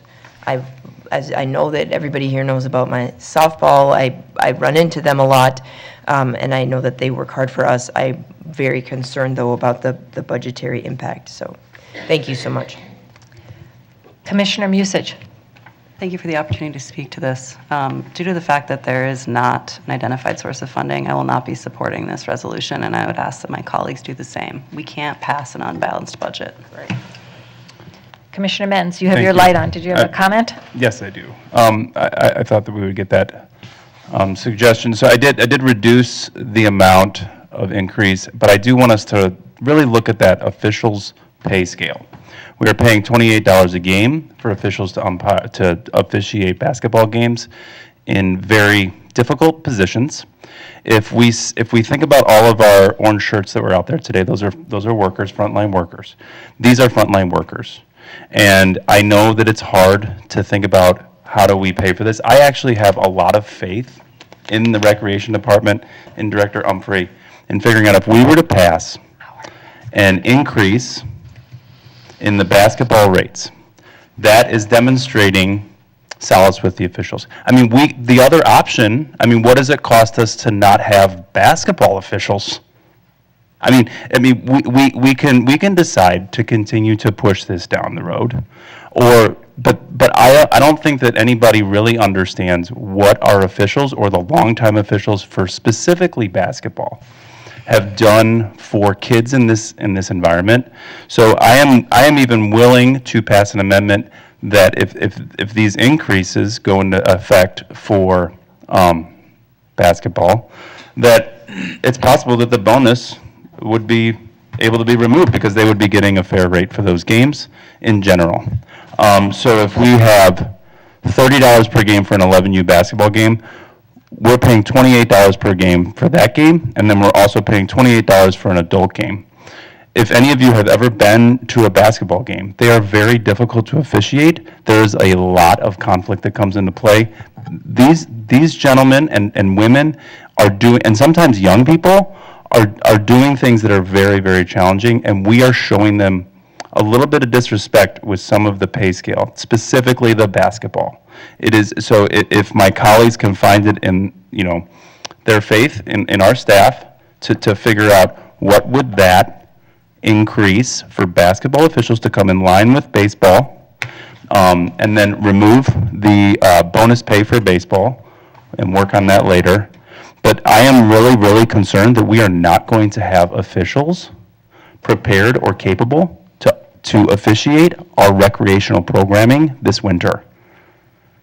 So I want the board to really consider that option, or that we have unqualified young people officiating athletic events that are difficult and can produce conflict, and we're not necessarily going to pay them the fairest rate we can. I think we can find the budget hole. It's not $100,000, as Director Humphrey said. I think that, also I have one question for Director Humphrey. Is there any way for us to know how much of the officials' budget last year that we did not use or we did use? Did we go over or did we stay under? Chair Schaefer, Commissioner Mentz, I would have to check at that. I don't have an exact number on what the officials' budget was or if we went over last year. Estimated guess based on the number of games and the number of officials and what we pay them is that we're probably right at it. Thank you, Director Humphrey. President Forney. Yes, first of all, I really, really appreciate your passion, Commissioner Mentz, but I feel like we're in the 11th hour, and I would really strongly suggest that you work with staff next year to address this. I don't think it's a matter that any of us feel we want to compensate people appropriately. There's no doubt about this. But I think this is not the appropriate time to be bringing this up. And then I would like to encourage you to work with staff next year to get this in the budget and everything. So on that, I'd like to call the question. We have had the vote called. I would like to take a vote on this amendment that Commissioner Mentz has put forward. All those... Can I clarify the amendment, though? Because Sure. Yep. that it's only the third. Only the third paragraph. Yep. We are voting on Commissioner Mentz's amendment, only the third paragraph. All those in favor of the amendment, please say aye. Aye. Aye. All those against, please say nay. Nay. All right. I don't think that motion passes. Secretary Ringgold, can you confirm, or would you like a roll call? Let's do a roll call. Okay. Commissioner Thompson. No. Commissioner Schaefer. No. Commissioner Rucker. Aye. Commissioner Olson. Nay. Commissioner Musich. No. Commissioner Menz. Aye. Commissioner Alper. Aye. Vice President DeBenny. No. President Forney. No? You have 3 ayes, 6 noes. That amendment fails. Do we have any other motions for amendments at this point in the evening? Commissioner Alpert. Yes. Give me a moment. I have an amendment in this big packet.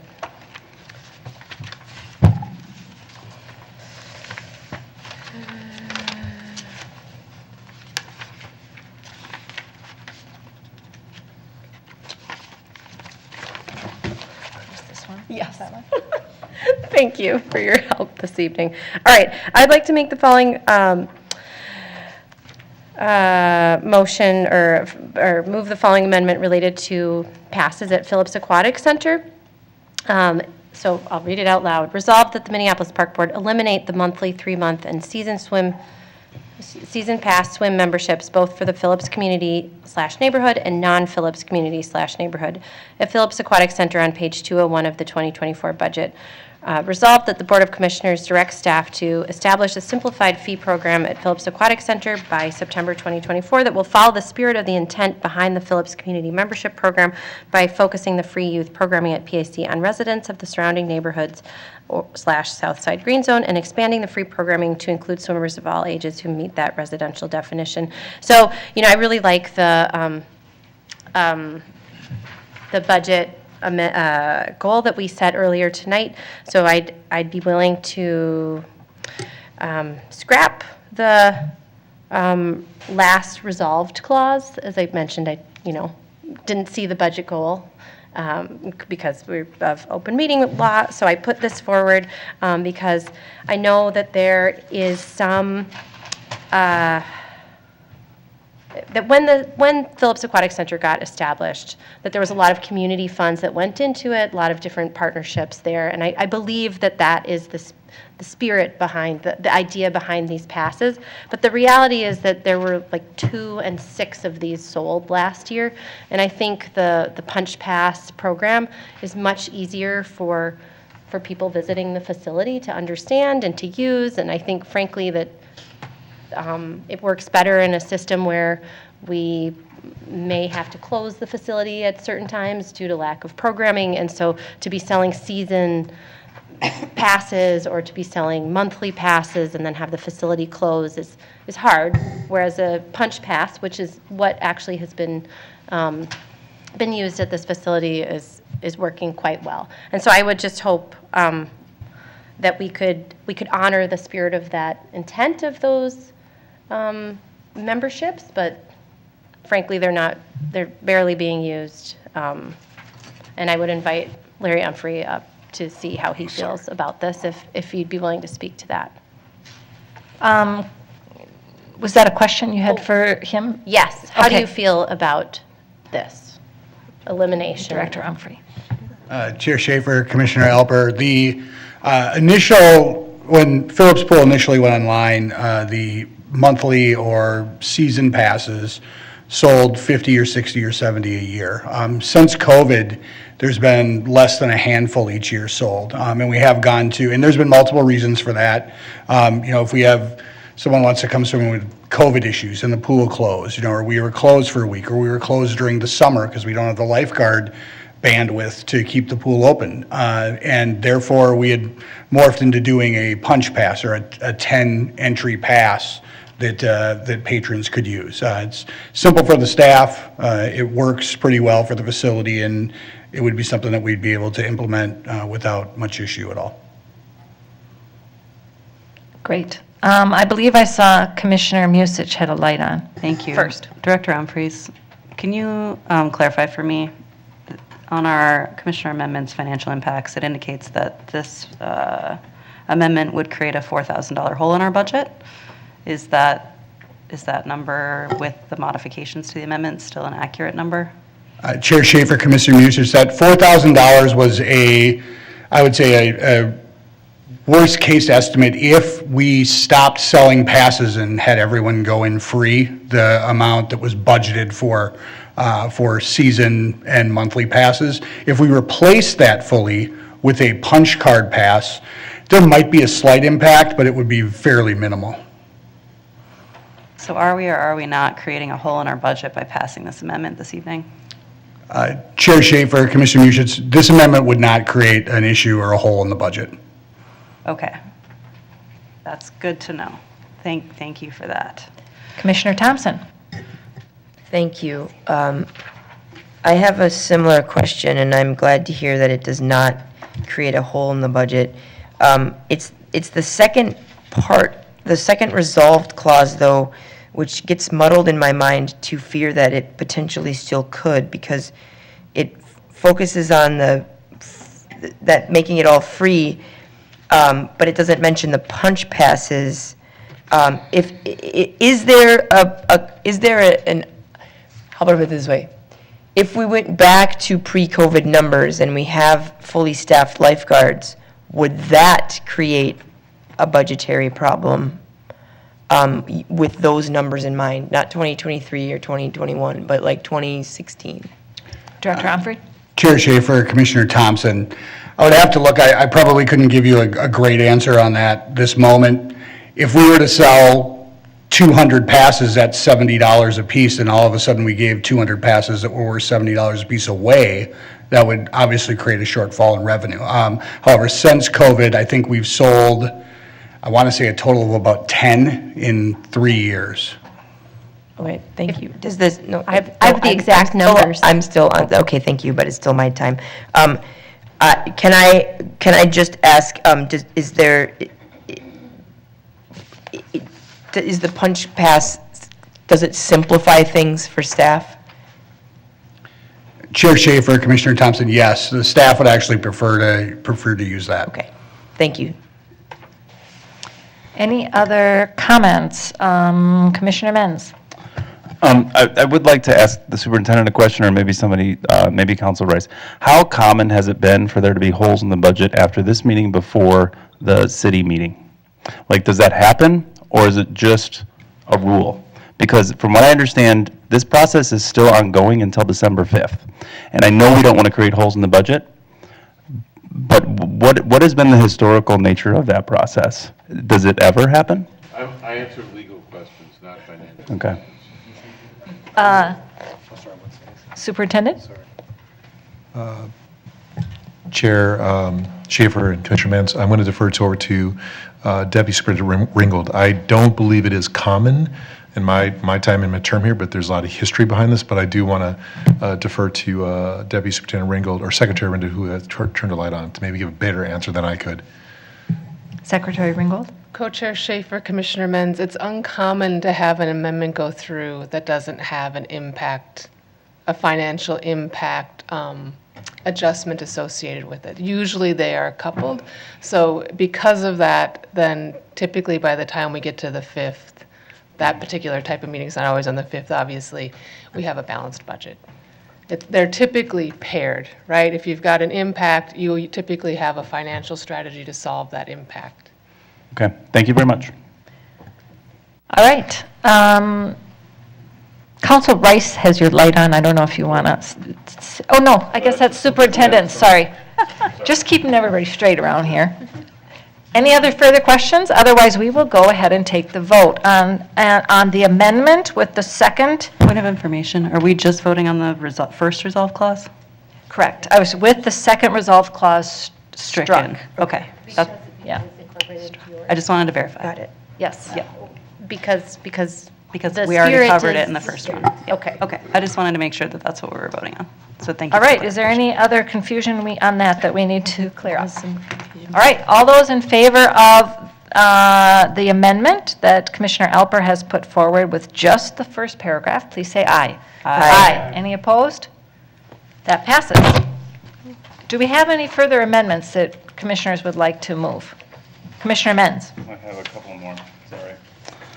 I would like to move that, I propose we install a parking fee station at Parade Ice Garden Field for 50 cents per hour for visitors to the arena, field, or other nearby amenities. Funding from this parking collection could go back to the enterprise fund for necessary maintenance repairs at Parade Ice Garden. Great. I'm just looking on our sheet if there was a budgetary impact. Commissioner Menz, maybe you can help me. There's a $13,000 installation cost, from what I understand. Okay. I would anticipate that we could predict revenue would be higher than $13,000, and that would be the adjustment that could be predicted. We currently, at this site, do not charge for parking, and as Director Humphrey will note, most ice arenas do not charge for parking in the metro. I fully agree with that. However, we do charge $4 rate for Parade Stadium, which is just 100 yards down the road, and our current users who visit that space have to pay $4 to visit that parking lot, even though we do have youth and recreation people visiting. That seems like an excessive rate. This is a 50-cent, very low maintenance, what could possibly happen. I disagree with the assessment that it would reduce our ice time costs, because there's such the ice time rates, because there's a lot of users that are going there. It's similar to how what we do at Boom Island, that, you know, they charge me 50 cents or an hour to $1 an hour to run. So I don't think it's an unreasonable request. It was submitted last year by Commissioner Alper, so I think we should make the move and see what happens. Commissioner Thompson. Thank you. I was about to invoke the same thing that Commissioner Alper tried to do last year, and I will, again, unfortunately, we didn't work on it together, Commissioner Alper, but so maybe we can, let's get on it for 25. I do think we need to look at parking. I personally think we need to look at parking at and near Theo Worth Trailhead. It's coming up. It is a log jam for anyone trying to get through in the wintertime, especially, and we currently don't charge anything there either. I don't disagree with this at all, save one thing, and that's the timing, because I would like to see us look at it holistically. And I apologize to Commissioner Alper that we didn't work on this year since last year, because that was my same scope last year. Obviously, we get into doing things and forget. It's my same thought as last year, and it's, again, here we are, because I would like to see the whole picture, much like with the rec programming fees, that we are not piecemeal, we're not doing it that. I know that we charge some places, and I find that I personally don't like that we do that, for example, we charge to go to the beach at Nokomis, Maine, but we don't charge in my district to go to the trailhead, right? I just think like we should look at it holistically.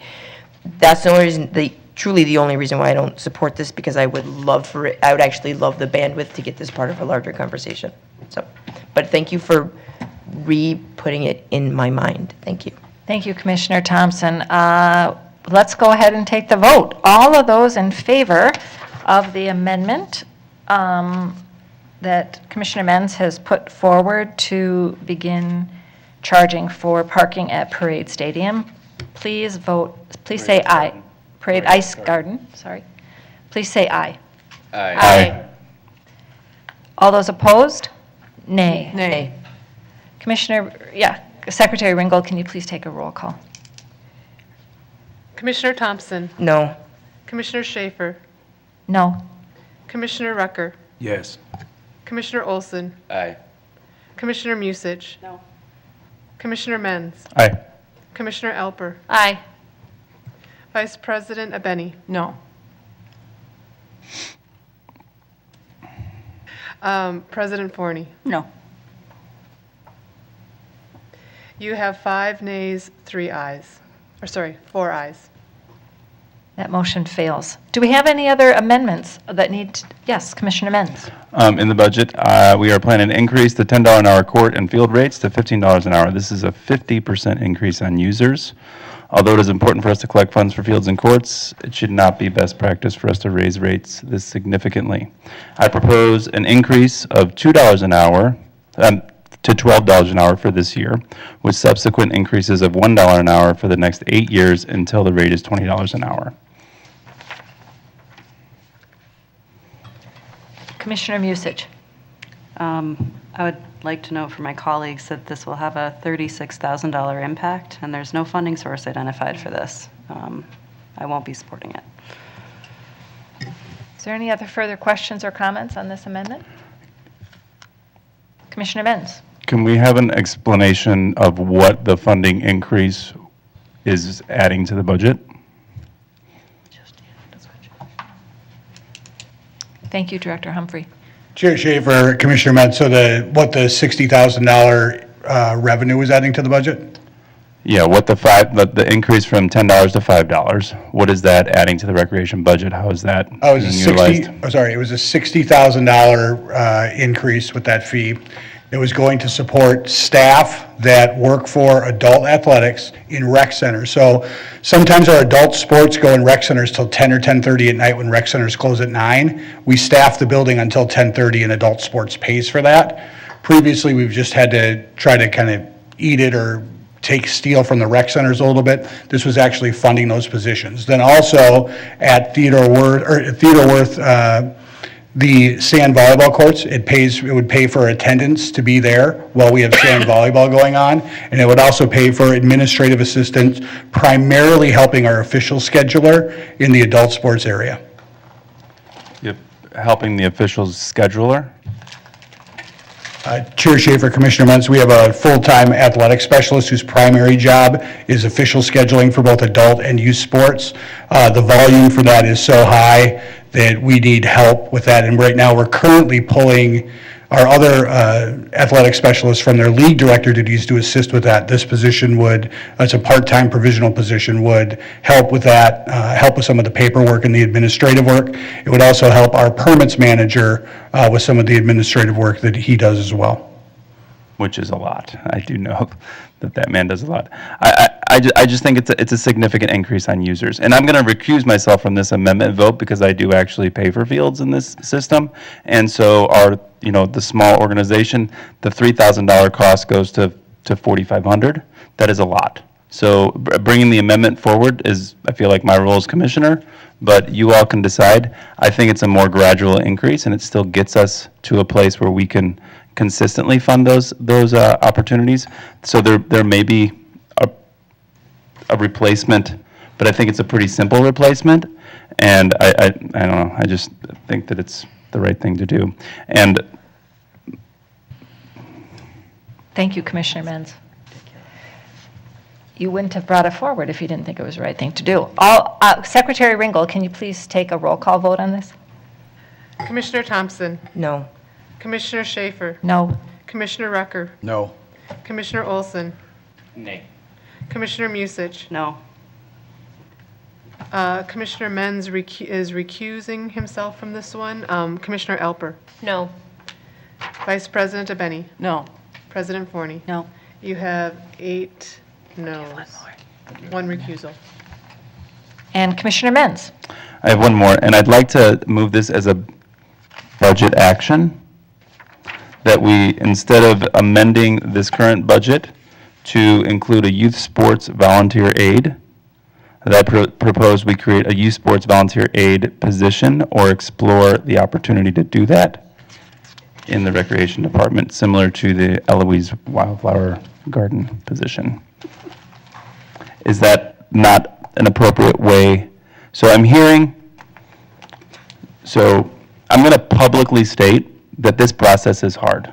So I want to know, and I need training on how to submit amendments or how to push things forward policy-wise within our organization. Because I have been okay, I have flailed, there are things that we need to prioritize. And whoever is better at running this, these are important things. And I know that everybody's going to say that this is passion and whatever. These are actual things that can be improved in the budget. We brought up the Parade Ice Garden last year. We did, some of these things have been moved and talked about. How do I work with staff to do that? I'm begging you. So I'm begging the staff to reach out. I'm begging you all. These are important things for people who are frontline, doing the hard work of serving youth and making sure that we are including people. And these are things that I see in community, that I hear from my constituents. And I'm sorry that I am not skilled enough to get them to the place where they are palatable for this organization or this board. We need to get there. And I'm asking for that help, because I know that these weren't going to pass. I know you all are like, this is not the right time. When is the right time? I'm a school teacher. I'm an elected official. We don't have aides. I want to know. And I know that some others on this board feel similarly, that I need a little bit more action as to how this works.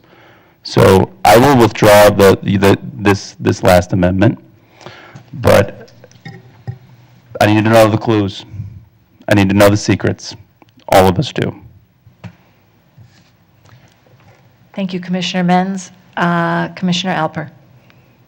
Yeah, I would just like to say that, thank you for saying what I feel, Commissioner Menz, is that I feel like I don't have the tools either, and which explains many of the things that you saw tonight. And I mean, I've done it through practice, but certainly we have no staff, and that helps us. I mean, I'm grateful for the staff that exists, but like staff dedicated to us is what I'm trying to say. So I feel the void also, and I just would like to echo your comments that I too don't feel like I know how best to bring things forward that won't be procedurally wrong, that won't fail on procedure. Does that make sense?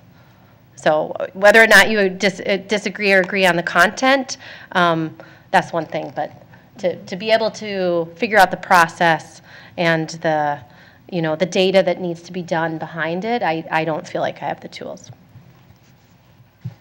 Commissioner Thompson. Thank you so much, Co-Chair Schaefer. And I just want to say I support what you're trying to say, Commissioner Menz and Commissioner Alper both. I am learning, and I am learning when to say the right have the right conversations, lean in on staff, remember things. The parking thing I wanted to work on, that wasn't a lack of understanding. It was just I forgot. We all kind of forgot, and then I executively decided. I will admit I remembered about a month ago, and I thought, too late, right? Let's do that next year. So I respect what you're saying, and that is another budgetary thing that sometimes I'm like, oh, should we have a part-time, commissioner support? I don't know, but I will just say, I don't think the 11th hour is the time when when we're talking about hundreds of thousands of dollars of change, that puts an inordinate stress on staff to say, hey, we just voted this thing through and come up with a solution in 2 weeks. And none of us, well, two of us, but the rest of us were not on the prior board. I can't imagine the whirlwind of the free rec programming that happened the night of, because I would imagine that was a huge budgetary gap. That much I have learned that is the kind of steward I want to be, that involves respecting all channels, and that I'll take the slings and arrows in the spring through the fall from my constituents in the community, and hope that I distill that best in the communication before the superintendent's recommended budget comes out. That's the way I view it, and maybe I make mistakes. We all know that. But I just want to say I support you, and if you guys want to work on anything, I already sent an email halfway through the meeting about trying to work on some of these ideas. So thank you. I just wanted to lend my support. Thank you, Commissioner Thompson. Commissioner Musich. Thank you very much, Chair Schaefer, for letting me speak. Earlier in this year, we had a series of budget workshops, budget retreats. That is our opportunity to have really open conversations with each other about our priorities. Those conversations that we have are what staff use to craft the superintendent's recommended budget. And if you're bringing forward things now because you don't see them in the budget, you don't see them in the budget because they didn't have enough support during those workshops for them to include it, because they did not believe there would be support when it got to this level. So the place to start the work is in that workshop, saying, here's what I really want to see us do, and finding the people that can be your ally in advancing that work in our budget workshops. Because if there's not that consensus, that push, from all of us as a unit, or from at least 5 of us, we're not going to see it in the budget, because it takes 5 to get things done, or 6 if we're worried about the mayor vetoing us, but minimum 5. So I would encourage my colleagues, if you have things that did not pass tonight that you feel very passionately about, that you use our workshops next year to find allies to help prioritize the things that you want to get done, because that's how it's going to get in the budget. Thank you, everyone, for your comments. I'll just add, these dollar amounts that we're talking about are small, and I don't think they're things that we can't work on and get in next year for those things that we really feel strongly about. And I appreciate all the creativity and the thinking and the time that it takes to put these amendments together. I am really going to encourage us to take some time, even though we might be sick of it, of looking at this thick packet that we have tonight. But the pie charts. I want us all, as co-chair, admin finance, let's start lifting our eyes a little bit bigger to the bigger picture. We're kind of down here doing some good things. But if we want to affect real change, we got to start thinking about the big dollars and the big pockets of money and where they're going. And 2 initiatives that we did in this budget this year that are going to pay dividends for decades and beyond are stormwater and parkways, right? So let's remember that, the big victories that we have had, and keep our eyes kind of, sometimes it's, that you get, what is the saying, you get lost in the trees from the forest or something like that. But I really think, Can't see the forest for the trees. Can't see the forest from the trees. We've been talking about trees at the beginning and now here at the end. But I just really think that is where we're going to maximize our impact. And just thank you again to staff and all the work that has happened around this budget. And I'm going to say to the commissioners, because I think this turnaround time is tight.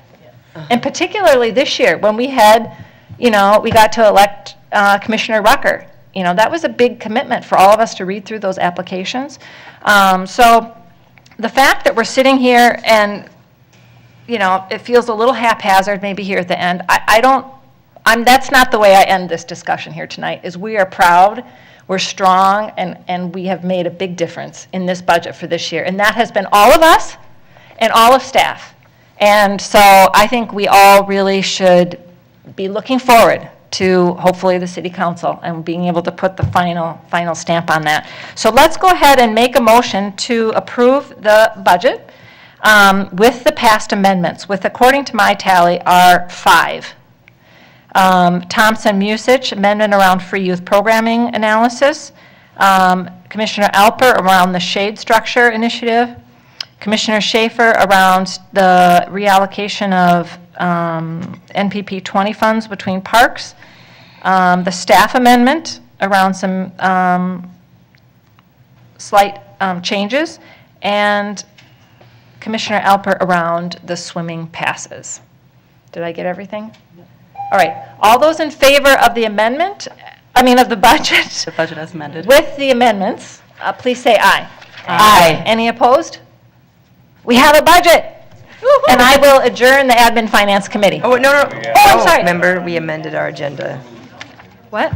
You added a resolution. We added a resolution. Right. Oh, all right. Okay. Commissioner Menz. I can read it. So this is the language of the resolution that was added. Whereas the Minneapolis Park and Recreation Board was created by an act of the Minnesota State Legislature in 1883, whereas per statute XXX, the Minneapolis Park and Recreation Board has the authority to inspect and condemn diseased trees on private property in the city of Minneapolis. Whereas the emerald ash borer has slowly been killing trees throughout the city for the past several years and moving from east to northwest. Whereas as ash trees die, they become brittle with a tendency for limbs to become public health hazards. However, this is a process that takes place over several years. Whereas the Minneapolis Park and Recreation Board has proactively removed all public ash trees within parks and on boulevards. Whereas the Minneapolis Health Department has received an $8 million grant through the U.S. Forest Service via the Inflation Reduction Act to provide funds to assist homeowners with removal of diseased trees. Whereas this grant program is expected to take effect early in 2024. Whereas the Minneapolis Health Department has conveyed the federal granting requirement that retroactive relief is not permissible, furthermore stating that if a tree is condemned prior to this grant, the property owner is not eligible to have the cost of the removal covered. Resolved that the Minneapolis Park and Recreation Board will pause tree condemnation until March 1st, 2024, or the start of this grant program, whichever comes sooner. Thank you, Commissioner Menz. There's a lot of unanswered questions for me, like how does this affect forestry staff time if they're stopping condemnations? How is this going to affect the private, the work that Superintendent Bangora is doing? I would like us, instead of voting it down, up or down, I would like to have a more thoughtful vote. And at this time in the evening, I think we're all very tired and we feel like we've done a lot of great work. I would love if you and Commissioner Alper are willing to bring it back and have some more dialogue with staff between now and then so that we feel like we can give an informed vote and get some more things cleared up. That is my request if... Does that... To clarify, are you making a motion to table? Because it is now officially on the agenda. Is that correct, Council Rice? Yeah. I'm just So clarifying. I also see Secretary Ringgold's light on. Co-Chair Schaefer and Commissioners, it feels like a full board meeting because you're all on this committee right now, but remember, if you approve this out of committee tonight, it goes to the full board on the 6th. Gotcha. Thank you. I forget where we are. So, yes, we will have, we will have another vote on this in 2 weeks. I still would like us to make a motion to table it and discuss it, where it would land. What committee would this properly land in? It's officially in us now, correct? Yeah. Yeah, it's admin and finance. Yes, okay. So let's bring it to admin finance on the 6th, have some greater work done, and then we can bring it to full board for full vote on the same evening. I think that would inform our committee vote and really not have a huge amount of discussion that we might wade into at this point in the evening that might not really be fully informed because of this meeting that even happened today with forestry. Thank you. Co-Chair Schaefer, If you want to have this heard at a specific meeting in the future, you would actually ask that it be postponed to that meeting versus tabled. Tabling, okay. Actually should Postpone. postpone to a, Not table.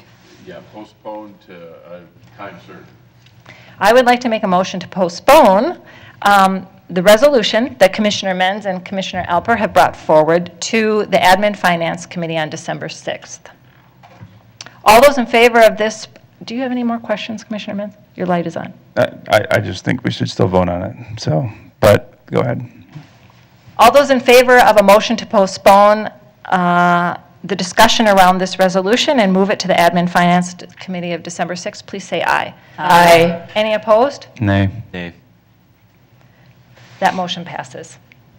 Thank you all for your time and energy, and Admin Finance is adjourned. Woo-hoo! Thanks, Commissioner Schaefer. Wow, You wish we didn't pick you yet, or what? Yeah,